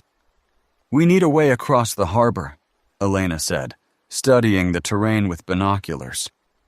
"The bridges are there, but..." The bridges were clogged with vehicles, hundreds of cars and trucks that had tried to flee when the outbreak hit. And among them, moving slowly, figures that had once been people trying to escape. "We can't fight through that. We don't have to." Dex pointed toward the waterfront. "Look, small boats. If we can get to them, paddle across. In November? In this weather? You got a better idea?" They didn't. The approach to the boats was terrifying. They moved through the industrial waterfront at dusk, slipping between warehouses and shipping containers, avoiding the remnants that wandered in aimless patterns. The dead seemed more numerous here, drawn by memory echoes of the port they'd worked, the lives they'd lived along the water. Marcus saw a remnant in a hard hat, standing at a loading dock, its hands making motions that might once have been guiding cargo. He saw another in a business suit, facing a building that had probably held offices. Each one a person, each one a story that had ended in horror. They found the boats at a small marina, fishing vessels and pleasure craft, most damaged but a few intact. Elena selected a small motorboat with an outboard engine that coughed to life after Dex worked his magic. "It'll get us across," she said. "Maybe. Maybe is good enough." They loaded in. Marcus, Elena, Dex, Jalen, Sarah, Father Brennan. 6 people in a boat meant for 4, riding low in the water, crossing a harbor that had seen 100 ships sail and would never see another. The water was cold. The fog was thick. The engine sputtered and caught, carrying them toward the dark mass of Superior's waterfront. Halfway across, the engine died. "What happened?" "Fuel line," Dex cursed, already working. "Give me a minute." They drifted in silence, the fog closing around them. Somewhere nearby, sounds carried across the water. The moaning of remnants on the bridges, the lap of waves against the boats they'd left behind, the distant crash of something falling. Then, from the shore ahead, a light. Flashing, rhythmic. A signal. "Lily," Marcus breathed. The engine coughed back to life. Dex gunned it, and they surged toward the light, toward the signal, toward the daughter Marcus had crossed a dying world to find. The Coast Guard station rose from the fog like a fortress. Stone walls, steel doors, the kind of construction that had been built to withstand storms and would now withstand something worse. And standing on the roof, a flashlight in her hand, a 15-year-old girl with her father's eyes and her mother's determination. Lily. Marcus was out of the boat before it reached the dock, splashing through shallow water, running toward the building where his daughter waited. She disappeared from the roof, and by the time he reached the entrance, she was there, throwing open the barricaded door, falling into his arms. "Dad! Dad, you came! You actually came! I told you I would." Marcus held her tight, feeling her shake with sobs, feeling his own tears freezing on his cheeks. "I told you I'd find you." They stood there for a long time, father and daughter, reunited in the ruins of the world. The others gave them space, Elena keeping watch.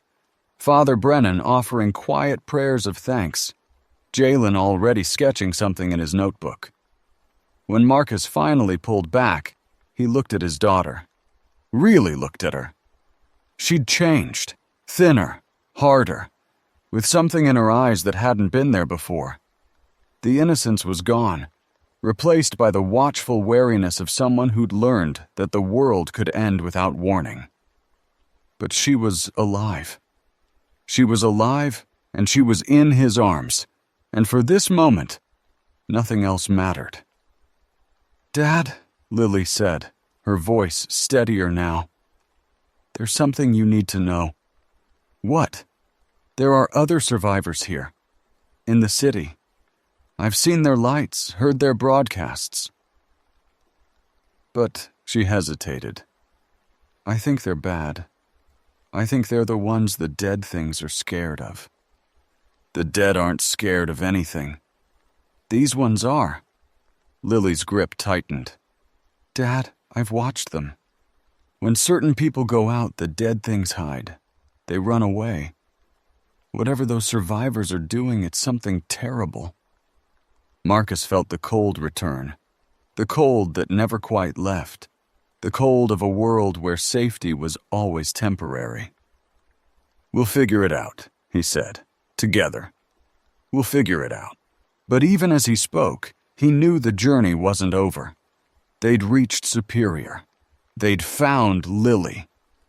But whatever waited in this ruined city, whatever Bishop and his Northern Alliance might be planning, whatever horrors the darkness still held, they would have to face it all. Together. The Coast Guard station smelled of salt and rust and something else. The particular scent of a building that had been occupied by fear. Lily had survived here for almost 2 weeks, alone, except for the dead things that gathered outside at night, and the place bore the marks of that survival. Barricades improvised from furniture, food wrappers piled in corners, a sleeping bag positioned where she could see both exits at once. Marcus stood in the station's main room, watching his daughter move through the space with the unconscious efficiency of someone who'd memorized every inch of it. She was showing them her defenses, explaining which windows were most vulnerable, where the remnants congregated when darkness fell. Her voice was steady, practical, stripped of the teenage uncertainty he remembered. She'd become someone else while he wasn't watching. The apocalypse had done that to her. "The generator still works," Lily said, pointing to a side room. "But I've been rationing the fuel. Didn't know how long I'd need it to last." "Smart." Elena was examining the barricades with professional appreciation. "You did good, kid. Most adults couldn't have held a position like this alone." "I didn't have a choice." The words hung in the air, carrying more weight than their simple syllables suggested. None of them had a choice anymore. Choice was a luxury of the old world. The world where tomorrow was guaranteed and decisions could be reconsidered. Father Brennan was moving through the station, touching things. A framed photograph of Coast Guard personnel, a duty roster still posted on the wall, a coffee mug with a faded "World's Best Dad" logo. His lips moved silently, prayers or memories or both. "Father?" Sarah approached him carefully. "Are you okay?" "I'm thinking about the people who worked here." Brennan's voice was soft and moved. They had families, homes, lives that meant something to them. He picked up the coffee mug, turned it in his hands. Someone gave this to someone else as a gift. A child to a father, probably. A moment of love preserved in ceramic. He set it down gently. "I wonder if either of them is still alive." No one answered. There was no answer to give. The first night in Superior was quiet in ways that felt dangerous. They'd secured the station as best they could, reinforced Lily's barricades, established watch rotations, taken inventory of the supplies she'd gathered. Food for maybe a week if they rationed carefully. Water from the station's storage tanks, still clean. Fuel enough to run the generator for a few hours each day. Marcus sat with Lily in what had been the station commander's office, the two of them sharing space for the first time in weeks that felt like years. She was thinner than he remembered, her face showing angles that hadn't been there before. But her eyes were the same, dark and watchful, carrying the particular intelligence that had always made him proud. "Mom's dead," Lily said it flatly without preamble. "I saw it happen." Marcus felt the words hit him like physical blows. Karen, his ex-wife, the woman he'd loved once and fought with endlessly and never quite stopped caring about. What happened? The first night, when everything went crazy. Lily stared at her hands, her voice distant. "We were trying to get to the car. There were people running everywhere, screaming. And then one of the things, it grabbed her. She told me to run. Lily, I ran!" Her voice cracked. "I left her, and I ran and I could hear her screaming, but I didn't stop. I just kept running until I found this place." Tears were falling now, silent and steady. "I left her, Dad. I left her to die." Marcus pulled his daughter close, feeling her shake with sobs she'd been holding back for weeks. He thought about Karen, their fights, their failures, the daughter they'd made together despite everything. He thought about Lily, 15 years old, watching her mother die and carrying that weight alone in the dark. "You did what she told you to do." His voice was rough. "You survived. That's what she wanted. It doesn't feel like enough. It never does." Marcus held her tighter. "But it has to be, because you're here, because we found each other, because whatever happens next, we face it together." They stayed like that for a long time, father and daughter, grieving a woman who'd been the axis around which both their lives had turned. The wind howled outside, and somewhere in the darkness, the dead were walking. But in that moment, none of it mattered. They were together. That was enough. Morning brought new problems. "There's a compound." Lily spread a hand-drawn map across the station's main table, her finger tracing the harbor's contours. "Here, in the industrial district. I've been watching it for days. Trucks come and go, armed people. Organization." "How many?" Elena leaned in, studying the map with tactical eyes. "Dozens at least. Maybe 100. They've fortified several blocks. Walls, checkpoints, the whole thing." Lily hesitated. "I thought about trying to reach them at first. Before I understood." "Understood what?" "They're not rescuers. They're hunters." Lily's voice was flat. "I watched them take people from a house 3 blocks from here. A family. The family didn't want to go. The hunters didn't care." Marcus felt something cold settle in his stomach. "Did you see who was leading them?" "Not clearly, but I heard them talking once when they came close to the station." Lily looked up, her eyes holding knowledge too dark for 15. "They called him Colonel. They said he was building an army." Bishop. It had to be Bishop. The man who'd tried to absorb them into his Northern Alliance, who'd sent his people to hunt them, when they refused. He hadn't stayed in Minnesota. He'd expanded east, into Wisconsin, into Superior, into the city where Marcus's daughter had been hiding. "He followed us." Elena's voice was grim. "Or he was already planning to expand here. Either way, we have a problem." Marcus studied the map, trying to see options in the lines Lily had drawn. "We can't stay here long-term with Bishop's operation this close, and we can't leave without dealing with whatever he's built. We don't have the numbers to fight him." Vera's pragmatism cut through as always. She'd been quiet since they arrived, assessing, calculating. If he has 100 people, armed and organized, we can't win a direct confrontation. Then we don't confront directly. Marcus looked at his team. Elena, Dex, Father Brennan, Sarah, Jalen, and now Lily. 7 people against an army. We watch, we learn, we find his weaknesses. And then we exploit them. The days that followed were brutal.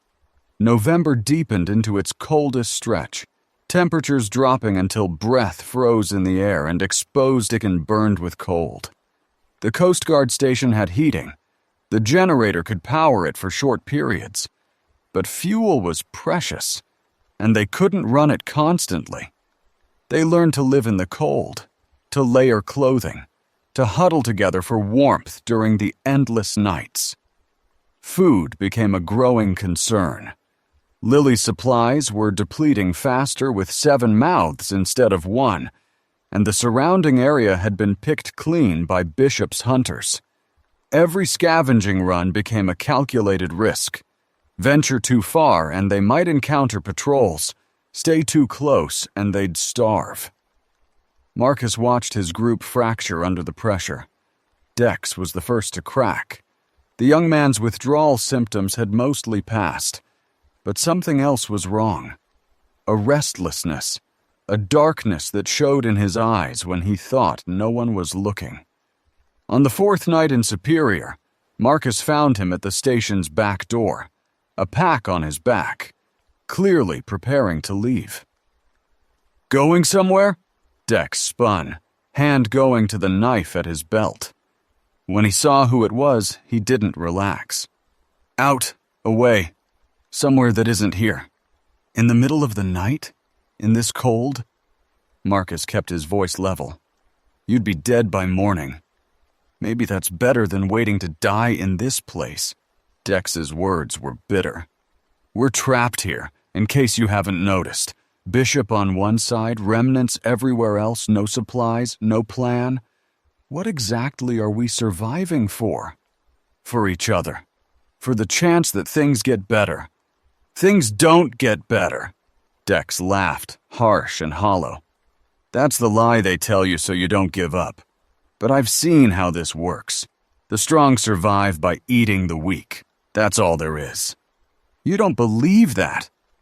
"Don't tell me what I believe." Dex's hand tightened on his knife. "You don't know anything about me. You gave up on me years ago. Remember?"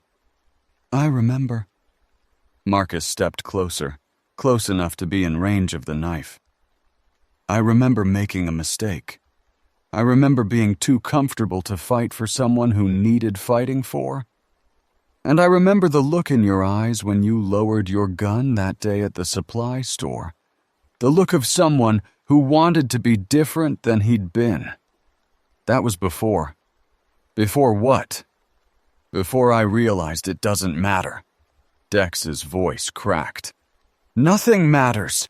We're all going to die here, and nobody's going to remember any of us, and all the things I thought I could be were just fantasies." Elena appeared in the doorway behind them, drawn by the voices. Her hand rested on her weapon, but she didn't draw it, just stood there, watching, waiting to see how this would play out. "You want to leave?" Marcus said quietly.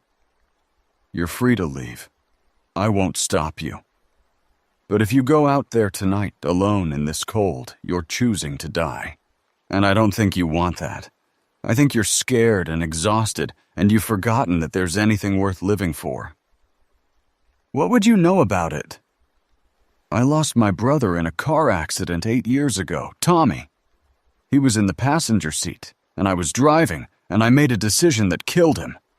Marcus felt the old wound tear open, the guilt he'd carried for so long. "For years afterward, I wanted to die. Not actively, not like walking into the snow, but I stopped caring if I lived. I went through the motions, but I wasn't really there. What changed? Lily, My daughter. She needed me, and that need gave me a reason to keep going even when I didn't want to. Marcus met Dex's eyes. You don't have a daughter, but you have us. We need you, Derek. Your skills, your knowledge, your willingness to do the hard things. If you leave, we lose that. And we might not survive the loss. Silence. The wind howled outside, carrying snow and cold and the distant moans of things that had once been human. Then Dex lowered his hand from the knife and let the pack slide off his shoulder. You're a manipulative bastard, he said. You know that? I'm a teacher. Manipulation is half the job. Elena stepped forward and took the pack, her expression unreadable. Get some sleep. Your watch starts in 4 hours. Dex nodded, moving past them into the station's interior. But at the doorway, he paused. For what it's worth, nobody ever told me they needed me before. Not like that. He disappeared into the darkness before Marcus could respond. The scouting missions were Elena's domain. She designed them with military precision, small teams, specific objectives, predetermined routes, and fallback positions. They mapped Bishop's compound from a distance, counting guards, tracking patrol schedules, trying to understand the operation they were facing. What they learned was worse than they'd feared. He's building something, Elena reported after the third mission. Not just a fortress, a factory maybe, or a processing center. There are trucks going in loaded with supplies and coming out empty, over and over. Processing what? Sarah asked. Resources, people's stuff stripped from wherever his hunters find it. Elena's jaw was tight. They're consolidating everything, every tool, every scrap of food, every piece of useful equipment. If you're not part of his operation, you don't get access to anything. That's how feudalism works. Marcus felt his teacher's mind engaging, finding patterns in the chaos. He's making everyone dependent on him. Control the resources, control the people. It's worse than that. Dex had been on one of the missions, his street knowledge proving invaluable for the close reconnaissance. I talked to someone on the edge of the compound, one of the workers, not a guard. She said Bishop has a policy. Every new group that gets recruited has to prove their loyalty. How? Dex's face was pale. They have to kill someone from outside, to show they're committed. The words settled over the group like a physical weight. Marcus thought about the families Lily had seen being taken, the people who'd been forced to choose between joining Bishop's army or dying. How many had been made to kill to survive? We can't let this stand. Father Brennan's voice was quiet but certain. Whatever else we do, whatever happens to us, we can't let this continue. We're 7 people. Vera's pragmatism cut in. He has 100. What exactly do you propose we do? I don't know yet. Marcus looked at the faces around him, exhausted, scared, but not broken. Not yet. But we'll figure it out. We have to. Day 25 broke gray and bitter. The temperature had dropped overnight, leaving frost on the inside of the windows. Marcus woke to the sound of Lily coughing, a dry, rattling sound that made his heart clench with fear. But it was just the cold air, nothing worse, and she waved off his concern with the casual dismissal of a teenager who didn't want to be fussed over. They needed supplies. The food situation had become critical, and Elena had identified a warehouse a mile from the station that Bishop's hunter hadn't yet cleaned out. It was risky. The route passed close to patrolled areas, but they had no choice. I'll lead the team, Elena said. Sarah for medical support. And I'll go. Father Brennan stepped forward. I can help carry supplies. And perhaps I can be useful if we encounter anyone who needs spiritual support." Elena hesitated.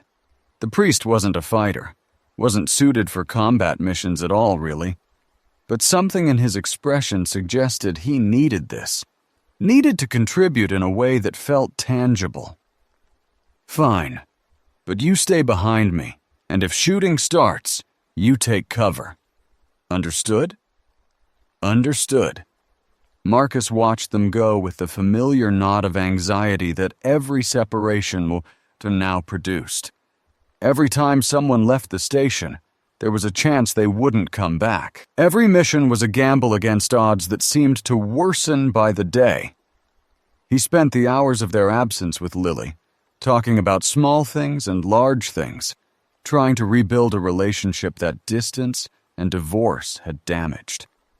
She told him about her last normal days, school, friends, the boy she'd been thinking about asking to the winter formal. He told her about his life in Duluth, about his teaching, about the people he'd lost. When he mentioned Walt, Lily's expression changed. "The old man who sacrificed himself? He was my mentor years ago, taught me how to be a teacher, and then he taught me how to lead in those last weeks." Marcus felt the grief rise, pushed it down. "He saved all of us, gave his life so we could escape." "That's," Lily trailed off, searching for words. "That's really brave. Or really stupid. I can't decide which. Maybe both. Maybe that's what heroism is. Doing the brave, stupid thing because someone has to. Would you do that? Sacrifice yourself for other people?"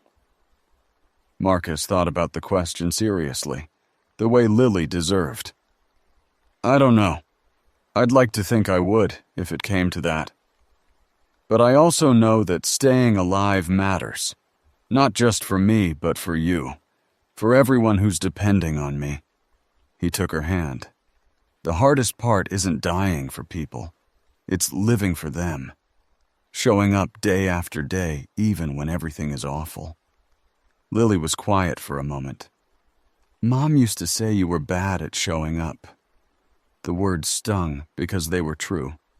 He had been bad at it, working late, missing events, letting the marriage crumble because fighting for it was too hard.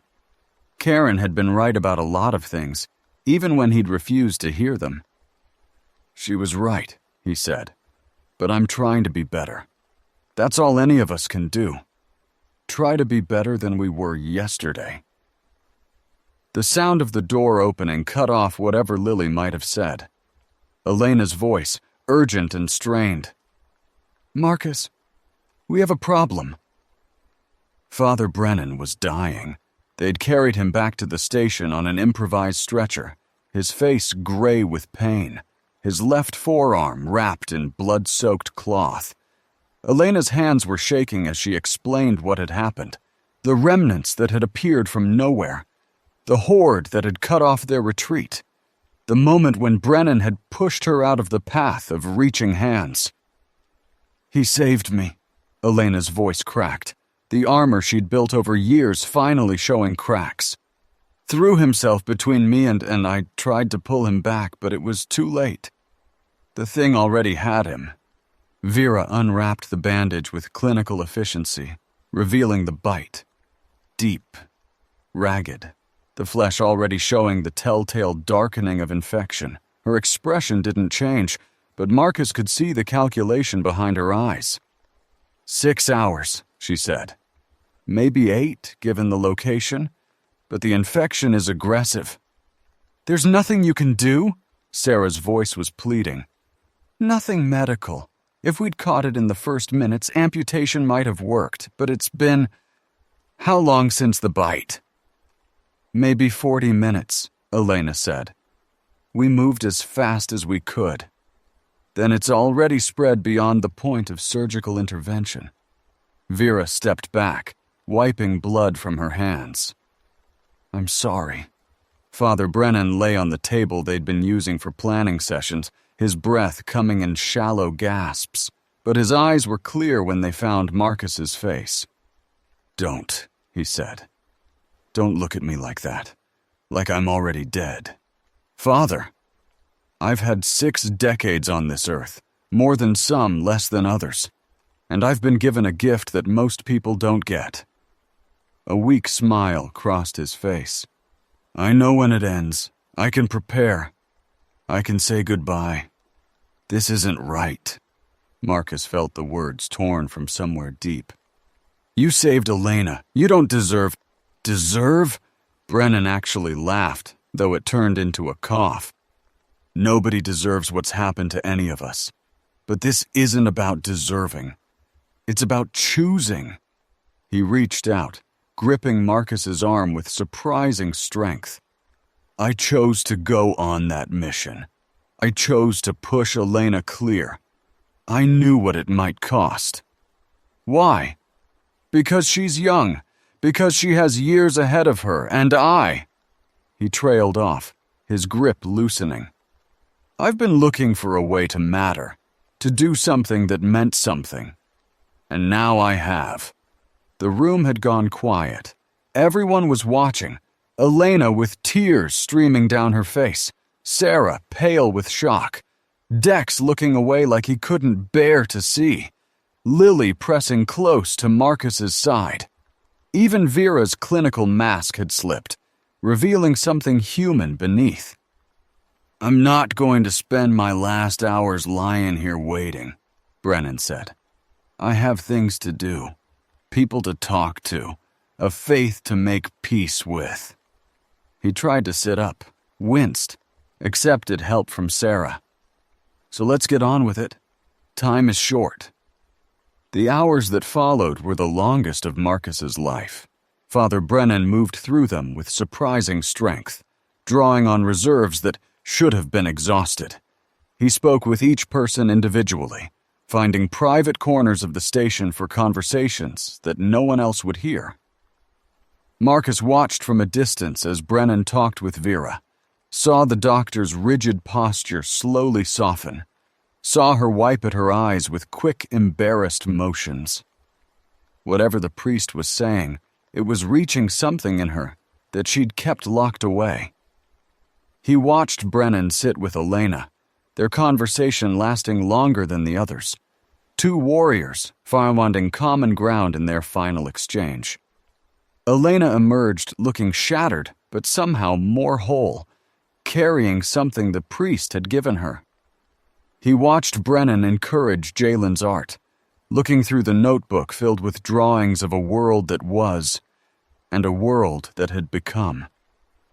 The boy was crying by the end, but nodding too, accepting something, a mission, maybe, a responsibility. He watched Brennan challenge Dex, saw the young man flinch and argue and finally break down, some wall crumbling that had kept him separate from everyone else. They embraced at the end, an unlikely picture, the priest and the ex-dealer, finding something in each other that transcended their differences. When Marcus's turn came, he almost couldn't face it. But Brennan was waiting, patient as always, and avoiding this would mean carrying the regret forever. They sat together in the station commander's office, the same room where Marcus had held Lily through her grief. Outside the window, snow was falling. The first real snow of winter, thick and heavy, blanketing the ruined city in white. "I'm not going to pretend to accept this," Marcus said. "I'm not that good a person.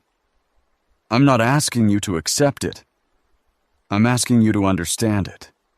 Brennan's voice was weaker now, the infection spreading, but his eyes were clear. "Do you remember what we talked about back at the lodge? About faith being something you practice?" "I remember.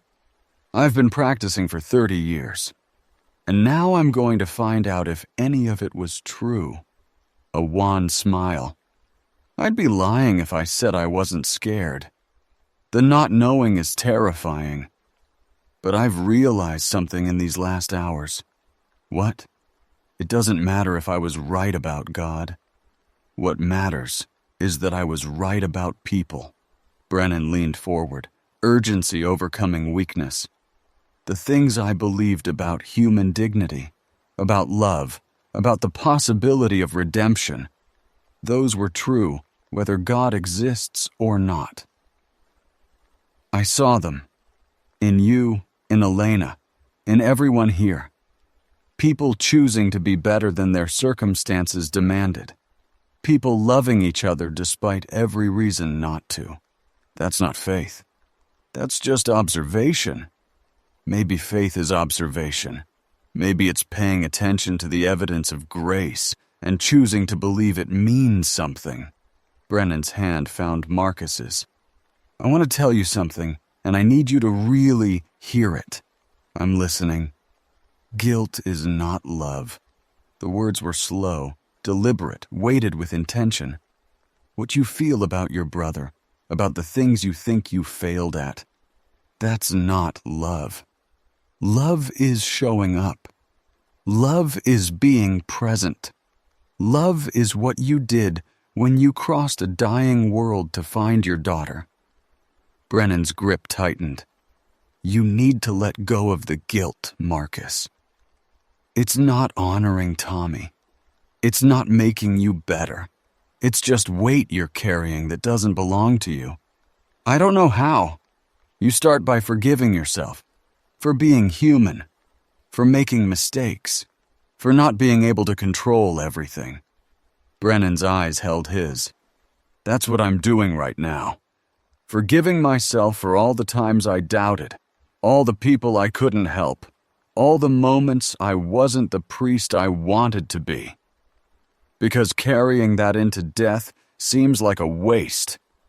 Marcus felt something crack inside him, something that had been holding together through sheer stubbornness, through the refusal to feel what needed to be felt. I don't want you to die, he said, and his voice broke on the words. I know. Brennan's smile was peaceful, luminous even as the fever rose in his cheeks. But this is happening whether we want it or not. The only choice we have is how we face it. The night deepened. The snow kept falling.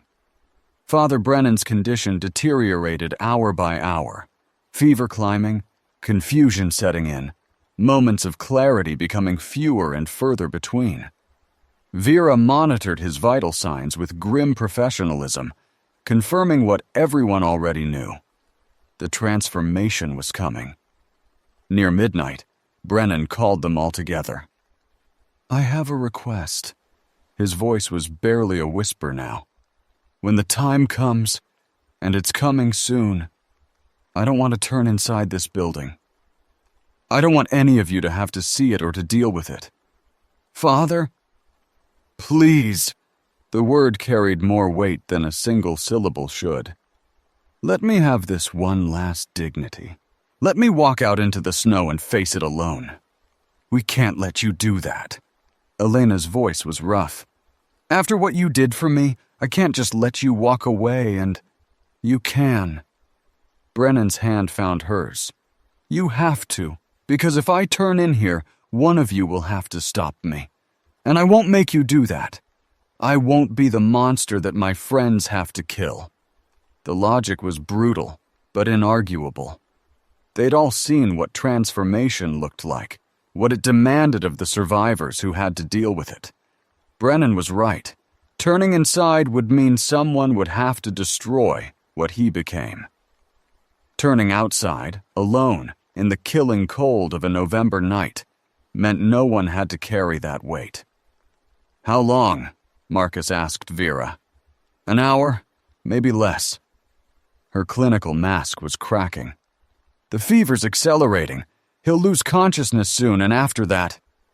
Then let's make the most of the time we have. Brennan tried to sit up, accepted help from Father Brennan.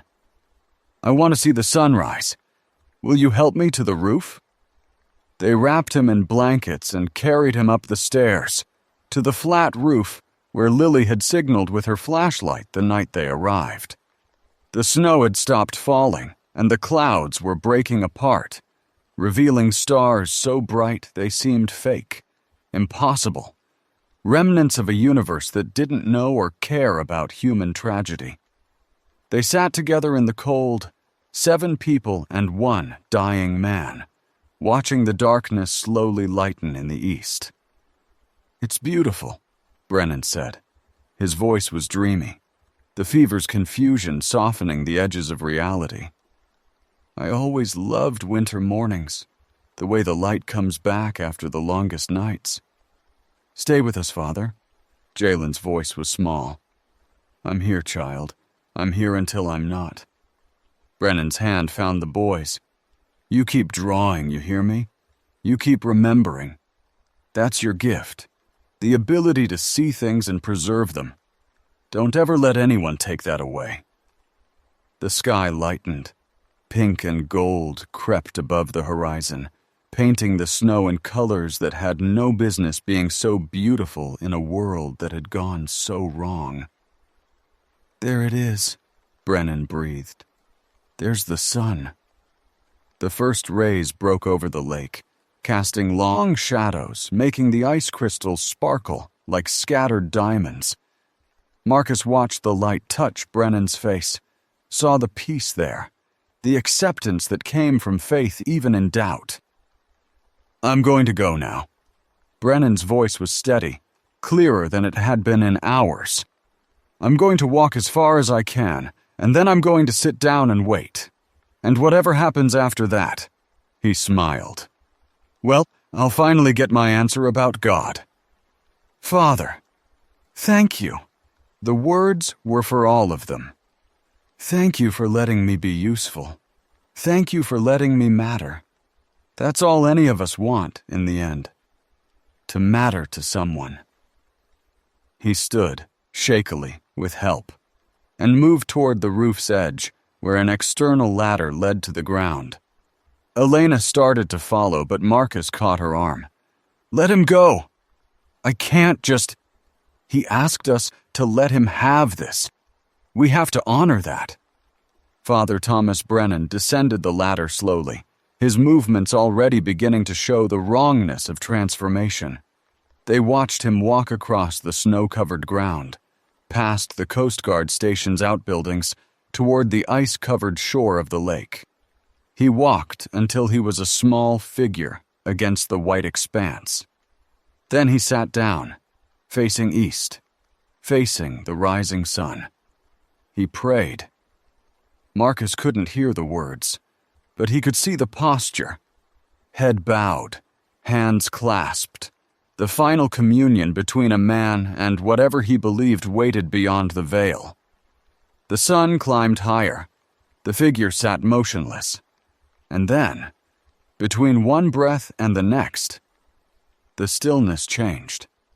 The wrongness became visible even at this distance, the twitching, the jerking, the terrible animation of something that wasn't Thomas Brennan anymore. The thing that had been Father Brennan stood up. It swayed, confused, driven by hungers it couldn't understand.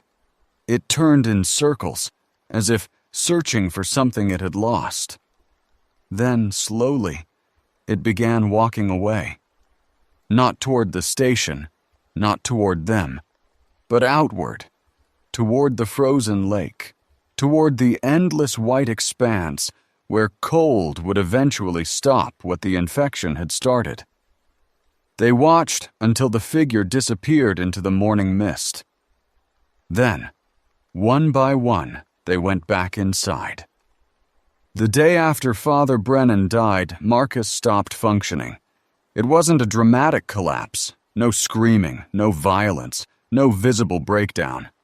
He simply stopped eating, stopped talking, stopped engaging with the endless problems that demanded attention. He sat in the station commander's office, staring at nothing, lost in a grief that had finally overwhelmed his capacity to process. Elena found him there near sunset, her face lined with exhaustion and concern. "Marcus, we need you." "I know." His voice was flat. "I just can't. Not right now. The group is falling apart. Morale is destroyed. Everyone's looking to you for direction, and you're sitting here. Doing what? Grieving? Processing the fact that a good man died so we could keep living? Marcus finally looked at her. Don't you get it? He's gone. Walt's gone. All those people back in Duluth, everyone we left behind, they're all gone. And we just keep moving forward like it doesn't matter. It matters. Elena sat down across from him. It matters more than anything. But we can't stop, Marcus. The moment we stop moving, we die. Maybe that would be easier. Don't. Her voice sharpened. Don't you dare. You have a daughter in the next room who needs her father. You have people who followed you through hell because they believed you could get them through. You don't get to give up. I'm not giving up. I'm just tired. Marcus closed his eyes. Every person I care about dies. Tommy, Walt, Brennan. How am I supposed to keep caring when caring just means more loss? Because that's what being human means. Elena's hand found his, gripped hard. Loss is the price of love. Brennan knew that. He chose to love anyway, knowing it would cost him everything. Are you going to dishonor that choice by closing yourself off? What if I can't do it anymore? What if I don't have anything left to give? Then you borrow. You lean on the people around you until you find your own strength again. She pulled him to his feet. Come on. The group is gathering for dinner. Vera's found something that passes for soup. You're going to eat, and you're going to talk to people, and you're going to fake being okay until you actually are. That doesn't sound very therapeutic. It's not. It's survival. She steered him toward the door. Therapy is for people with the luxury of time. We have tonight and tomorrow, and maybe the day after if we're lucky. That's it. That's all any of us have ever had. But we used to pretend otherwise. They walked together into the main room, where the survivors had gathered around a camp stove, passing bowls of thin broth that was nonetheless warm and comforting. Marcus sat down next to Lily, who immediately leaned into him, seeking comfort and offering it in equal measure. Hey, Dad. Hey, sweetheart. You okay? Not really, but I'm trying. That's all any of us can do. Lily squeezed his hand. That's what Father Brennan said. Trying is enough. Marcus looked around the circle, at Elena spooning soup with mechanical efficiency, at Vera checking Sarah's understanding of medical procedures, at Dex sitting apart but still present, at Jalen adding to his notebook, at Lily warm against his side. These people, this impossible family that had formed in the crucible of catastrophe. Father Brennan had been right. Love was showing up. And despite everything, despite the crushing weight of loss and fear and uncertainty, they were still showing up for each other, for whatever future they could still claim. I heard her again, Marcus said quietly. Lily's transmission, the one that led us here. I've been thinking about it. Thinking what? Bishop is between us and the rest of the world. Between us and any chance of connecting with other survivors, finding supplies, building something sustainable. Marcus felt the familiar fire stirring in his chest, the determination that had driven him across a dying world to find his daughter. We can't stay here forever. We can't just hide while he consolidates power. What are you suggesting? I'm suggesting we stop running. Marcus looked around the circle, meeting each pair of eyes in turn. Father Brennan told me guilt isn't love. He told me to forgive myself for not being able to control everything. But he also told me I was right about people, about their capacity to choose better, to be better than circumstances demand. That sounds like the setup for something stupid and dangerous, Dex said. Probably. But I've been thinking about what Walt said before he died. You can't save everyone. Save who you can. That's enough. Marcus took a breath. There are people in Bishop's compound who don't want to be there. People who were forced into his system, who are trapped by fear and necessity.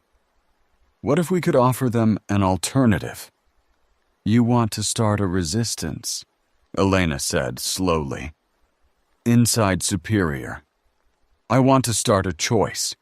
Bishop rules through control, through making everyone dependent on his resource and afraid of his power. What if we could break that dependency, give people options? With what resources? We can barely feed ourselves. I don't have answers to everything yet, but Brennan died so we could live. Walt died so we could escape. I'm not going to let their sacrifices mean nothing. Marcus stood up, feeling something shift inside him, the paralysis breaking, the grief transmuting into purpose. Tomorrow, we start planning. We find Bishop's weaknesses. We build connections with whoever inside that compound wants something better. And we figure out how to bring him down. The silence stretched. Then Elena nodded slowly. It's probably going to get us killed. Probably. Good thing we're too stubborn to stay dead. She raised her bowl in a mock toast. To Father Brennan. And to the stupid, dangerous thing we're about to do. The others raised their bowls, soup and water and whatever else they had. 7 people, gathered in a ruined building in a ruined city, choosing to fight for something better. To Father Brennan, Marcus said. And to everyone who taught us that trying is enough. The next morning brought clarity with the cold. Marcus woke early, slipping out of the sleeping area where the others still rested, and climbed to the roof where they'd watched Father Brennan's last sunrise. The air was bitter, cutting through his layers, but he needed the cold, needed something physical to anchor him to the present.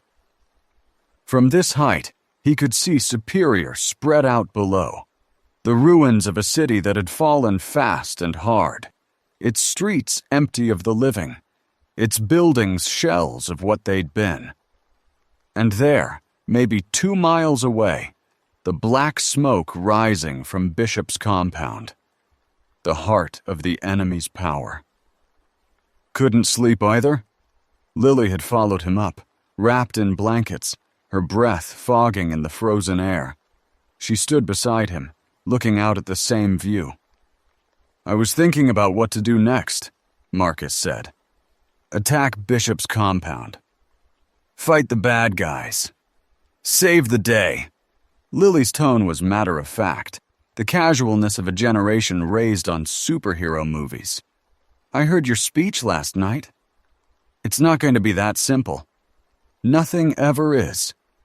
She leaned against him. But you're going to try anyway. Yes. Good. She looked up at him, and in her eyes he saw something that hadn't been there before the world ended. A hardness, yes, but also a strength. The strength of someone who'd survived alone, who'd lost everything and kept going. I want to help. Lily, don't tell me I'm too young. Don't tell me to stay safe.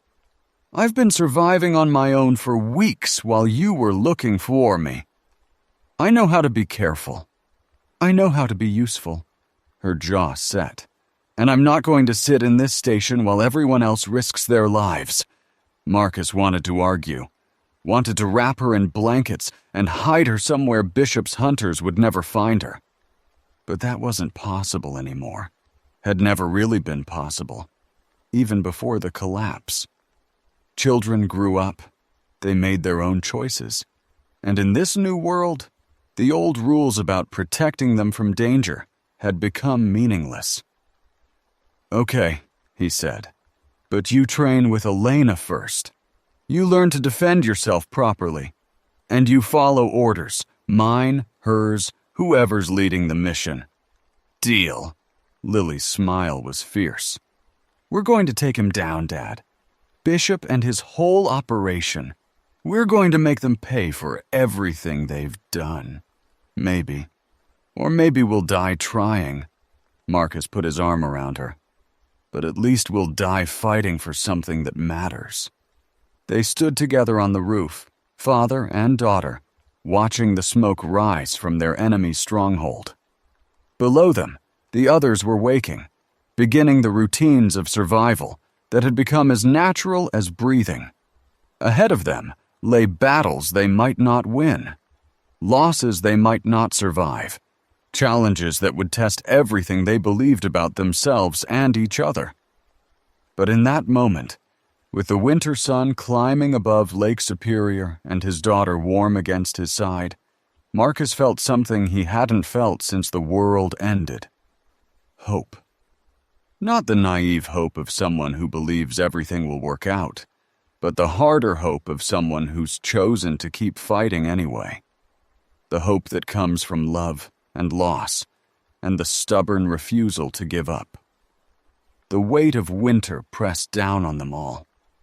But they would carry it together. The days that followed were consumed by planning. Elena led the tactical discussions, mapping Bishop's compound from their observations, identifying patrol patterns, noting vulnerabilities.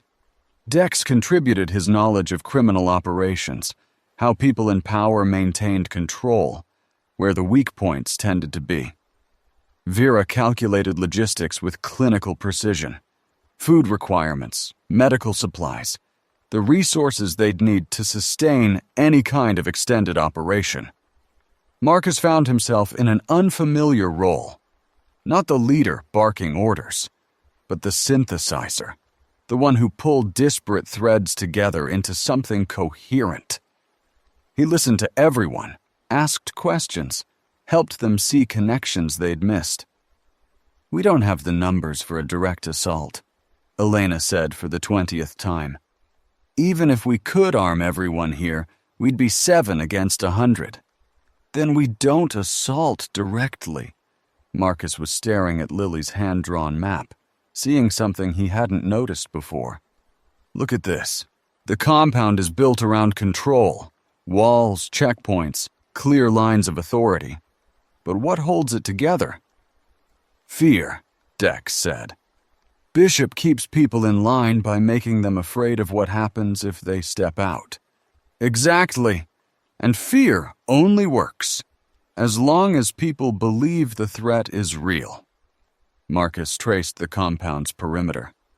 "What if we could show them the threat isn't as real as they think? What if we could prove that Bishop's control can be challenged? How? Small victories. We help people escape. We disrupt supply lines. We create uncertainty." He looked up. "We make Bishop look weak. And once people start believing he can be beaten, they'll start believing they can beat him." "That's a long game," Vera said. "Months, maybe years." "We might have months. We might have years." Marcus shrugged. "Or we might have days. Either way, it's better than sitting here waiting to be found." The planning continued. They identified potential allies inside the compound, people who'd been forced in against their will, people who had family members being held as leverage. They mapped escape routes and supply caches. They developed communication protocols for coordinating with any resistance that might form. And through it all, the winter deepened. Snow fell almost daily now, blanketing Superior in white, hiding the horrors beneath a beautiful shroud.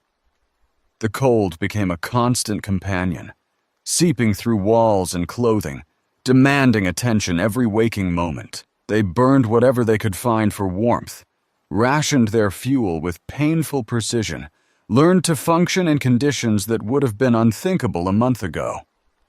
The remnants became less active as the temperature dropped. Cold slowed them, made them sluggish, easier to avoid, if not easier to destroy. Small mercies. "There's a window," Elena observed one evening. "The deep cold is keeping them down, but it won't last forever." When spring comes, if we're still here when spring comes, they'll wake up hungry. Then we'd better not still be here, Marcus said. The breakthrough came on day 28.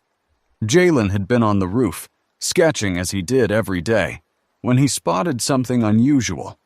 A figure moving through the snow took us to the Coast Guard station, not a remnant. The movement was too coordinated, too purposeful. A living person, alone, approaching their position. Elena wanted to treat it as a threat. Could be one of Bishop's scouts, could be a trap. Or it could be someone who needs help. Marcus was already reaching for his binoculars. Let me see. The figure was a woman, young, maybe early 20s, stumbling through snowdrifts with the desperate determination of someone who had nowhere else to go. She was looking at the station, making directly for it, waving her arms in a gesture that might have been surrender or supplication. I'll go down. Marcus was already moving. Marcus? If Bishop was going to attack, he wouldn't send one person. This is something else. He met her at the station's entrance, weapon drawn but not raised. She collapsed against the barricade, gasping, her face blue with cold. Please, she said, please help me. I escaped from the compound. They'll be looking for me. They brought her inside, wrapped her in blankets, gave her warm broth that she drank in desperate gulps. Her name was Maya, she told them. She'd been recruited by Bishop's hunters 3 weeks ago, along with her younger brother. She'd been put to work in the compound's kitchens. Her brother had been assigned to security. They made him do things, she said, her voice cracking. Made him prove his loyalty. He didn't want to, but they said if he didn't, they'd hurt me. Where is he now? Marcus asked gently. Still there. I couldn't get him out. I barely got myself out. Maya's tears were freezing on her cheeks. But I heard things. In the kitchens, you hear things. Guards talking, officers planning. What did you hear? Maya looked up, and in her eyes was the desperate hope of someone fearing the only thing they had. Bishop knows you're here. He's been watching your station for days, and he's planning something big. He's going to move against you within the week. The room went silent. Elena spoke first. How many? What kind of force? Enough to overwhelm you. 30, 40 of his best.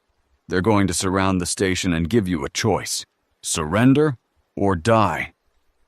Marcus looked at his people, at Elena calculating tactical options, at Dex tensing for a fight, at Vera already planning medical contingencies, at his daughter with her fierce, determined eyes. Then we don't give him the choice. He stood. If Bishop's coming for us, we don't wait here to be trapped. We go to him first. That's suicide, Vera said. No, waiting here is suicide. Going to him Marcus felt the plan crystallizing as he spoke. Going to him is a gamble, but it's a gamble we control. What do you have in mind? Marcus looked at Maya, at the fear and hope and desperate courage in her expression. You said your brother is still inside, that there are others who don't want to be there. He leaned forward. Can you get us in? The plan came together over the next 48 hours. Maya knew the compound intimately. Entry points, guard schedules, the sections where Bishop kept his most valuable resources and his most unreliable people. She knew which guards could be bribed and which were fanatically loyal. She knew where her brother was stationed and how to reach him. It's not going to be clean, Elena warned. Even with insider help, we're looking at significant resistance. People are going to die. People are already dying. Marcus looked at the map they'd assembled from Maya's memories. Every day Bishop's operation continues. More people get absorbed. More families get broken apart. More good people get forced into doing terrible things. We can stop that, or we can try to stop it. And if we fail, then we fail trying to do the right thing. He met her eyes. Isn't that what Walton Brennan died for? Isn't that what any of this has been for? Elena was quiet for a moment. Then she nodded slowly. We'll need diversions, multiple entry points, communication between teams. Her tactical mind was engaging. And we'll need something to break Bishop's grip on his people, something that shows them resistance is possible. I have an idea about that. Dex had been quiet during the planning, but now he stepped forward. Bishop rules through fear, right? Makes examples of people who resist. But what if we made an example of him? What do you mean? Everyone in that compound has seen what happens to people who challenge Bishop. What if they saw what happens when someone challenges Bishop and wins? Dex's expression was hard. You don't have to kill him. You just have to beat him, publicly. Show everyone that he can be defeated. That's not a plan, that's a wish. It's both. Marcus felt something stirring in his chest. The same feeling he'd had when he'd decided to cross a dying world for his daughter. When he'd chosen to keep moving instead of giving up. We're not going to win this through superior force. We're going to win it by changing what people believe is possible, by showing them a different future. The debate continued, but the core of the plan took shape. Infiltrate the compound using Maya's knowledge, make contact with potential allies inside, create enough chaos to disrupt Bishop's control, and somehow, challenge Bishop himself in a way that broke his grip on his people. It was desperate. It was dangerous. It was probably going to get some of them killed. But it was also hope. The hope that Father Brennan had died believing in. The hope that people could be better than their circumstances demanded. On day 30, they reached the edge of the frozen lake. The full team was there. Marcus, Elena, Dex, Jalen, who'd refused to stay behind despite Marcus's protests, Sarah, and Lily, who'd made the same refusal with even more determination. Maya had gone ahead to make contact with her brother, to plant the seeds of the resistance they would need. Vera had stayed at the Coast Guard station with instructions to flee north if they didn't return in 72 hours. Someone needs to survive, Marcus had told her. Someone needs to carry the story forward. I hate this plan, Vera had said, but I understand it. Now they stood at the lake's edge looking across the ice toward Superior's industrial district. Bishop's compound was visible even from here. The walls, the guard towers, the black smoke rising from generators that never stopped running. Doesn't look like much from here, Dex said. Just another pile of buildings. It's not the buildings. Marcus stared at the compound, thinking about everyone inside. The willing and the unwilling, the believers and the prisoners, the people who'd lost hope and the people who might find it again. It's what the buildings represent: control, fear, the belief that survival requires cruelty. And we're going to change that? We're going to try. Elena checked her weapon one last time. Everyone knows the plan. Everyone knows the risks. If anyone wants to back out, now's the time. No one moved. Then let's go. Marcus stepped onto the ice, feeling it creak beneath his weight. Let's go show these people what hope looks like. They moved across the frozen lake, 7 figures against an infinite white expanse. Ahead, the smoke rose from Bishop's empire. Behind them, the sun was setting over the world that remained. And somewhere in the distance, in the place where Father Brennan had walked into the snow, the ghosts of everyone they'd lost were watching, waiting, hoping they'd finally found people stubborn enough to prove that love was stronger than fear. The weight of winter pressed down on them all. But they carried it together, moving forward, always forward, toward whatever waited on the other side. The ice groaned beneath their feet, like something alive and suffering. Marcus had crossed frozen water before, small lakes in the Minnesota winters of his childhood, the shallow ponds behind his grandmother's house. But nothing had prepared him for Lake Superior. The vastness of it was incomprehensible, a white expanse stretching in every direction until the horizon swallowed everything. The ice was thick enough to hold them, Walt had once assured him, but it didn't feel thick enough. Every step produced sounds that seemed to warn of imminent collapse. Creaks and pops and deep resonant moans that rose from somewhere beneath their feet. "Keep moving." Elena's voice was low, barely audible above the wind. "Stopping is how you fall through." They'd been walking for 3 hours, picking their way across the frozen harbor toward Bishop's compound. The plan was simple. In concept, and terrifying in execution. Approach from the lakeside, where Bishop's defenses were weakest. Link up with Maya and her brother inside. Create chaos. Bring down the tyrant. Simple. Except that every step felt like a gamble against physics, and somewhere ahead, armed men were waiting to kill them. Marcus kept his eyes on Elena's back, letting her navigate while his mind churned through everything that could go wrong. The list was long. The ice could give way. Bishop's scouts could spot them. Maya's brother could have been compromised. The internal resistance could fail to materialize. They could all die on this frozen lake, their bodies preserved in cold storage until spring thaw dropped them into the depths. "Dad!" Lily's voice came from his left. She'd insisted on being part of the assault team, and nothing Marcus said had changed her mind. "You're doing that thing again." "What thing?" "The thing where you catastrophize in your head until you can't think straight." She managed a wan smile despite the cold. "Mom used to complain about it." "Your mother complained about a lot of things. Yeah, but she was usually right." The memory of Karen hit him unexpectedly. Not grief exactly, but a kind of rueful acknowledgement. She had been right about most things in the end.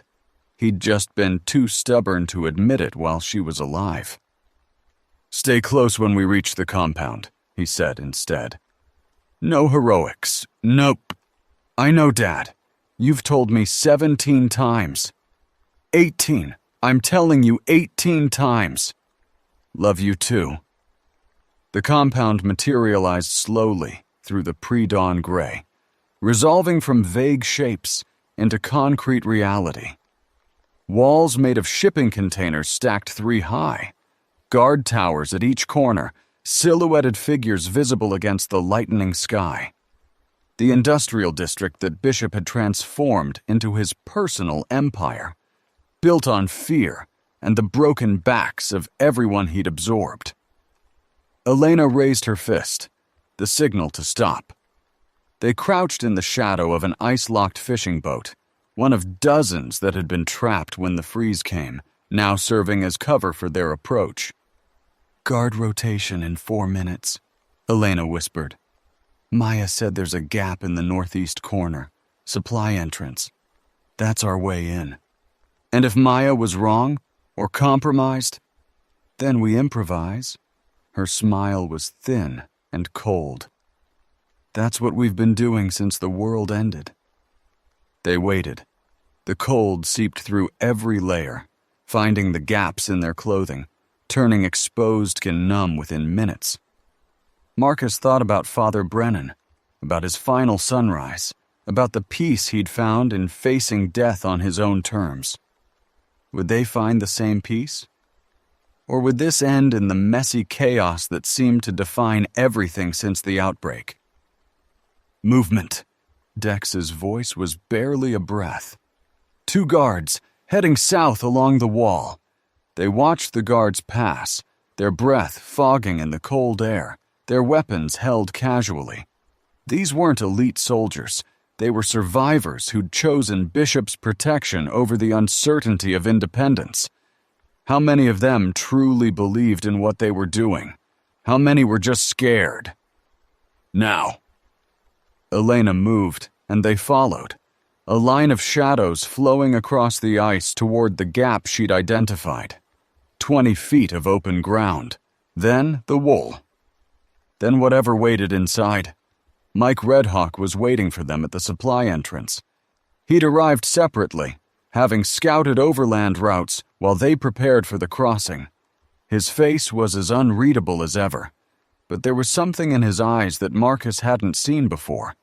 A tension, a readiness that spoke of expectations he wasn't sharing. "The resistance is in position," Mike said quietly, leading them through the gap and into a maze of shipping containers. "Maya's brother has gathered maybe 20 people willing to move when the signal comes. But there's a problem." "What kind of problem?" "Bishop knows something's happening. He's doubled the guards, moved his most loyal people into key positions. Whatever element of surprise we had," Mike shook his head. "He's ready for something. Maybe not us specifically, but something." Marcus felt the cold settle deeper, and this time it had nothing to do with the temperature. If Bishop was prepared, if he'd tightened his grip in anticipation of resistance. "We abort?" Elena asked. "We can't abort." Dex's voice was sharp. "We get one shot at this. If we pull back now, he'll know for certain that someone's organizing against him. He'll purge anyone he suspects. Maya, her brother, all those people who were willing to help." "He's right." Marcus made the decision before he could second-guess it. "We're here. We're inside. We execute the plan and adapt as needed." Mike studied him for a long moment, then nodded. "I'll lead you to the staging point. After that..." He paused. "After that, I'll do what I came here to do." "Which is what?" "Ensure you have a way out." Mike's expression didn't change. "Whatever happens with Bishop, you're going to need an escape route. I'll make sure one exists." There was something final in his tone, something Marcus wanted to question but couldn't find the words for. Mike was already moving, leading them deeper into the compound, and the moment passed. Bishop's compound was larger than Marcus had expected. It sprawled across several blocks of the industrial district, incorporating warehouses, processing plants, and what had once been a shipping office. The walls were just the outer shell. Inside, a small city had grown, complete with barracks, mess halls, medical facilities, and the administrative building where Bishop conducted his rule. They moved through the shadows, guided by Mike's impossible knowledge of the terrain.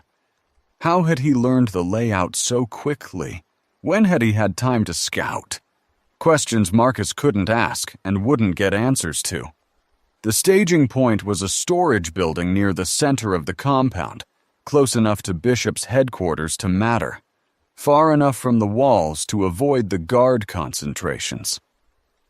Maya was there, along with her brother Elijah and a handful of others. Scared faces in the dark, people who'd decided that resistance was worth the risk. "You came." Maya's voice carried equal parts relief and fear. "I wasn't sure." "We came." Marcus looked at the gathered faces, trying to project confidence he didn't entirely feel. "Is everyone clear on the plan?" The plan was chaos. Coordinated chaos, but chaos nonetheless. Multiple diversions at different points in the compound, a fire in the supply warehouse, false alarms at the main gate. Anything to draw Bishop's attention in multiple directions. to stretch his forces thin, to create the opening they needed. And then Marcus would walk into Bishop's headquarters and challenge him directly. It was the part of the plan that everyone hated. Elena had argued against it for hours. Vera had called it strategic suicide. Even Dex, who'd originally suggested the concept of public confrontation, thought Marcus was taking it too far. But Marcus understood something the others didn't, something his years of teaching history had taught him. Tyrants weren't defeated by superior force alone. They were defeated when their own people stopped believing in them. And the only way to break that belief was to show publicly that the tyrant could be challenged, could be questioned, could be wrong. Bishop rules through fear, Marcus said now, addressing the resistance. He's made everyone believe that opposing him means death. But fear only works as long as no one tests it. Tonight, we test it. And if we fail? Elijah's voice was young, uncertain. Then we fail trying to do the right thing. Marcus thought of Father Brennan, of his final words about faith and practice. But I don't think we're going to fail. Because every person in this compound who's afraid of Bishop, and that's most of them, is waiting for someone to prove he can be beaten. We're going to be that proof. The silence stretched. Then, slowly, Maya's brother nodded. Tell us what to do. The diversions began at exactly 3 a.m. Marcus heard the first explosion from across the compound, the supply warehouse going up, flames clawing at the dark sky. Shouts followed, guards scrambling, the organized machinery of Bishop's control suddenly forced to respond to multiple crises simultaneously. That's our signal. Elena checked her weapon one final time. Everyone knows their positions? Nods all around. Sarah would stay with the resistance fighters, providing medical support as needed. Jalen would document everything in his notebook, because someone had to remember, even if they didn't survive. Dex and Elena would escort Marcus to Bishop's headquarters, watching his back until he was inside. And Lily, I'm coming with you to the headquarters, she said, her voice brooking no argument. Don't try to stop me. Lily. He took my mother from me. He's been terrorizing people for weeks. I want to see him fall. Her eyes met his, and in them, Marcus saw something that had nothing to do with teenage rebellion. I need to see him fall, Dad. I need to know it's possible. There was no time to argue. Another explosion rocked the compound, the second diversion, right on a schedule. Stay behind me, Marcus said. And if I tell you to run, I'll run. Lily's smile was sharp. But you'd better be right behind me. They moved out. The compound had descended into controlled chaos. Everywhere Marcus looked, people were running. Guards trying to respond to multiple threats. Civilians emerging from barracks to see what was happening. The carefully maintained order of Bishop's empire cracking under the pressure of coordinated disruption. Smoke billowed from multiple locations, painting the pre-dawn sky in shades of orange and gray. They encountered their first real resistance halfway to the headquarters. A pair of guards who'd held their position despite the chaos, weapons raised, eyes wide with fear and aggression. Stop on your... Elena moved before they could finish. 2 shots, both clean, both fatal. The guards crumpled without making another sound. Marcus forced himself to keep moving, stepping over the bodies that had been living people 30 seconds ago. This was war. This was what war looked like. He'd taught about battles for 15 years, but teaching and experiencing were different languages. More ahead. Dex had point, his street instincts proving invaluable. Looks like they're forming a perimeter around the headquarters. How many? 10. Maybe 12. Too many to fight through cleanly. Too many to avoid entirely. Marcus's mind raced through options, none of them good. Then a new voice cut through the chaos. Amplified, distorted, coming from speakers mounted throughout the compound. "Attention, this is Colonel Bishop. All personnel, return to your stations immediately. This situation is under control. Repeat, this situation is under control." But the voice carried something it hadn't contained before. A note of uncertainty. A hint that perhaps the situation was not as controlled as Bishop wanted everyone to believe. Marcus felt hope flare in his chest. The diversions were working. Bishop was reacting instead of directing. For the first time since they'd entered the compound, the momentum felt like it might be shifting their way. "We need a distraction," Elena said. "Something to pull those guards away from the headquarters." "I'll do it." Dex stepped forward before anyone could object. "I know how to draw attention. It's kind of my specialty. Dex, I'll lead them on a chase, loop back around, meet you at the extraction point." His smile was thin but genuine. "Trust me, this is what I'm good at." Marcus wanted to argue, but Dex was already moving. Deliberately loud, deliberately visible, drawing the guards' attention with the practiced ease of someone who'd spent years evading pursuit. "Hey!" he shouted, waving his arms. "Over here, you fascist pricks!" The guards turned. Dex ran. And suddenly, the path to Bishop's headquarters was clear. The building had once been a shipping company's main office. 3 stories of concrete and glass, built to withstand harsh winters and heavy traffic. Bishop had transformed it into his seat of power, complete with guards at every entrance and the trappings of authority that dictators always seem to need. "There's a side entrance," Maya had told them during planning. "Service door, usually only 1 guard." The guard was there, as promised. A young man, barely out of his teens, holding his weapon like it was the first time he'd touched one. His eyes went wide when he saw them approach. "Don't." Elena's voice was steady, her gun raised. "Don't make me." For a heartbeat, the situation hung in balance. Then the young guard dropped his weapon and raised his hands. "I don't want to die," he said. "Please. I never wanted any of this." "Then walk away." Marcus stepped past him. "Walk away and don't look back." The guard ran. Marcus prayed he wouldn't regret the mercy. Inside, the headquarters was a maze of offices and corridors, repurposed for Bishop's operation. Maps on walls showed the compound's territory and expansion plans. Lists of names, survivors who'd been absorbed, survivors who'd resisted, survivors who'd been made examples, covered bulletin boards. The bureaucracy of tyranny, documented in painful detail. "Bishop's office is on the top floor," Elena said. "Maya said he rarely leaves it during operations. He'll be there." "Then that's where I'm going." "Not alone." "Alone."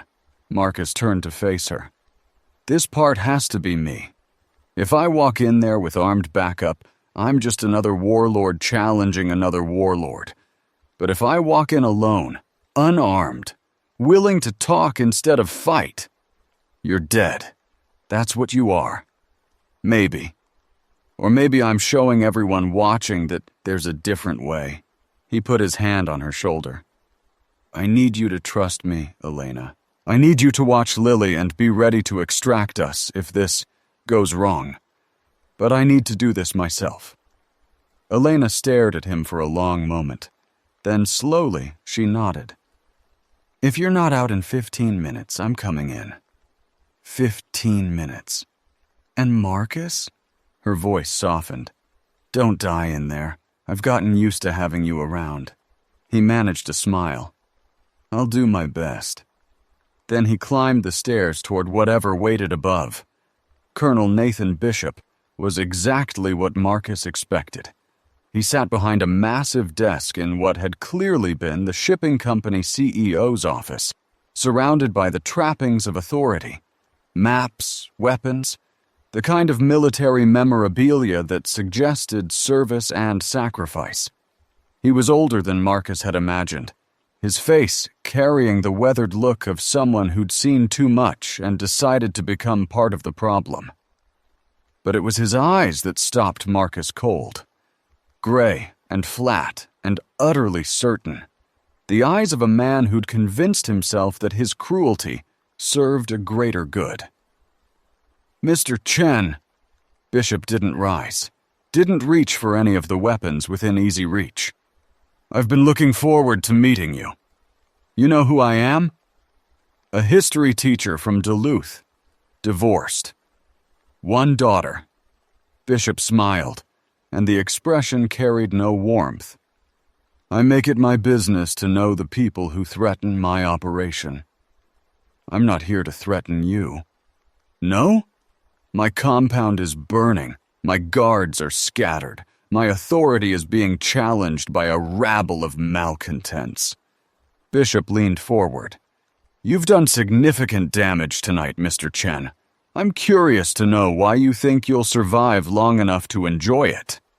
Marcus moved further into the room, acutely aware of the armed guards standing at either side of Bishop's desk. Soldiers, these not frightened teenagers, but hardened men who would kill on command without hesitation. I'm here because you're losing, Marcus said. You just don't know it yet. Losing? Bishop laughed. I have 300 people under my control. I have weapons, supplies, organization. You have what? A handful of idealists and a burning warehouse? I have something you don't. Marcus stopped in the center of the room, exposed, vulnerable, utterly dependent on his words to save him. I have legitimacy. Legitimacy. Bishop's tone was contemptuous. You rule through fear. You force people to kill to prove their loyalty. You tear families apart and call it protection. Marcus kept his voice steady, aware that his life hung on every syllable. But fear only works as long as people believe you're invincible. And after tonight, they won't believe that anymore. You think one night of chaos undermines everything I've built? I think it shows people what they've been afraid to believe. That you can be challenged. That your guards can be overwhelmed. That your compound can burn. Marcus gestured at the window, where flames were visible against the night sky. Right now, everyone in this compound is watching.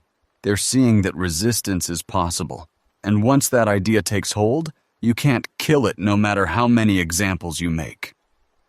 Bishop's expression didn't change, but something shifted in his eyes. A flicker of uncertainty quickly suppressed. An interesting theory. But you've forgotten something. What's that? You're standing in my office, surrounded by my men with no weapon and no backup. Bishop rose from his chair, and for the first time, Marcus could see the physical power in him, the soldier's build beneath the commander's uniform. I could have you killed right now, and all your pretty theories would die with you. You could. Marcus didn't flinch. But then you'd prove me right. Explain. If you have to kill me to stay in power, it means my words threatened you. It means I was right about your control being fragile. Marcus forced himself to take another step forward, closing the distance between them. Every person in this compound will know that the great Colonel Bishop was so frightened by an unarmed teacher that he had to murder him. What do you think that does to the fear you've been cultivating? Silence.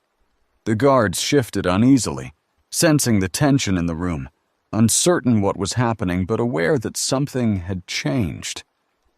You're gambling, Bishop said finally. Gambling that I care more about perception than about eliminating threats. I'm gambling that you're smart enough to see the trap you're in. Marcus held his gaze. Kill me, and you confirm everything I've said. Let me go, and you show weakness. There's no version of this that ends with you in control. Not anymore. There's a third option. Bishop's voice was cold. I make you an example so terrible that no one ever considers resistance again. Like you did with the others? The families you forced to watch? The children you threatened? Marcus felt anger rising, used it. How well has that been working? Because from where I'm standing, you've spent weeks terrorizing people, and all you've accomplished is making them hate you more. They fear me. Fear and hatred are the same thing in the end.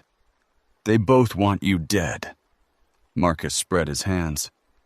I'm offering you something different, something you haven't considered. And what would that be? Walk away. Leave the compound. Take whoever's truly loyal to you and start over somewhere else. Marcus heard the words coming out of his mouth and knew how impossible they sounded. You're a survivor, Colonel. You know how to build from nothing, but you can't build anything lasting on a foundation of fear. It always collapses eventually. For a long moment, Bishop just stared at him. Then he began to laugh, a harsh, bitter sound that filled the office. Walk away? After everything I've built? He shook his head. You don't understand anything about power, do you? The moment I walk away is the moment I become prey instead of predator. There's no middle ground. There's no peaceful retirement. His face hardened. There's only strength or death. Then you've already lost. Marcus felt the certainty settle over him. Because strength built on cruelty always crumbles. History is full of tyrants who thought they were too strong to fall. They were all wrong. Bishop moved then, faster than Marcus expected, crossing the distance between them in 3 quick strides. His hand closed around Marcus's throat, lifting him effortlessly, the soldier's strength overwhelming any resistance. History, Bishop spat, is written by the winners. Marcus couldn't breathe. Spots danced in his vision, but through the growing darkness, he saw something that Bishop couldn't see. The expressions on the guards' faces, the uncertainty, the discomfort, the dawning recognition that what they were watching was wrong.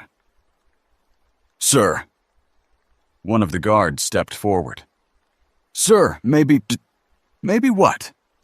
Bishop didn't loosen his grip. Maybe I should let this man go so he can spread more poison. Maybe I should show weakness so everyone thinks they can challenge me? Sir, the compound, the fires are spreading. We need you to... The fires will burn out! Bishop's voice was ice. This problem won't solve itself. Marcus felt his consciousness fading. This was how it ended then. Not in triumph, but in failure. His gamble called, his life forfeit. He thought of Lily waiting downstairs, of Elena ready to storm in, of everyone who'd believed in him and would die because he'd been wrong. And then a voice from the doorway. Let him go, Colonel. Marcus couldn't turn his head, but he recognized the voice. Lieutenant Peters, Bishop's second-in-command, a man who'd been with the operation since the beginning. A true believer, or so Marcus had assumed. Peters. Bishop's grip loosened slightly. What are you doing? Stopping you from making a mistake. Peters moved into Marcus's limited field of vision, his weapon drawn but not raised. He's right, Colonel, about all of it. You're siding with him? Against me? I'm siding with reality. Peters's voice was steady. I've watched you for weeks, sir. Watched you torture people who couldn't fight back. Watched you force families to kill strangers to prove their loyalty. I told myself it was necessary. The price of survival in a hard world. He paused. "But this man walked into your office unarmed and alone, and you can't beat him with arguments. You can only beat him with your hands around his throat. What does that tell you about which side is right?" "It tells me you're a traitor." "Maybe." Peters raised his weapon. "Or maybe I'm finally doing what I should have done from the beginning. Let him go, Colonel, now." The grip loosened. Marcus dropped to the floor, gasping, his vision slowly clearing. Through watering eyes, he watched the standoff. Bishop on one side, his lieutenant on the other. Two men who'd built something terrible together now facing each other across an unbridgeable gap. "You'll die for this," Bishop said. "I have other loyal men. You have nothing." Peter's voice was sad. "Look around, Colonel. The fires, the resistance, the chaos, none of that matters. What matters is that your own second in command just pulled a gun on you. Once that happens, it's over. Everyone knows it." Bishop's face contorted through a series of expressions: rage, disbelief, calculation, and finally something that looked almost like understanding. "You think you can take my place?" "I don't want your place." Peters glanced at Marcus. "I want to try something different, something that doesn't require making people afraid of me to survive." "You're a fool. Idealism doesn't—" "Maybe." Peters' finger tightened on the trigger. "But I'd rather be a fool than a monster." The shot was deafening in the enclosed space. Bishop crumpled, the look of surprise frozen on his face. The tyrant's last expression one of incomprehension that his power had finally, utterly failed him. Marcus stared at the body, then at Peters, then at the other guards who hadn't moved, who'd watched their leader fall without lifting a finger to save him. "Why?" he managed. "Because you were right." Peters holstered his weapon. "About everything. Fear only works until someone tests it. And you tested it." He extended a hand, helped Marcus to his feet. "What happens now?" Marcus thought about the question, about the compound still burning, about the people still fighting, about the future that had suddenly become possible again. "Now we build something better," he said. "Together." The aftermath was chaos of a different kind. Word spread through the compound faster than the fires. Bishop was dead. His lieutenant had turned on him.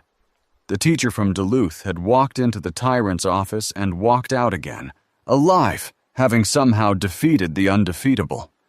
Marcus found Elena and Lily waiting in the corridor outside, their weapons raised, ready to storm in. Elena's expression when she saw him, the mixture of relief and fury, was something he'd remember for the rest of his life. "You absolute idiot," she said. "You could have, but I didn't." He pulled her into an embrace that surprised them both. "It's over, Elena. He's gone." "I saw." Lily's voice was quiet. "Through the window. I saw Peters shoot him." "Are you okay?" "I don't know." His daughter's face was complicated. "I thought I wanted to see him die. But now that it happened," she shook her head, "it doesn't bring Mom back. It doesn't undo anything." "No," Marcus agreed. "It doesn't, but it stops him from hurting anyone else.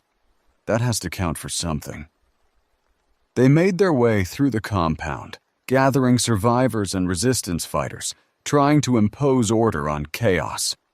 The fires were being controlled now, volunteers fighting the flames instead of running from them. The guards who'd been loyal to Bishop were surrendering or fleeing, their authority collapsed along with their leaders. Peters took charge of the practical matters, directing his people with a different energy than Bishop had. Requests instead of demands, cooperation instead of coercion. It was too early to know if he'd be different, if the compound could become something other than what it had been. But the possibility existed now, where before There had been only certainty of oppression. They found Dex near the eastern wall. He was sitting against a shipping container, surrounded by bodies, guards who'd chased him into an ambush of his own making. He'd led them on a merry chase through half the compound, drawing them away from the headquarters, giving Marcus the window he'd needed. But the chase had ended here, and Dex hadn't escaped unscathed. "Hey." His voice was weak, his face pale. Blood soaked his midsection, black in the pre-dawn light. "Did we win?" "We won." Marcus knelt beside him, seeing what couldn't be unseen, the wound too deep, the blood loss too severe. "Dex, we need to get you to Don't!" Dex's hand found his, gripped weakly. "I know what this looks like. I know what it means. Sarah's here. She can make me comfortable." Dex's smile was thin. "That's about it. And that's okay. It's more than I expected." Elena appeared, took one look at the wound, and her expression said everything her words didn't. She knelt on Dex's other side, taking his other hand. "You did good," she said. "The distraction, the chase, it worked." "Yeah." Dex's eyes were starting to unfocus.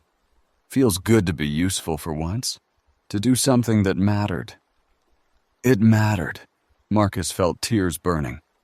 "You mattered, Derek. From the first day I knew you, I just couldn't see it." "Mr. Chen," Dex's laugh was barely a whisper. "Still trying to teach me something." "Just telling the truth. You were worth saving. You were always worth saving." Dex was quiet for a moment. Then, "You know what's funny? Bishop's guy, one of his lieutenants, found me during the chase. Offered me a deal. Said I could join them, have power, have protection. All I had to do was turn on you. What did you tell him?" "I told him to go to hell." Dex's grip tightened briefly. "First time in my life I said no to the easy way out. First time I chose to be someone worth being." His eyes found Marcus's. "You were right back on the porch. When you talked about needing me, nobody ever needed me before. Not really. That's a good thing to feel at the end." "Dex, tell the kid, Jalen. Tell him to draw me in his notebook." Dex's voice was fading. "Tell him to make me look better than I was. That's what memory's for, right? Making people better than they actually were. I'll tell him. And Mr. Chen, Marcus?" The young man's eyes were closing. "Thanks for not giving up on me, even when I gave up on myself." Marcus stayed with him until the end. It didn't take long. The wound was too severe, the blood loss too complete. Derek Dex Kowalski, former student, former dealer, former survivor, died as the sun rose over the compound he'd helped to liberate. They buried him later. In a spot overlooking the lake, Elena said words about sacrifice and courage. Marcus said words about redemption and second chances. Jalen drew his picture in the notebook, and true to Dex's request, he made him look like a hero. Because that's what he was in the end. That's what they all were. Everyone who'd fought and died and kept fighting anyway. Heroes weren't born. They were made, in moments of choice, in decisions to be better than fear demanded. Mike Redhawk's body was found near the compound's northern exit. He'd done exactly what he'd promised, ensured an escape route existed, holding the position while others fled, buying time with his life. The guards who'd tried to stop him were scattered around his position, testament to the skill he'd brought to his final fight. "He knew," Elena's voice was hollow, "when he said he'd make sure we had a way out.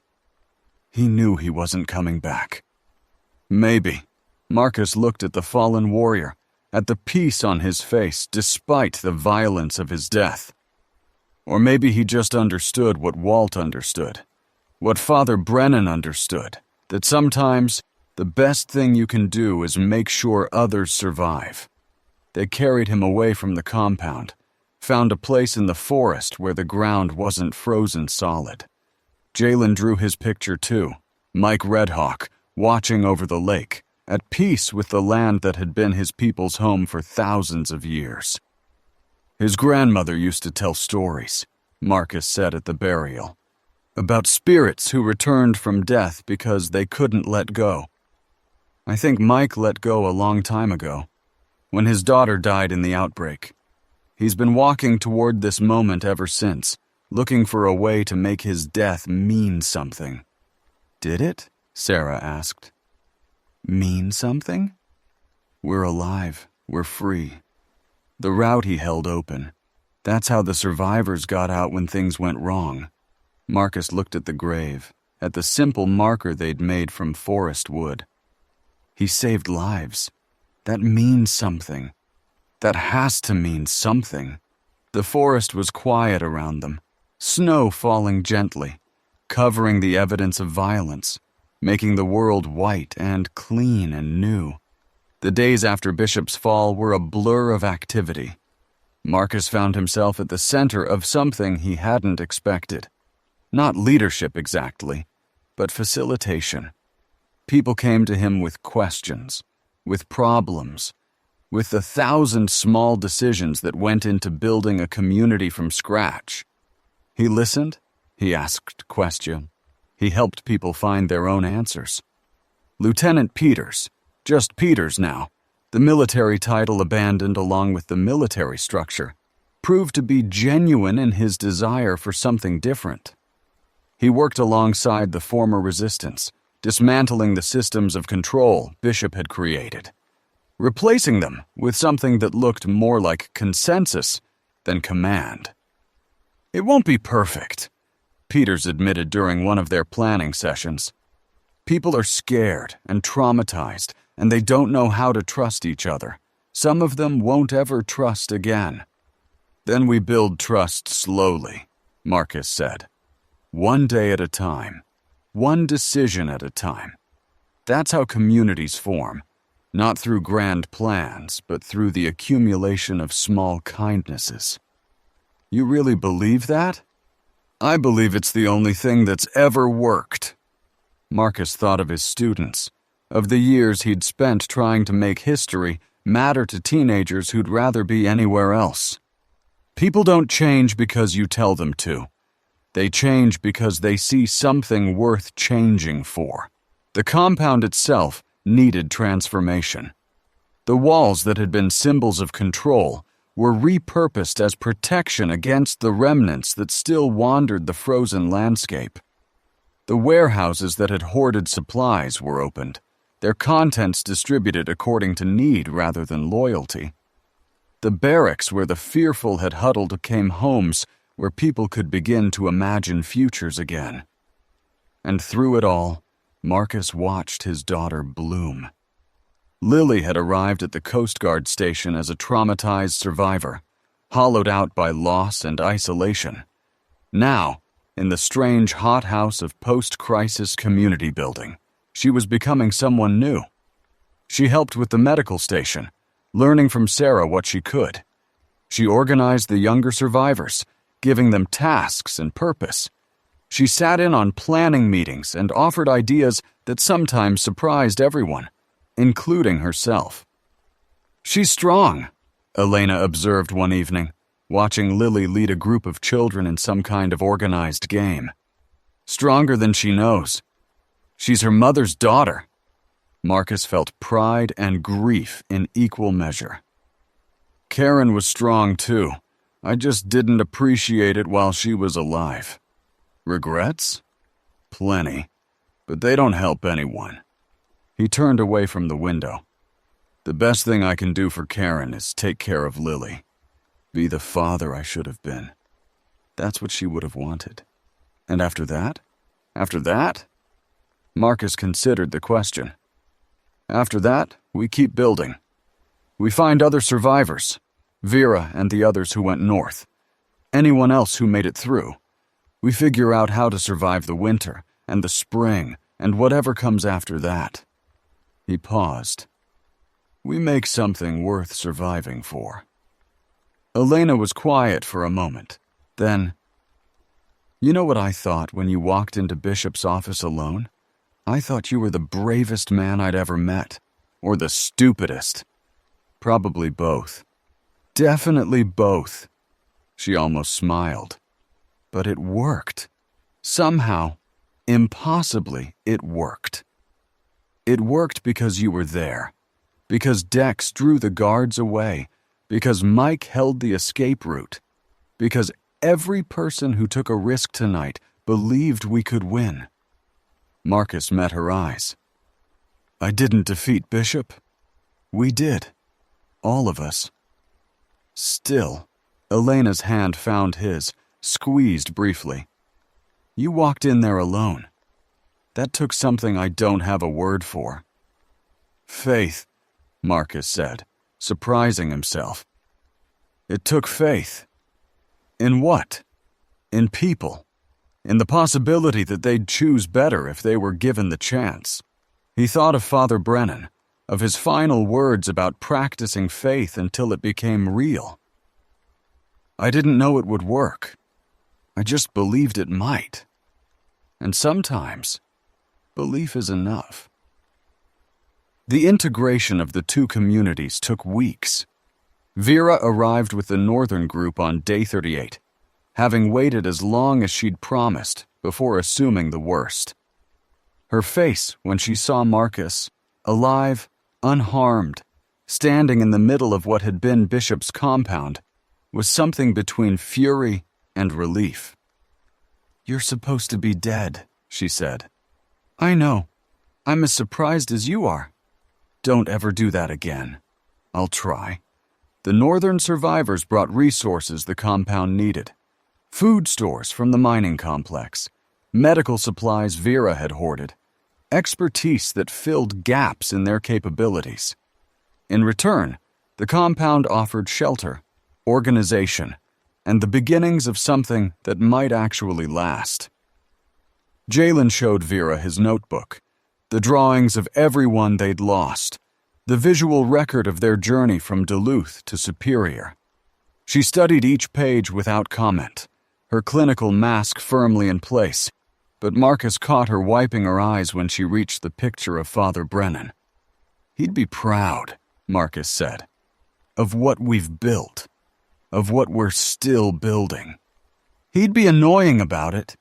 Vera's voice was rough. "Making meaning out of everything, finding hope where there wasn't any. That's what made him valuable, the ability to hope when hope didn't make sense. You do it too." Vera looked at him directly. "The hoping, the believing. I thought it was weakness, back in the beginning. Now I think maybe it's the only reason any of us are still alive." "Does that mean you're going to start being optimistic?" "Don't push it." On day 39, Marcus stood on the compound's main wall, looking out at the world they'd inherited.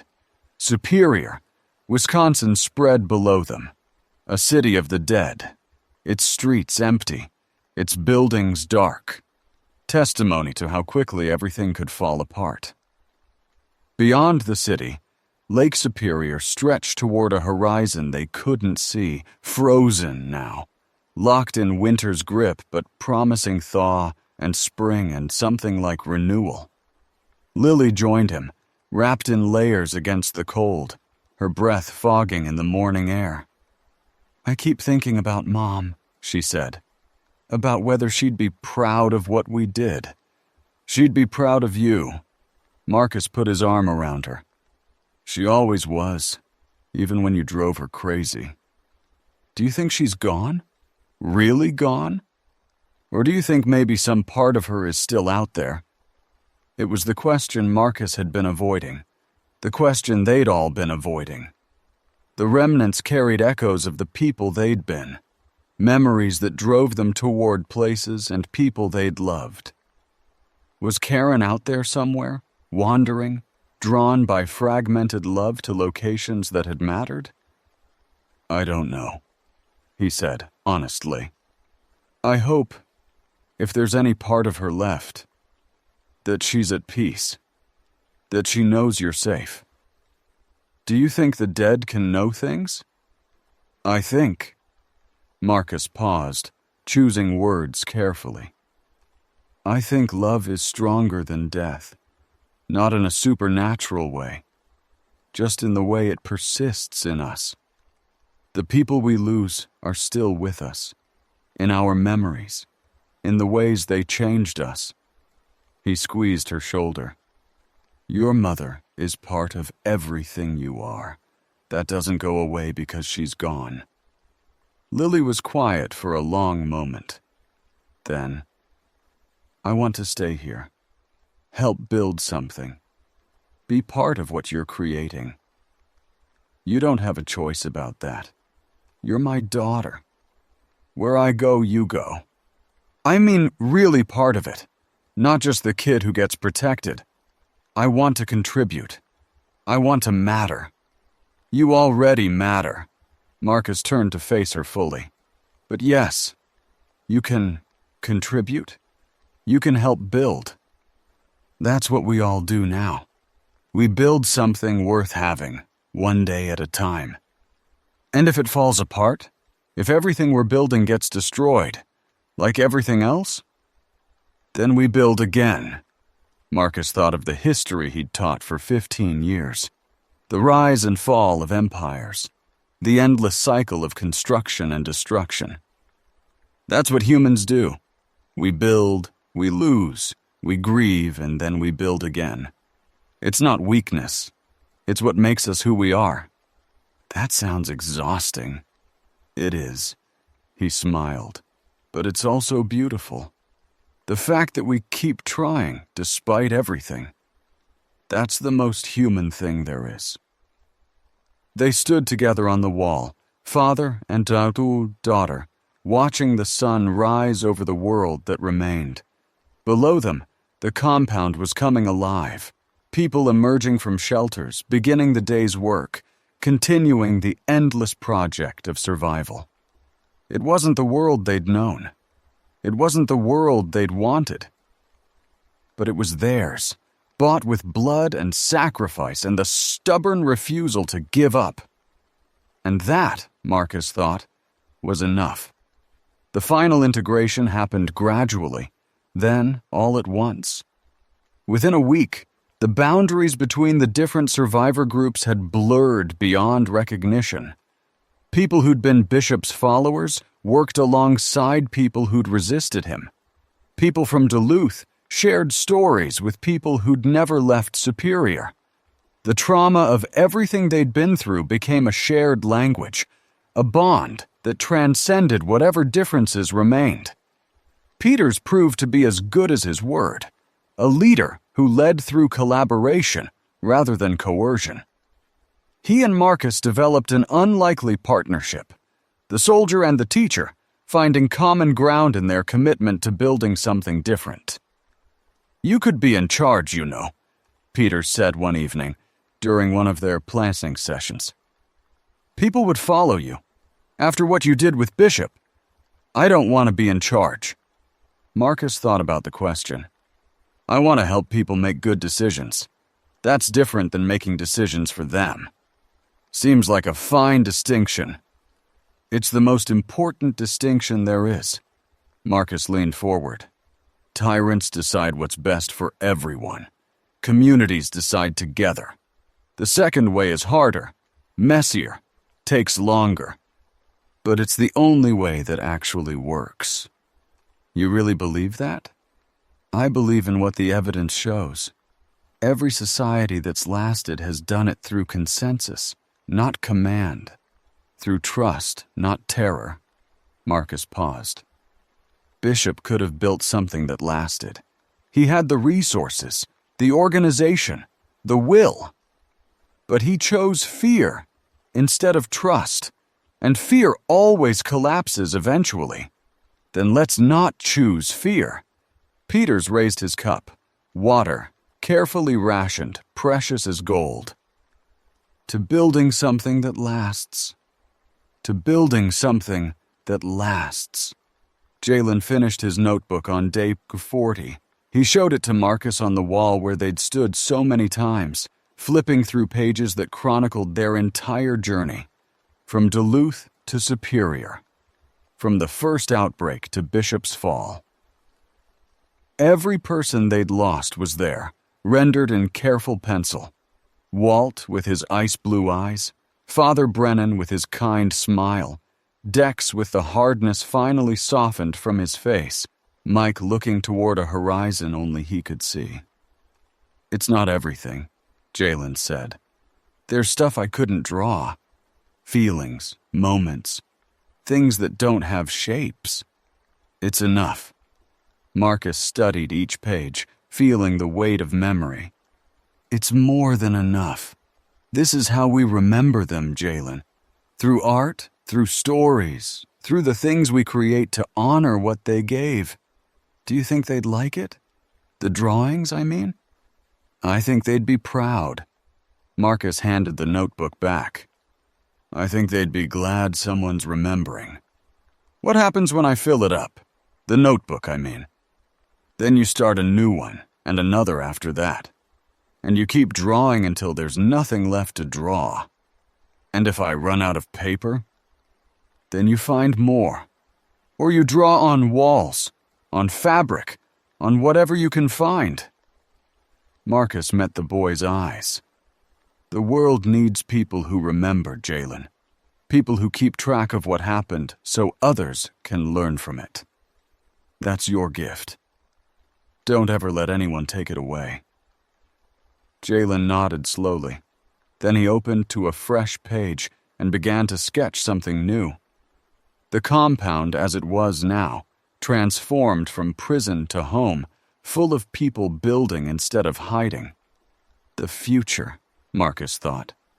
He's drawing the future. The final scene came without warning. Marcus was in the compound's main building helping Peters organize a supply distribution when Lily appeared in the doorway. Her face held something he couldn't read. Not fear, not joy, but something more complex. "You should come outside," she said. "There's something you need to see." He followed her to the wall, to the lookout point where they'd watched so many sunrises. The compound spread below them, alive with activity, and beyond it, the frozen lake stretched toward a horizon, just beginning to show the first hints of gray. "There," Lily pointed. On the ice, moving toward them, a line of figures, not remnants. The movement was too coordinated, too purposeful. Survivors. Maybe 20 of them, maybe more, approaching the compound with the cautious hope of people who've been searching for something and might finally have found it. "Who are they?" Marcus asked. "I don't know." Elena appeared beside him, binoculars raised. "But they're waving. They're not hostile. How can you tell?" "Because they're not shooting." Elena lowered the binoculars. "Should we meet them?" Marcus thought about the question. About Bishop, who had turned strangers into threats. About Walt, who had welcomed them into his church without knowing who they were. About the choice between fear and trust that defined everything they'd built. "Yes," he said. "We should meet them." They went out together. Marcus, Elena, Lily, Peters, and a handful of others, walking across the frozen ground toward the approaching figures. The newcomers stopped at a respectful distance, their leader stepping forward with hands raised to show they carried no weapons. "We've been searching for weeks," she said. "We heard there was a community here, survivors who weren't fighting each other. We didn't know if it was true." "It's true," Marcus stepped forward. "We're building something here. Something that welcomes people who want to contribute, who want to survive together instead of alone." "What's the catch?" "No catch, just work. Everyone contributes what they can. Everyone benefits from what others contribute. Marcus spread his hands. That's the deal. That's all there is. The woman studied him for a long moment. Then, slowly, she smiled. I'm Rachel. We've come from Ashland. There are more of us there. Families, children, people who didn't know where to go or what to do. If what you're saying is real, it's real. Marcus felt something warm spreading through his chest. Hope, maybe, or something even better. Bring your people, all of them. We'll figure out how to fit everyone. Just like that? Just like that. He thought of Father Brennan, of his words about faith and practice. We've learned something these past weeks. We're stronger together than apart. We survive by trusting each other, not by fearing each other. He extended his hand. Welcome to Superior. Rachel took his hand, shook it firmly. And behind her, the survivors she'd led across the frozen lake began to move forward, joining the community that had started with 7 people fleeing Duluth, and now numbered in the hundreds.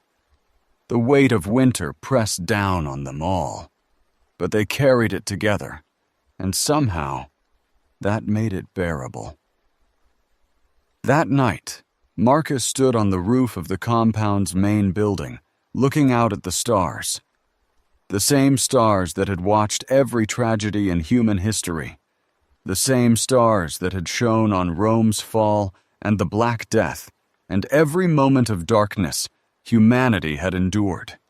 Indifferent, eternal, continuing their slow rotation regardless of what happened below. But we're still here, Marcus thought. Despite everything, we're still here. Elena joined him, as she often did now, her presence a comfort in the cold. The new arrivals are settling in, she said. Rachel's people, they seem good, skilled, willing to work. That's good. It's more than good. It's proof. She turned to face him. Proof that what we're building matters. That other people see it and want to be part of it. We've got a long way to go. We do. Elena's hand found his in the darkness. But we're going to make it. I think we're actually going to make it. Marcus didn't answer immediately. He was thinking about everyone they'd lost. Walt, Father Brennan, Dex, Mike, and all the others whose names filled Jalen's notebook. He was thinking about Karen, about the life they'd had and the life that might have been. He was thinking about Lily, about the future stretching ahead of her, full of possibility even in this broken world. We're going to make it, he agreed finally. Or we're going to die trying. Either way, we're doing it together. Together. Elena squeezed his hand. I like that. They stood on the roof as the stars wheeled overhead. 2 people who'd found each other in the crucible of catastrophe, watching the night deepen over the world that remained. Below them, the compound slept.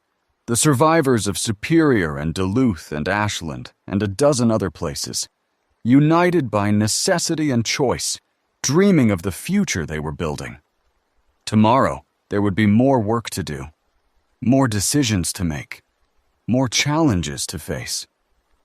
But tonight, there was peace. Tonight, there was hope. And that, in the end, was all anyone could ask for. The morning came bright and cold. Marcus woke to the sound of children laughing, a sound that had become more common as the community grew, as families found stability and children remembered how to play. He lay there for a moment, listening, letting the simple joy of it wash over him. Lily appeared in his doorway, her face bright with the energy of someone who'd found purpose. Meeting in 20 minutes. Peters wants to discuss the spring planting schedule. Spring planting? Marcus sat up. We're planning that far ahead? We're planning everything now. Lily's smile was fierce. Peter says if we're going to survive, we need to think in seasons, not days. Start preparing for spring while winter's still here. He's right. Marcus rose, pulled on the layers that had become his second skin. We'll be there.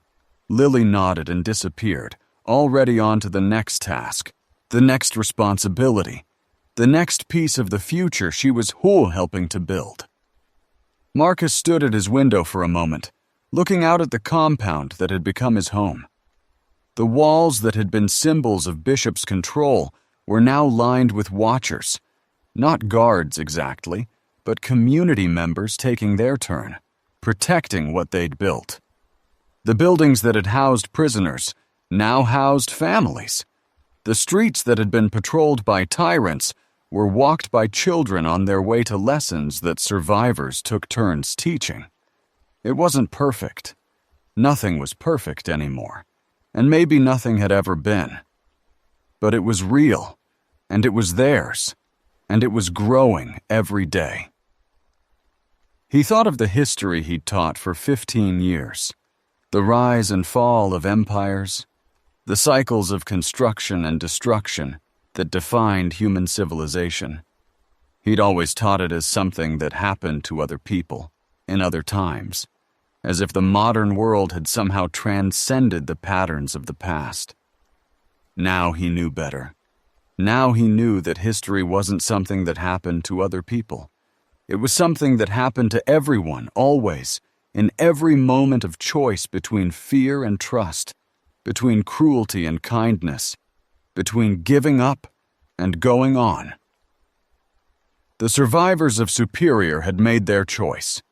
They'd chosen to build something worth having, and as long as they kept choosing that, kept showing up and doing the work and trusting each other despite every reason not to, as long as they kept practicing hope until hope became real, they had a chance. That's what Walt had understood. That's what Father Brennan had understood. That's what Dex had finally understood, in those last moments when he'd chosen to be someone worth being. You can't save everyone. Save who you can. That's enough.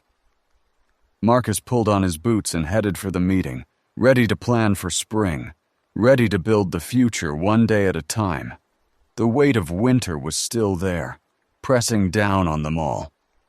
But spring was coming. It always did, eventually. And when it arrived, they would be ready. The return across the frozen lake was different from the crossing they'd made days before. Marcus walked at the head of a procession now, not the desperate band of 7 who'd set out to rescue his daughter, but something larger, something that felt like the beginning of a community.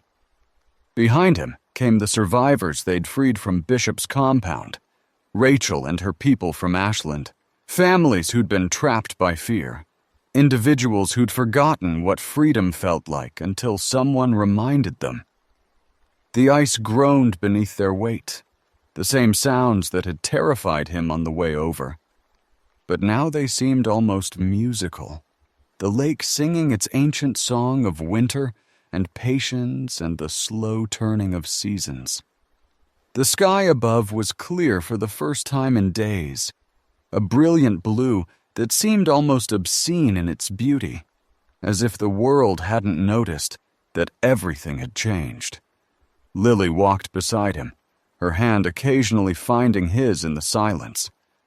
She hadn't said much since Bishop's fall, processing in her own way the events that had transformed her from a frightened girl hiding in a Coast Guard station to someone who'd witnessed a tyrant's death and helped build what came after. Marcus didn't push her to talk. Some things needed time to settle before words could contain them. Elena ranged ahead, scouting the route, her military instincts unable to fully relax, even in this moment of something like triumph. She moved across the ice with the grace of someone who'd learned to read terrain for danger, her rifle ready, her eyes never still. Marcus watched her and felt a complicated warmth, gratitude, respect, and something deeper that he wasn't ready to name. Jalen walked near the back of the procession, his notebook out despite the cold, sketching as he went. The boy had filled nearly every page during their time in Superior, documenting everything: the compound, the battle, the faces of people they'd saved and people they'd lost. His hands were red with cold, but he didn't stop drawing. This was how he processed. This was how he remembered. They'd left Peters in charge of the compound, with instructions to continue building what they'd started. The military man had proven himself genuine. His break with Bishop had been real. His commitment to something different had been real. But Marcus knew the community they'd built in Superior couldn't be their only hope. They needed to reunite with Vera and the others who'd gone north, to consolidate their survivors, to begin the long work of actually building a future. The northern shore came into view gradually, emerging from the morning mist like a promise half remembered. Trees rising from snow-covered ground, the shapes of buildings visible in the distance, and somewhere among them, the hunting lodge where they'd left their people. Almost there, Elena had dropped back to walk beside him. Another hour, maybe less. Are you ready? Ready for what? For whatever comes next. Marcus gestured at the procession behind them.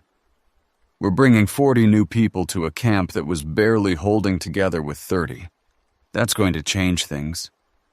Everything changes things. Elena's voice was matter-of-fact. That's what we've learned, isn't it? Nothing stays the same no matter how hard you try to hold on. The only question is whether the change breaks you or builds you. When did you become a philosopher? When the world ended and philosophy became practical. She almost smiled. Come on, let's go see what we're building. They found the hunting lodge transformed. Vera had been busy in their absence. The small cabin they'd fled to in desperation had become the center of something larger. Satellite structures had been built or claimed. Paths had been cleared through the snow. And the 30 survivors they'd left behind had somehow become nearly 50. Other groups found us, Vera explained, her clinical tone carrying a note of something that might have been pride. Word spread. People heard there was a place where survivors could come without being forced to prove their loyalty through violence. She glanced at Marcus. Apparently that's rare enough to attract attention. How did they find you? The radio. Sasha appeared beside Vera, looking older than her 22 years, carrying herself with a new confidence. We've been broadcasting on emergency frequencies, letting people know we're here, offering shelter to anyone who wants to contribute. Marcus felt something shift in his chest. While he'd been focused on reaching Lily, on confronting Bishop, on the immediate crisis, Vera and Sasha had been building. They'd taken his words about community and turned them into action. That was smart, he said. That was exactly right. Don't sound so surprised. Vera's expression didn't change, but something in her eyes warmed slightly. I may be a pragmatist, but I've learned something from all of you. Individual survival isn't sustainable. We need each other. The reunion that followed was chaos of the best kind. Survivors who'd been separated during the evacuation from the compound found each other again. People who'd assumed their friends were dead discovered they were alive. Stories were exchanged. What had happened in Superior, what had happened here.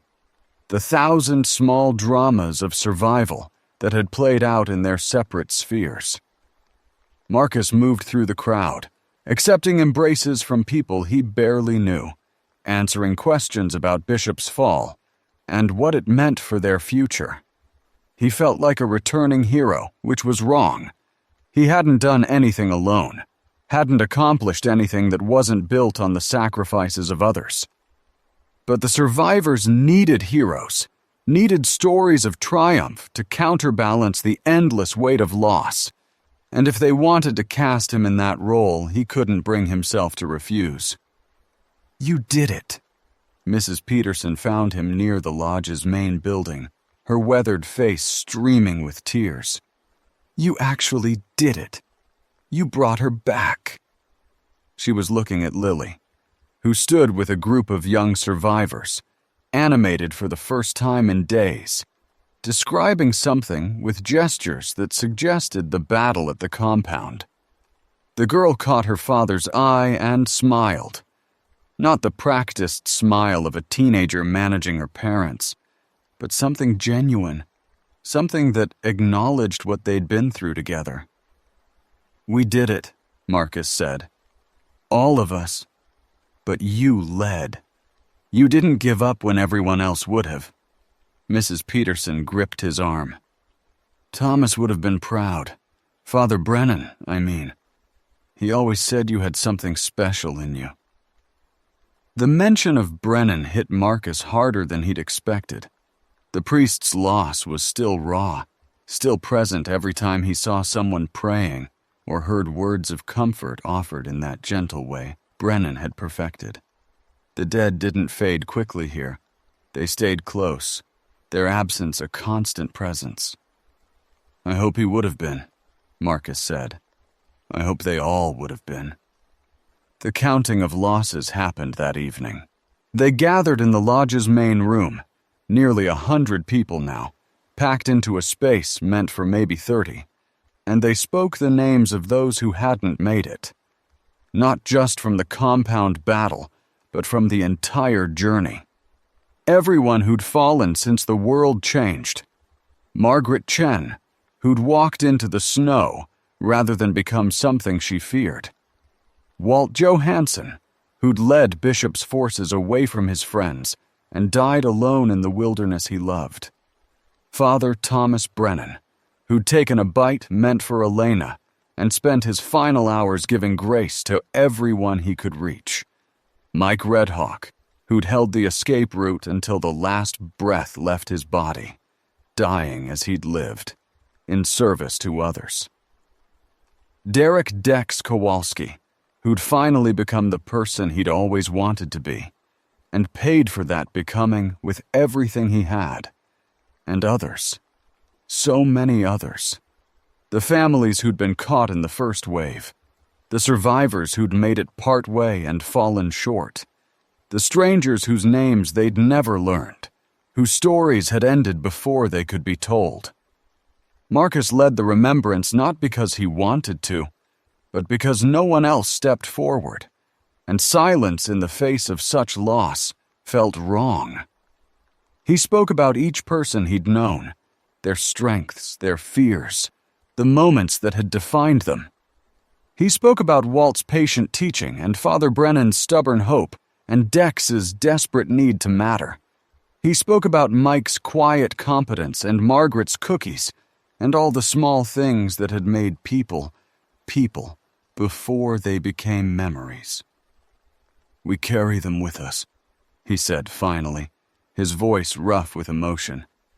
"Not as weights that drag us down, but as foundations that hold us up. Everything we build from here is built on what they gave. Every life we save is a continuation of the lives they didn't get to finish." Jalen stood up, the boy who rarely spoke in groups, who expressed himself through drawings rather than words. He held his notebook open, showing the page he'd been working on. It was a group portrait, but not the kind Marcus would have expected.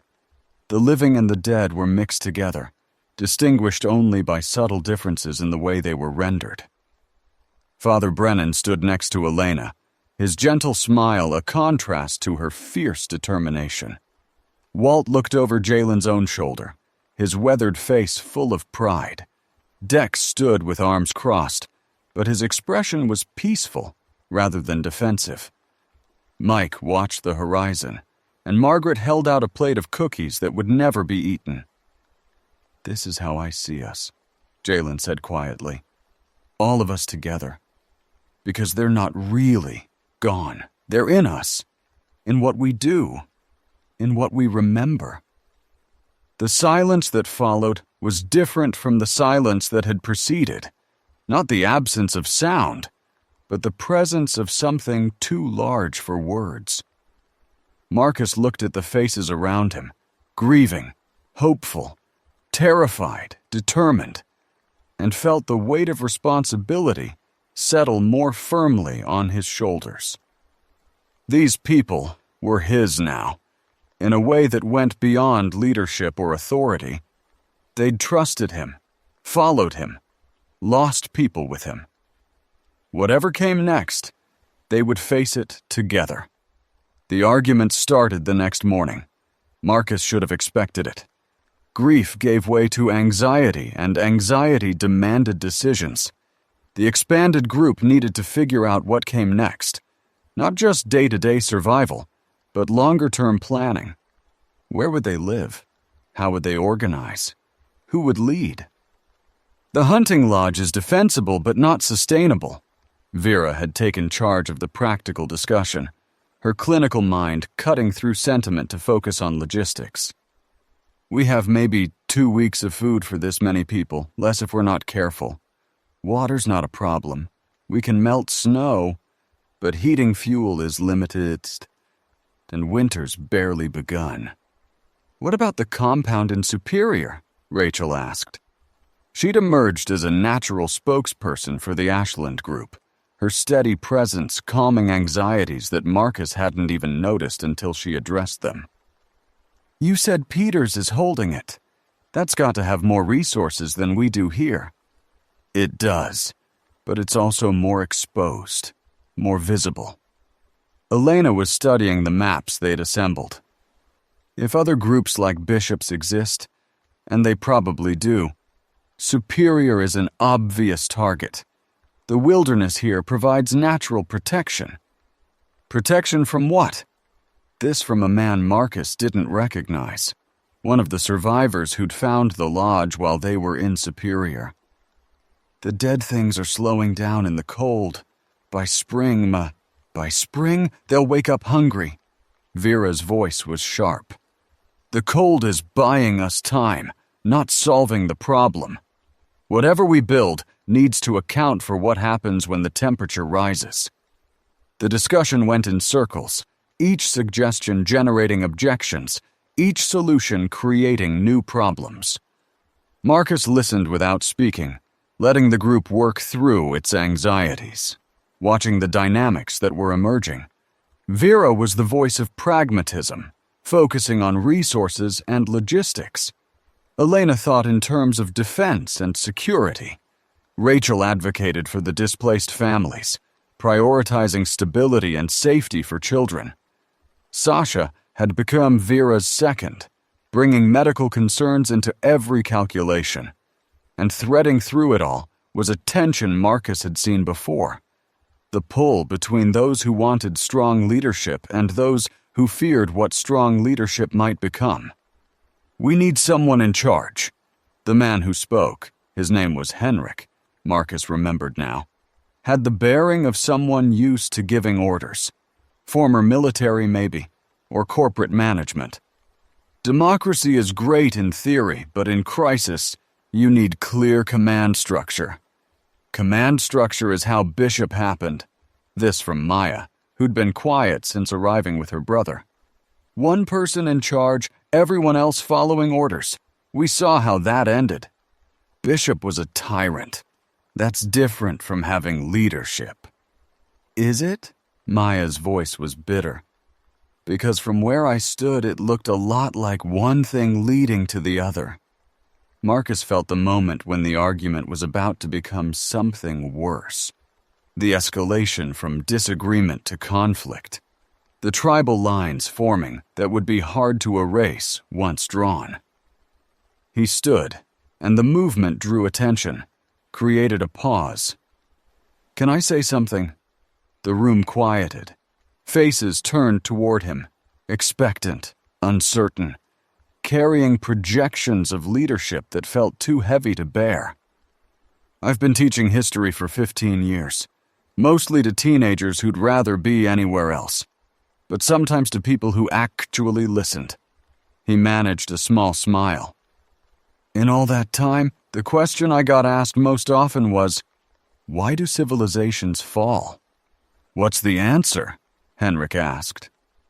There isn't one answer.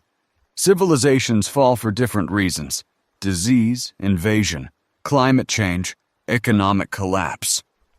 But there's a pattern I noticed, something that shows up again and again. Marcus paused, gathering his thoughts. The civilizations that lasted, that survived crisis and rebuilt, they weren't the ones with the strongest leaders or the biggest armies. They were the ones where people trusted each other. Trust? Henrik's tone was skeptical. That seems vague. It's not vague, it's specific. Trust that your neighbors will share when you have nothing. Trust that the people making decisions care about your welfare. Trust that the rules apply to everyone, not just the powerless. Marcus looked around the room. Bishop had a strong command structure. He had resources and organization and clear lines of authority. But nobody trusted him. They feared him. And the moment that fear wasn't enough, everything he built collapsed. So what are you suggesting? I'm suggesting we do something different. Not because it's easier. It's not. But because it's more likely to actually work. Marcus took a breath. I'm suggesting we lead together. Not one person making decisions for everyone, but all of us deciding together what we want to build. It'll be messy and slow and frustrating, but it'll be ours. The silence stretched. Marcus could see the resistance in some faces. People who wanted clarity, who craved the comfort of someone else being responsible. He could also see the hope in others, people who'd been crushed by authority and wanted something that felt like freedom. How would it work? Rachel asked. Practically, I mean. We can't vote on every decision. That's impossible. We don't have to vote on everything. We need to agree on principles, what matters to us, what lines we won't cross. Then we trust people to make decisions within those principles. Marcus thought of Father Brennan, of his words about practicing faith until it became real. It's about building habits, ways of being together that don't require constant supervision. And what if someone breaks the principles? What if someone tries to become bishop? Then we stop them, all of us, together. Marcus met Henrik's eyes. The best protection against tyranny isn't having the right person in charge. It's having people who won't tolerate tyranny, no matter who's in charge. The discussion continued for hours. Practical questions about decision-making, about resource allocation, about how to handle conflicts and rule breakers. But something had shifted. The tension that had been building found a channel, a way forward that wasn't about winning or losing, but about building something together. By the end of the day, they'd agreed on a structure, a council of 7 representing different groups and perspectives, making major decisions through consensus, trusting individuals to handle day-to-day matters within agreed principles. It was imperfect, improvised, full of gaps that would need to be filled as they went. But it was theirs, and that mattered more than perfection. The reconciliation with Lily happened in stages. Marcus had expected their reunion to be simple, father and daughter, separated by catastrophe, finding each other again.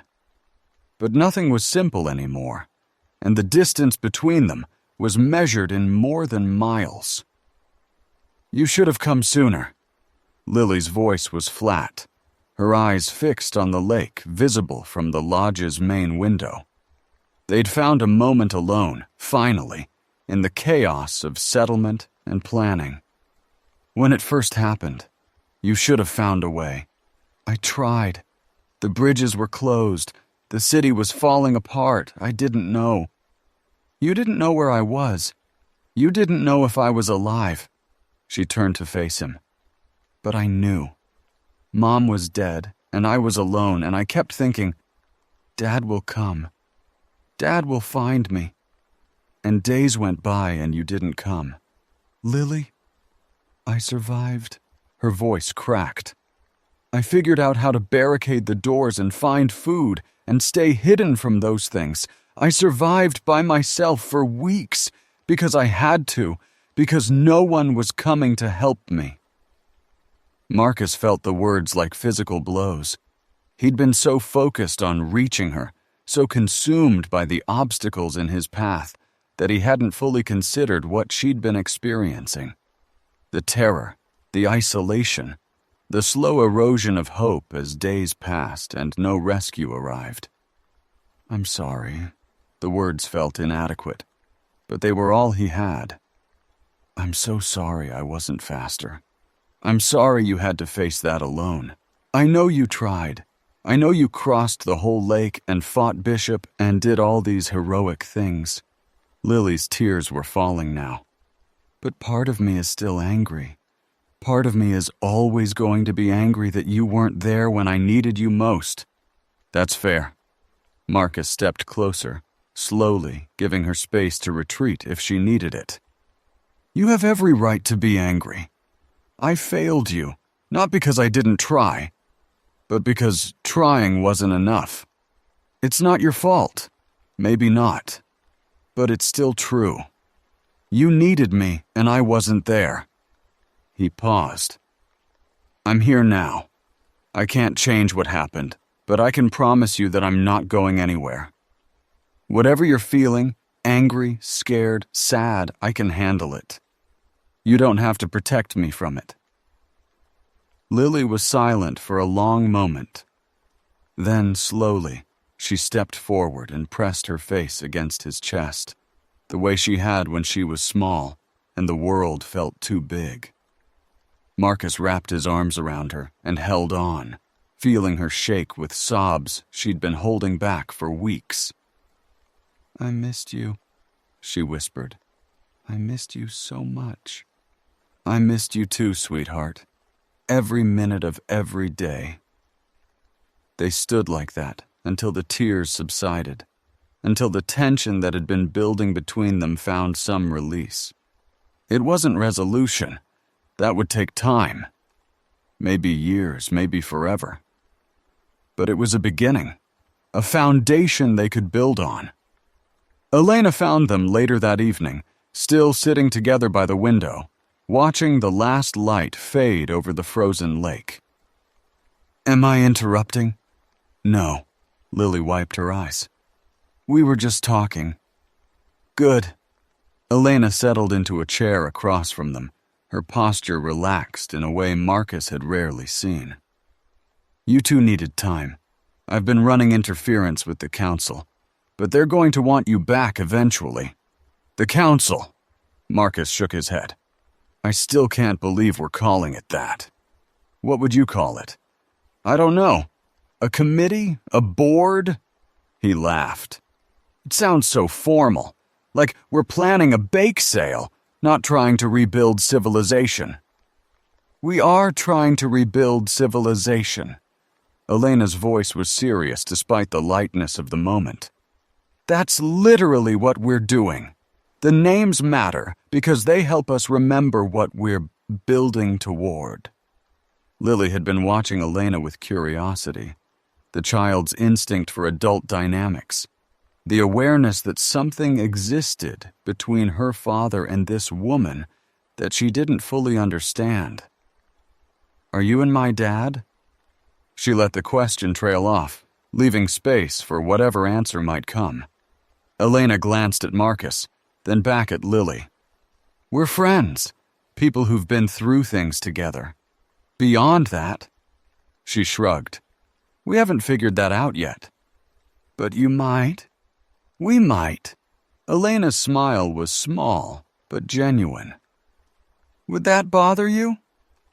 Lily considered the question with more seriousness than Marcus would have expected. "My mom's dead. My dad's alive. He needs people." She looked at Marcus. "I want him to be happy, even if it's weird for me sometimes." "Thank you." Marcus felt something loosen in his chest. Permission he hadn't known he needed. "For understanding." "I'm not a kid anymore, Dad. I've seen people die. I've killed." She stopped, her expression closing. "I'm not a kid." "No, you're not." He reached out, took her hand. "But you're still my daughter. That doesn't change." The first teaching session happened 2 days later. Marcus hadn't planned it. He'd been telling stories to a group of children who'd gathered around the lodge's fireplace, trying to keep them occupied while the adults worked. But the stories attracted listeners, and the listeners attracted more listeners, until he found himself addressing a crowd of 30 or 40 people, speaking about the fall of Rome and the survival of civilization through dark ages. The monks who preserved the books didn't know they were doing anything important. His voice carried through the crowded room, reaching ears he couldn't see. They were just copying texts, day after day, because that was the work in front of them. They didn't know that their work would save knowledge that would rebuild the world. Is that what we're supposed to be? Monks? The question came from one of the younger survivors, a teenager named Alex who'd lost everything in the first week and had been drifting ever since. "In a way, yes." Marcus met the young man's eyes. "Not the religious part necessarily, but the idea of preserving what matters, carrying knowledge forward so future generations don't have to start from scratch." "What kind of knowledge?" "All kinds. How to grow food, how to treat illness, how to build things that work." Marcus paused. "How to live together without tearing each other apart. That might be the most important knowledge of all."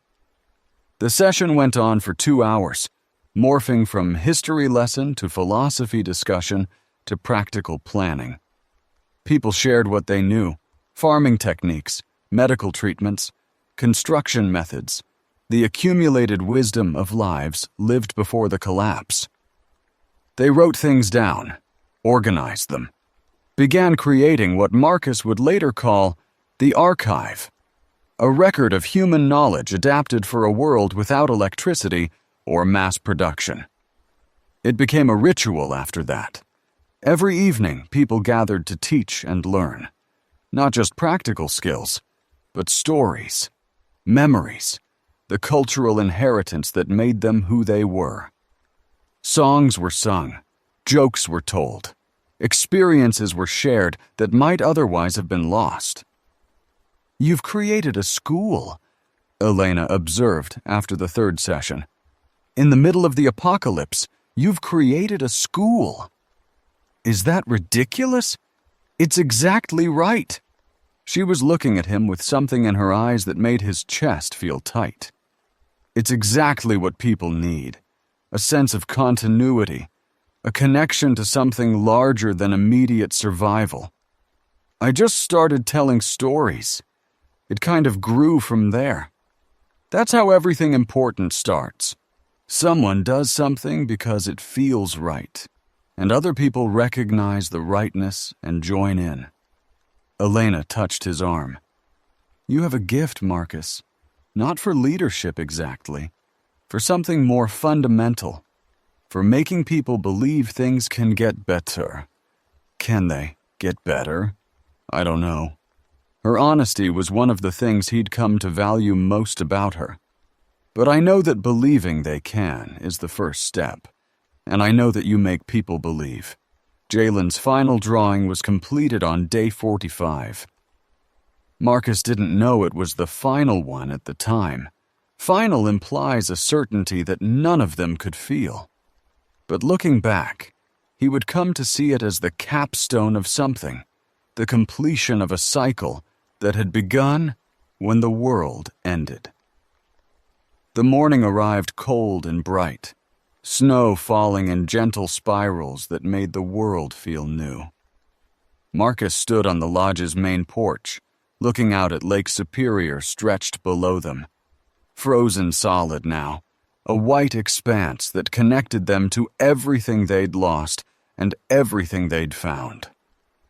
The community was coming alive around him. He could hear voices from the buildings they'd claimed, the sounds of work and conversation, the rhythms of survival that had become almost normal.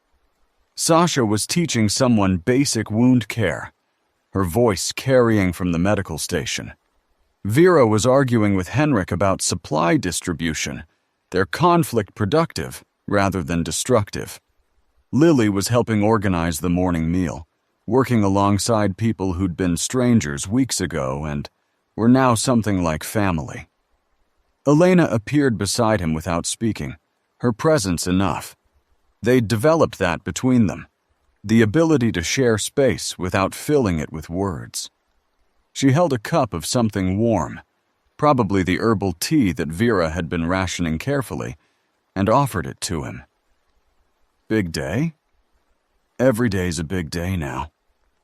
Marcus took the cup, felt the warmth seep into his hands. That's something I've noticed. Without the old routines, work, weekends, holidays, everything blurs together. Every day matters equally. Is that good or bad? Both, probably. Exhausting, but also meaningful.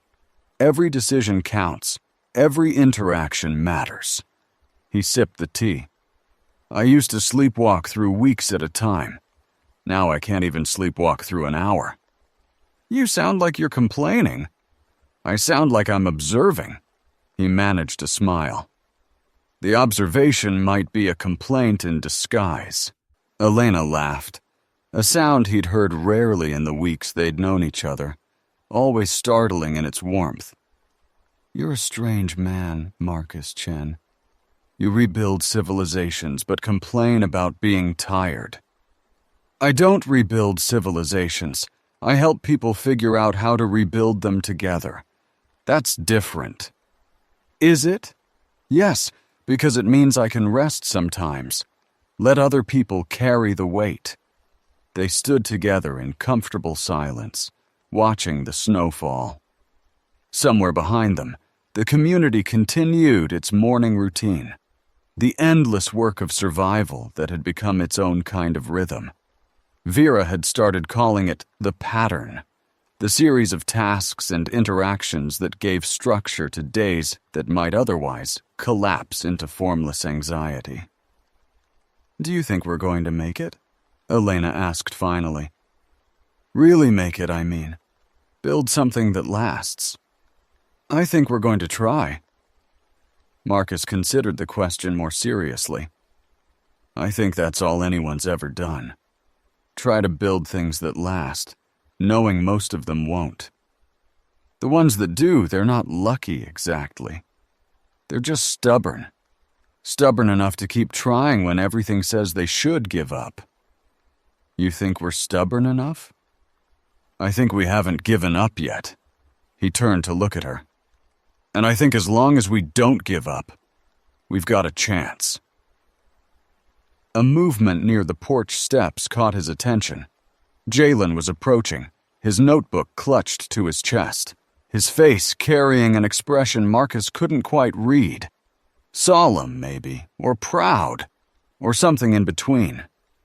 Mr. Chen, I want to show you something. Of course, Jalen, come up here. The boy climbed the steps and stood beside them, opening his notebook to a page near the end. He'd been working on something for days. Marcus had seen him bent over the pages, refusing to show anyone until it was finished. Now apparently it was. The drawing covered 2 full pages, taped together to form a single canvas. It showed the group, all of them, living and dead, rendered in Jalen's careful pencil lines. But it wasn't a literal portrait. It was something more than that. Father Brennan appeared as a figure of light, gentle radiance emanating from his form, his hand extended in blessing over the others. Walt stood among trees, his figure merging with the forest he'd known so well, bark-textured skin and branch-reaching arms. Mike was drawn as water, flowing, clear, his form reflecting the sky above him and the lake below. Dex stood at the edge of the group, his posture still slightly defensive, but his face carried peace instead of the wariness Marcus remembered. And among the dead, the living moved. Marcus saw himself rendered with surprising accuracy. His wire-rimmed glasses, the gruck at his temples, the tired eyes that had seen too much. Elena stood beside him, fierce and protective, her tattoos visible as intricate detail work. Lily was captured mid-motion, reaching toward something beyond the frame, her expression full of the determination that had kept her alive during those weeks alone. Vera, Sasha, Rachel, the others, all present, all real, all part of something larger than themselves. "It's everyone," Jalen said quietly. "The way I see them, the way they feel, not just the way they look." Marcus stared at the drawing, unable to speak. The skill of it was remarkable. Jalen had always been talented, but this was something beyond talent. This was vision, the ability to see beneath surfaces to something essential, and then to capture it on paper.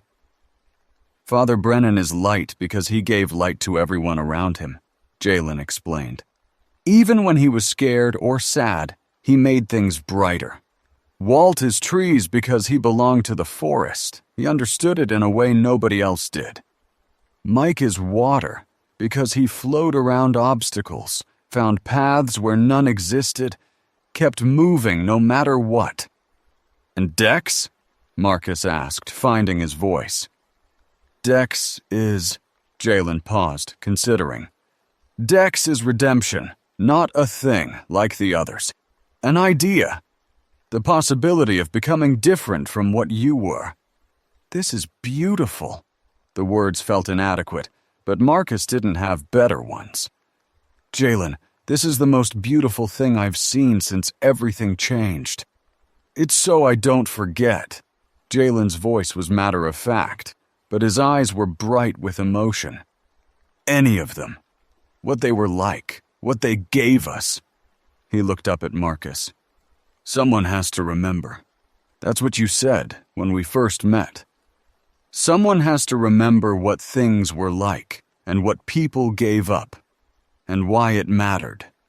"I said that?" "You said it to me in the school after everything started, when I asked why you were making us leave our things behind." Jalen closed the notebook carefully. "You said memories are the only things that really survive. That everything else can be lost or broken or taken away, but memories live as long as someone carries them." Marcus remembered the moment, vaguely, through the haze of terror and shock that had defined those first days. He hadn't known the words would matter. He hadn't known they would take root in this boy and grow into something like this. "Can I put it somewhere?" Jalen asked. "The drawing, I mean. Somewhere people can see it, so they can remember too." "Yes." Marcus put his hand on the boy's shoulder. "We'll find the perfect place for it, somewhere everyone can see every day, so no one forgets." They hung the drawing in the lodge's main room that afternoon, near the fireplace where the evening teaching sessions happened. People gathered to look at it, murmuring recognition, touching the faces of those they'd known, allowing themselves to grieve and to hope in equal measure. Marcus watched from the edge of the crowd, seeing the effect the drawing had. Some people cried, others smiled. A few did both, their faces carrying the complicated mixture of emotions that defined life now. Loss and survival, intertwined so tightly they couldn't be separated. "He's an artist." Elena appeared beside him, her eyes on Jalen rather than the drawing. The boy was standing near his work, answering questions, accepting praise with the awkward grace of someone who didn't know what to do with positive attention. "He's a rememberer." Marcus felt the rightness of the word as he said it. That's what the monks were, back in the Dark Ages. Not artists exactly. Rememberers. People who kept knowledge alive so others could find it later. You think that's what we need? Rememberers? I think that's what we'll always need. People who hold on to the past so the future doesn't have to start from nothing. He turned to look at her. Everyone here has lost something. People, places, whole lives that will never come back. The memories are what connects us to who we used to be. Without them, we're just survivors. With them, we're a continuation of something. That's very philosophical for someone who was complaining about being tired 20 minutes ago. I contain multitudes. He managed to smile. Also, I think better in the cold. It wakes up my brain. Elena laughed again, and this time she didn't pull away when their shoulders touched. They stood together, watching the community gather around a drawing that represented everything they'd lost and everything they'd found. And for a moment, the weight of winter felt almost bearable. The evening brought a different kind of gathering. Word had spread about Jalen's drawing, and people wanted to share their own memories. What started as informal conversation around the fireplace became something more structured. Person after person standing to tell stories about those who died, about the lives they'd lived before, about the moments that had mattered. Mrs. Peterson told stories about Father Brennan, small kindnesses, moments of humor she'd witnessed in those desperate first weeks. Elena shared memories of Walt, his patience and wisdom, the way he'd known exactly when to speak and when to stay silent. Rachel, who'd never met most of the people they'd lost, listened with the attention of someone building a picture from fragments. When it was Marcus's turn, he found himself talking about Tommy. My brother died 8 years ago. Car accident. Nothing dramatic, nothing heroic. Just bad luck and icy roads. The words came slowly, pulled from a place he rarely accessed. I was driving. I made a decision that seemed right at the time, and it killed him. The room was silent, waiting. I carried that guilt for years. Let it define me. Let it make me small and cautious and afraid. Marcus looked at the faces around him, his people now, his community. When all this started, when everything fell apart, I kept thinking, this is what I deserve. This is the world catching up to the guilt I've been carrying. What changed? Lily's voice, soft but clear. People kept trusting me. Marcus felt tears on his cheeks, but didn't wipe them away. People kept believing I could help them, even when I didn't believe it myself. And slowly, I started to realize that the guilt wasn't honoring Tommy. It was just weight I was carrying that didn't belong to me. He thought of Father Brennan's words in those final hours before the transformation took him. Guilt is not love. He hadn't fully understood at the time. Now he did. Tommy would have hated what I became after he died. The shrinking, the fear, the way I used his death as an excuse to stop trying. Marcus's voice steadied. But he would have loved this. He would have loved seeing me try to build something worth having, surrounded by people who are trying, too. What was he like? Jalen asked. Your brother? Marcus smiled, the first genuine smile in what felt like years. He was annoying. He never shut up. He made terrible jokes and laughed at them himself. He believed the best about everyone, even when they didn't deserve it. He paused. He was better than me, in most ways that mattered. I've spent 8 years trying to become the person he already was. Are you there yet? No, but I'm closer than I was. Marcus looked around the room. That's all any of us can do, isn't it? Try to become the people we want to be. Try to honor the ones we've lost by becoming worthy of their sacrifice. The conversation continued long into the night. More stories, more memories, more tears and laughter mixed together in ways that felt right. By the time the fire burned low and people drifted toward sleep, something had shifted. The losses were still there, still present, still weighing on everyone. But they weren't carrying them alone anymore. Shared grief, Marcus realized, was lighter than isolated grief. Not because the weight decreased, but because there were more shoulders to bear it. The final night of Part 6, though Marcus didn't think of it that way, for him, it was just another night in an endless string of nights, came with unexpected clarity. He couldn't sleep. The day's emotions had left him wired, his mind cycling through everything that had happened since the world ended. He'd given up trying to rest, and instead climbed to the lodge's roof, finding the spot where he'd stood with Lily so many times, looking out at the lake that had become both barrier and bridge. The stars were brilliant tonight, more than he'd ever seen in his life. Without light pollution, the sky revealed itself in layers, not just points of light, but bands and clusters, the arm of a galaxy they'd never fully seen before. It was beautiful and terrifying and somehow comforting all at once. Can't sleep either? Elena had followed him up, as she often did. They'd developed a pattern.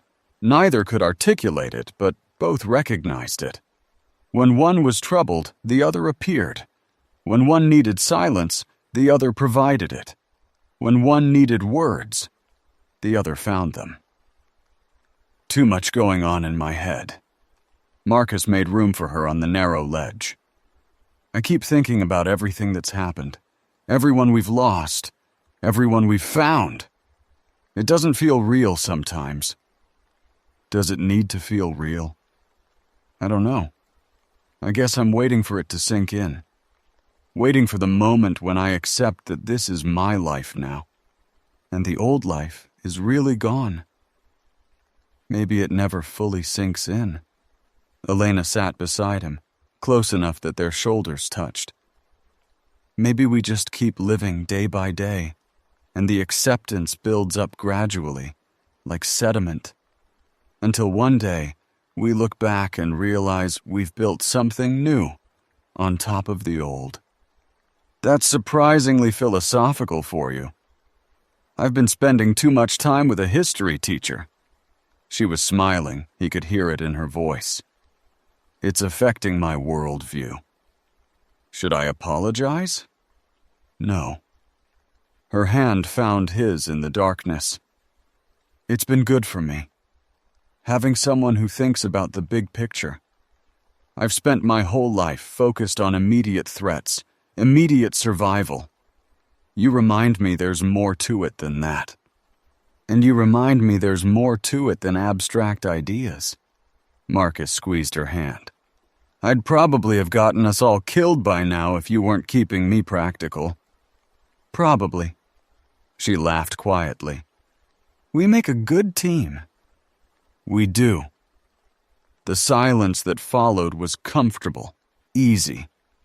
Marcus found himself thinking about the future, not the immediate future of survival and logistics, but the longer future that had seemed impossible just weeks ago. What would they build here? What would their community become in 5 years, 10 years, a generation from now? He couldn't know. That was the terrifying and liberating truth of it. The future was blank, unwritten, waiting to be shaped by choices they hadn't made yet. All they could do was make the best choices they could, day by day, and trust that the accumulation of good choices would amount to something worth having. Lily's adjusting well. Elena's voice broke the silence. Better than I expected, honestly. She's resilient, like her mother. Marcus thought about Karen, not with the sharp grief of recent loss, but with something softer, more settled. Karen would have handled all this better than I have. She was always better in crisis. You've done okay. I've tried. That's different from okay. From where I sit, it looks like the same thing. Elena turned to face him. You kept people together when everything was falling apart. You walked into Bishop's office alone because you believed in something. You're still standing, still fighting, still trying to build something better. She paused. That's more than okay, Marcus. That's leadership. I don't feel like a leader. Leaders rarely do. Her smile was visible in the starlight. The ones who feel like leaders are usually the ones you need to worry about. Marcus didn't have a response to that. He sat with the observation, letting it settle, feeling the truth of it even if he couldn't articulate why. What happens now? He asked finally. Now? Now we go back inside before we freeze. Tomorrow we wake up and do all the things that need doing. The day after that, we do them again. Elena stood, still holding his hand. We keep going until we can't go anymore, and then we figure out how to keep going anyway. That sounds exhausting. It is. But it's also everything. She pulled him to his feet. Come on. The future will still be there in the morning. They climbed down from the roof together, moving through the quiet lodge to the small room they'd claimed as their own. Outside, the snow continued to fall, covering the world in white, erasing the scars of everything that had happened. But the scars weren't really erased. They were just hidden, waiting beneath the surface. And that was okay. That was how healing worked. Not the elimination of wounds, but the incorporation of them. Scars became part of who you were, carried forward into whatever came next. Marcus fell asleep that night with Elena's warmth beside him and Lily's presence in the room next door, surrounded by people who'd become family through fire and loss. The weight of winter pressed down on them all, but they were bearing it together, and together made all the difference. Morning came soft and gray, the snow having stopped some time in the night, leaving the world pristine and silent. Marcus woke before the others, slipping out of bed with the quiet care of someone who'd learned to move without disturbing. The lodge was stirring by the time he reached the main room, early risers beginning the day's work, the smell of something warm being prepared in the kitchen, the sounds of community that had become as familiar as heartbeat. He paused by Jalen's drawing, studying the faces rendered there, letting the memories wash over him. Walt, who taught him that sometimes letting go was the bravest choice. Father Brennan, who'd shown him that faith was something you practiced until it became real. Mike, who'd held the line so others could escape. Dex, who'd finally become the person he'd always wanted to be. And all the others, the ones whose names they knew and the ones whose names they'd never learned. The countless dead who'd made the survival of the living possible. Mr. Chen? Jalen appeared beside him, looking at the drawing with the critical eye of an artist assessing his own work. It's still not quite right, the boy said. There are things I couldn't capture, feelings that don't have shapes. Some things can't be captured. Marcus put his hand on the boy's shoulder. That's okay. What matters is that you tried, that you preserved what you could. Do you think they'd like it? The people in the drawing? I think they'd be honored. Marcus felt the truth of it as he spoke. I think they'd be glad someone cared enough to remember them this way. I want to make more. Drawings of everyone here, of everything we're building. A record. Then make more. That's your gift, Jalen. That's your contribution to what we're creating." The boy nodded slowly, his expression thoughtful. Then he opened his notebook to a fresh page and began to sketch. The lodge, the people moving through it, the morning light filtering through windows. Documenting, remembering, carrying forward. Lily found Marcus on the porch an hour later, watching the sun climb above the frozen lake. "Big day?" she asked, echoing Elena's words from the day before. "Every day's a big day now." He smiled at her. "But some days feel bigger than others. What's on the agenda?" "Council meeting this afternoon. More planning sessions. Supply inventory." He sighed. "The unglamorous work of keeping people alive. Someone has to do it. Someone does." Marcus looked at his daughter, really looked at her, seeing the woman she was becoming instead of the child she'd been. "I'm proud of you, you know, the way you've handled all of this. I didn't have a choice. Everyone has choices. You chose to survive. You chose to help. You chose to be part of something instead of closing yourself off." He paused. "Those are choices, and they're ones I'm proud of." Lily was quiet for a moment. Then she stepped closer and wrapped her arms around him, the way she had when she was small, before divorce and distance and the end of the world had complicated everything. "I love you, Dad. I love you too, sweetheart, more than anything." They stood together, father and daughter, watching the snow sparkle in the morning sun. The lake stretched before them, frozen and vast, holding secrets they might never learn. The dead were out there somewhere, the remnants still walking, still carrying echoes of the people they'd been. The living were here, building something new from the ruins of the old. And somewhere between the dead and the living, in the space where memory lived, everyone they'd lost was watching, waiting, hoping they'd finally found people stubborn enough to prove that love was stronger than fear. The afternoon brought the council meeting as Marcus had predicted. They gathered in the lodge's main room, 7 representatives, plus observers, who wanted to understand how decisions were made. The agenda was practical: supply allocation, work assignments, plans for expanding their territory as the community grew. But beneath the practical matters, larger questions lurked. What kind of community did they want to be? What values would guide their decisions?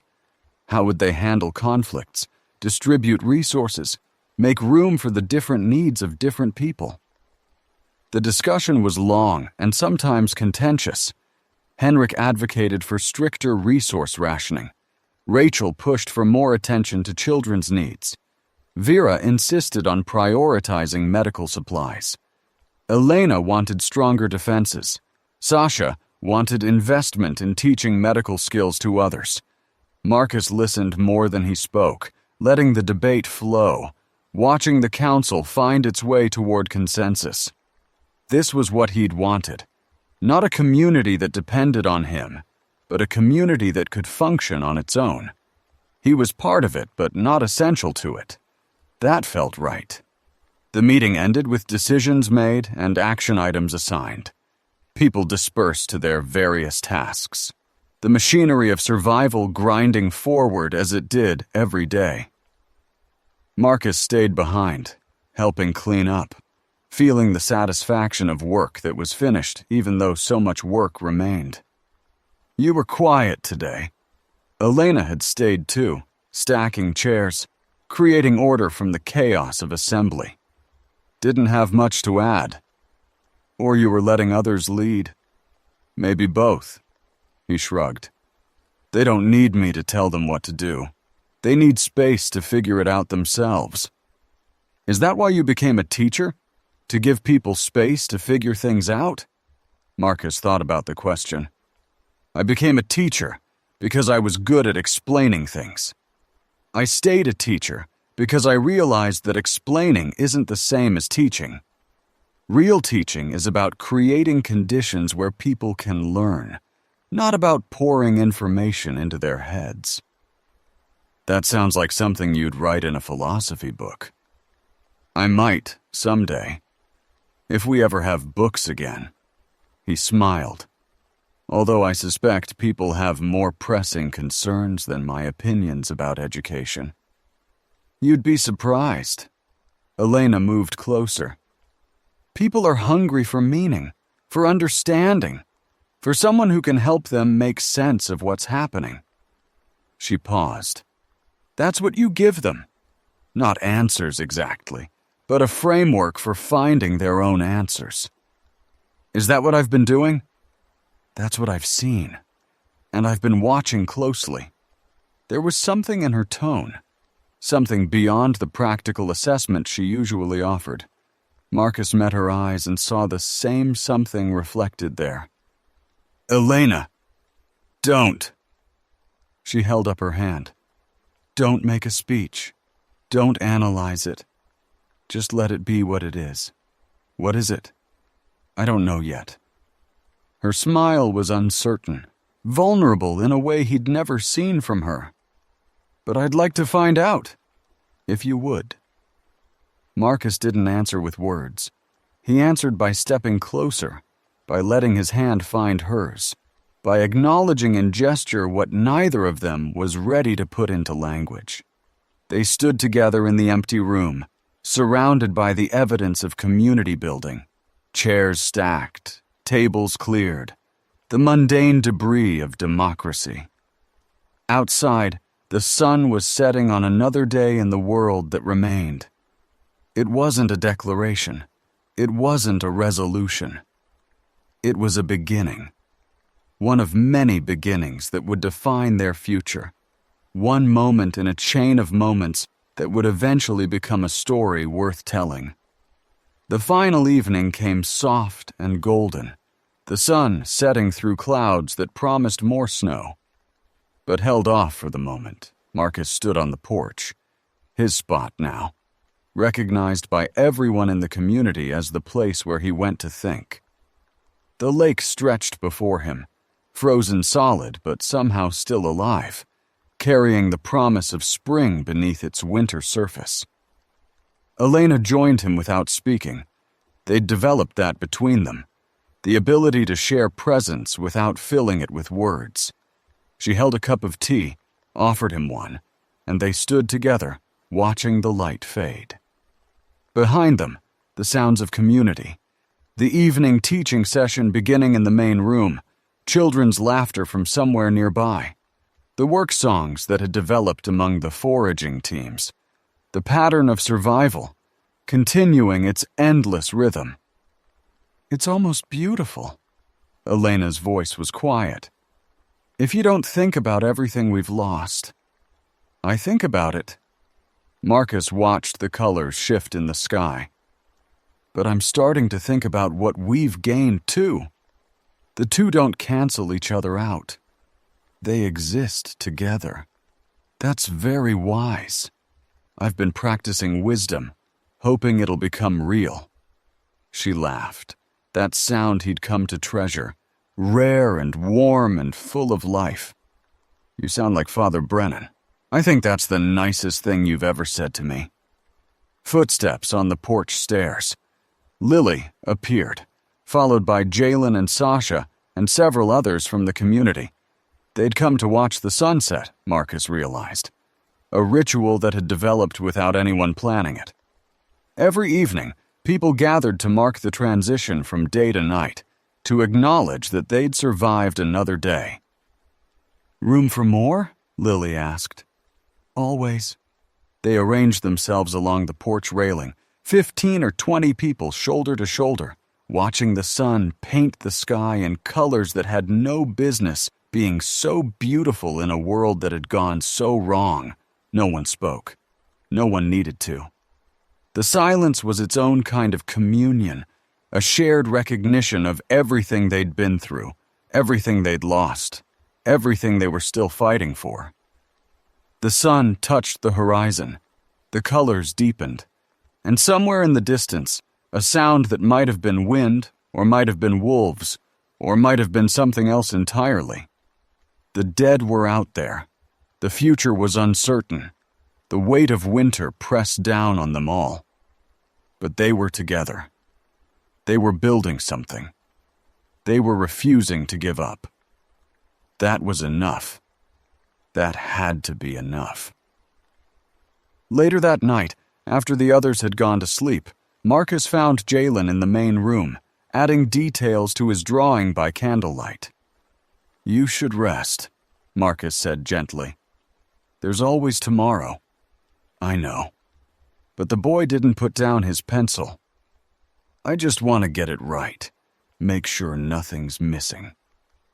Marcus sat down beside him, watching the careful strokes add depth to figures already rendered. Father Brennan's light glowed a little brighter. Walt's trees reached a little higher. The living and the dead, together in memory. "It's so I don't forget," Jalen said, repeating the words he'd spoken earlier. "Any of them. You won't forget." Marcus put his hand on the boy's shoulder. "None of us will. That's why we're here. That's why we survived. To remember." Jalen looked up, his eyes old beyond his years but still carrying something that looked like hope. "Do you think they're watching? The people we lost?" "I don't know," Marcus answered honestly, because Jalen deserved honesty. "I hope so. I hope they can see what we're building, what their sacrifices made possible." He paused. "But even if they can't, we're still building it. We're still making their deaths mean something. That's what matters? That's what I believe matters." Marcus stood, feeling the weight of the day in his bones. "Come on, the drawing will still be here in the morning. You need sleep." Jalen nodded slowly, reluctantly. He put away his pencil, closed his notebook, moved toward the stairs that led to the sleeping quarters. But at the doorway, he paused. "Mr. Chen? Thank you." "For what?" "For coming back. For finding us. For not giving up when everyone else did." The boy's voice was quiet but certain. "You could have died 100 times, but you didn't. You kept going. I had people worth going for. That's what I mean." Jalen smiled, a rare expression on his usually solemn face. "That's exactly what I mean." He disappeared up the stairs, leaving Marcus alone in the room with the dying fire and the drawing of everyone they'd lost and found. The final scene came at dawn. Marcus woke to light filtering through the window, soft and gray. Another November morning in a world that had run out of normal Novembers. He slipped out of bed, leaving Elena sleeping, and made his way to the porch one more time. The lake was still frozen, would be frozen for months yet. But somehow, watching the light touch the ice, he could imagine spring. The thaw that would come. The world waking up from its long sleep. New growth pushing through old soil. They had so far to go. The winter stretched ahead of them, full of dangers they couldn't predict, and challenges they couldn't prepare for. The remnants would wake with the warmth. Bishop's defeat might have created power vacuums that others would fill. The simple logistics of feeding and housing 100 people through a northern Minnesota winter were daunting enough without considering everything else. But they would face it. Together. One day at a time. "You're up early." Lily had joined him. She'd developed the same habit, seeking him out in these quiet morning moments. "Couldn't sleep." "Me either." She stood beside him, looking out at the same view. "I keep thinking about Mom." "Yeah." Not sad thinking, just remembering. The way she laughed. The songs she used to sing. Lily was quiet for a moment. "I'm afraid of forgetting. Like if I don't think about her every day, she'll start to fade." She won't fade. Marcus put his arm around her.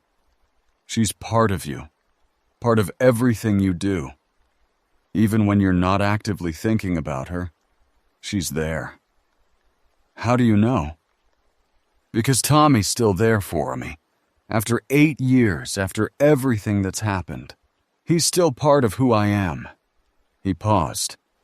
The people we lose don't disappear. They transform. They become the foundation we build on. Lily leaned into him, accepting the comfort he offered.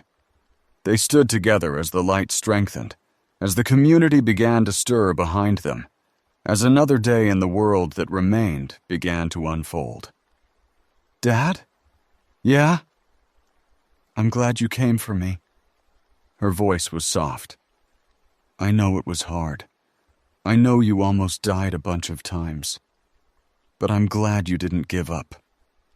I couldn't give up, not on you. Marcus held her tighter. That's the thing about love, Lily.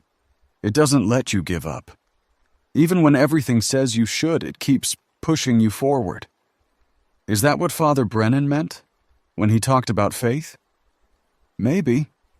I think faith and love are connected. They're both about believing in something you can't prove, about keeping going even when there's no guarantee of success. They stood in silence for a while longer, watching the world wake up. And somewhere in that silence, Marcus felt something settle in his chest. Not peace, exactly, but something close to it. Acceptance. Not of how things were, but of how they had to be. The dead were gone. The living were here. The future was waiting to be built. That was the truth. That was what Father Brennan had understood.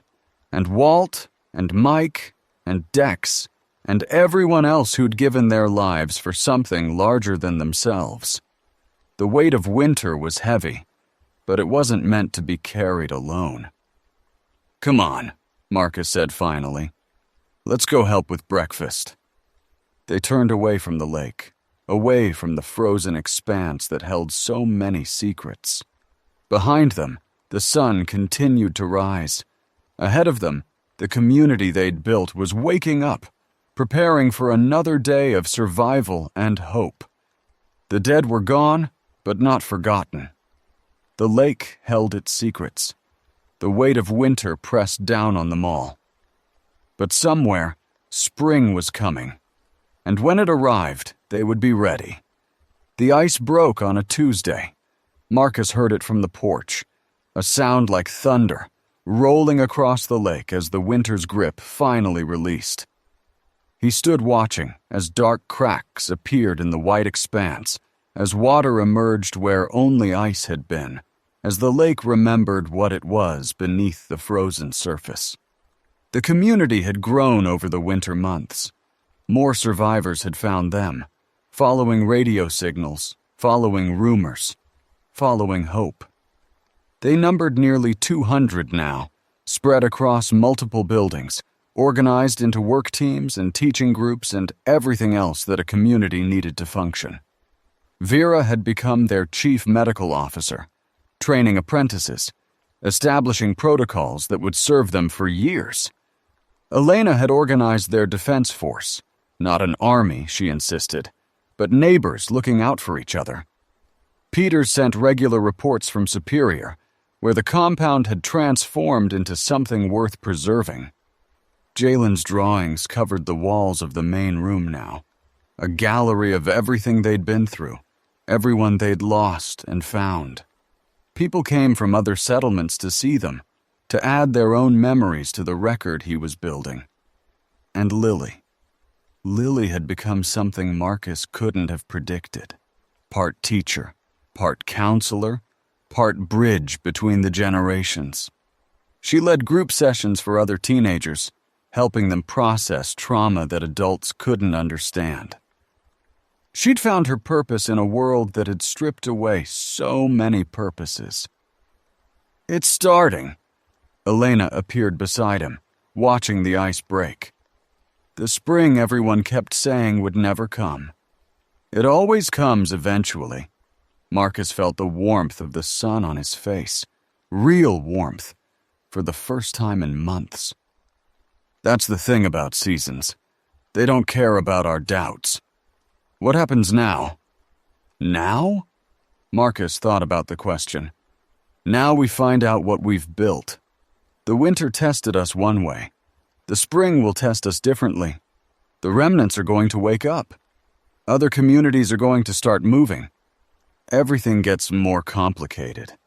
You sound worried. I sound realistic. He turned to look at her. Elena, who'd become his partner in everything that word could mean. But I'm not scared. Not anymore. Because? Because we've survived this far. Because we have people worth fighting for and things worth protecting. Because, he smiled, because faith is something you practice until it becomes real. And I've been practicing. Elena laughed. That sound he'd come to treasure. More common now, but still precious. You definitely sound like Father Brennan. I'll take that as a compliment. They watched the ice break for a while longer, watching winter give way to spring, watching the world remember that change was possible. Behind them, the sounds of community continued. Children playing, adults working, people building something they hoped would last. And somewhere in Marcus's pocket, Jalen's latest drawing, a gift the boy had given him that morning. It showed all of them, living and dead, standing at the edge of a lake that was frozen and thawed at the same time. A picture that held both endings and beginnings, loss and hope. The weight of winter and the promise of spring. It's so I don't forget, Jalen had said when he gave it to him. Any of them. Any of us. Marcus pulled out the drawing now, looking at the faces rendered there. Walt and Father Brennan and Poe and Dex. Elena and Lily and Jalen and all the others. The dead and the living, together in memory, together in what they'd built. The lake holds its secrets, he thought. The dead are gone, but not forgotten. Somewhere, spring is coming. And it had come. Finally, impossibly, beautifully, it had come. They were still here. They were still building. They were still refusing to give up. That was enough. That was everything. That was the weight of winter, finally lifted. That was the world that remained.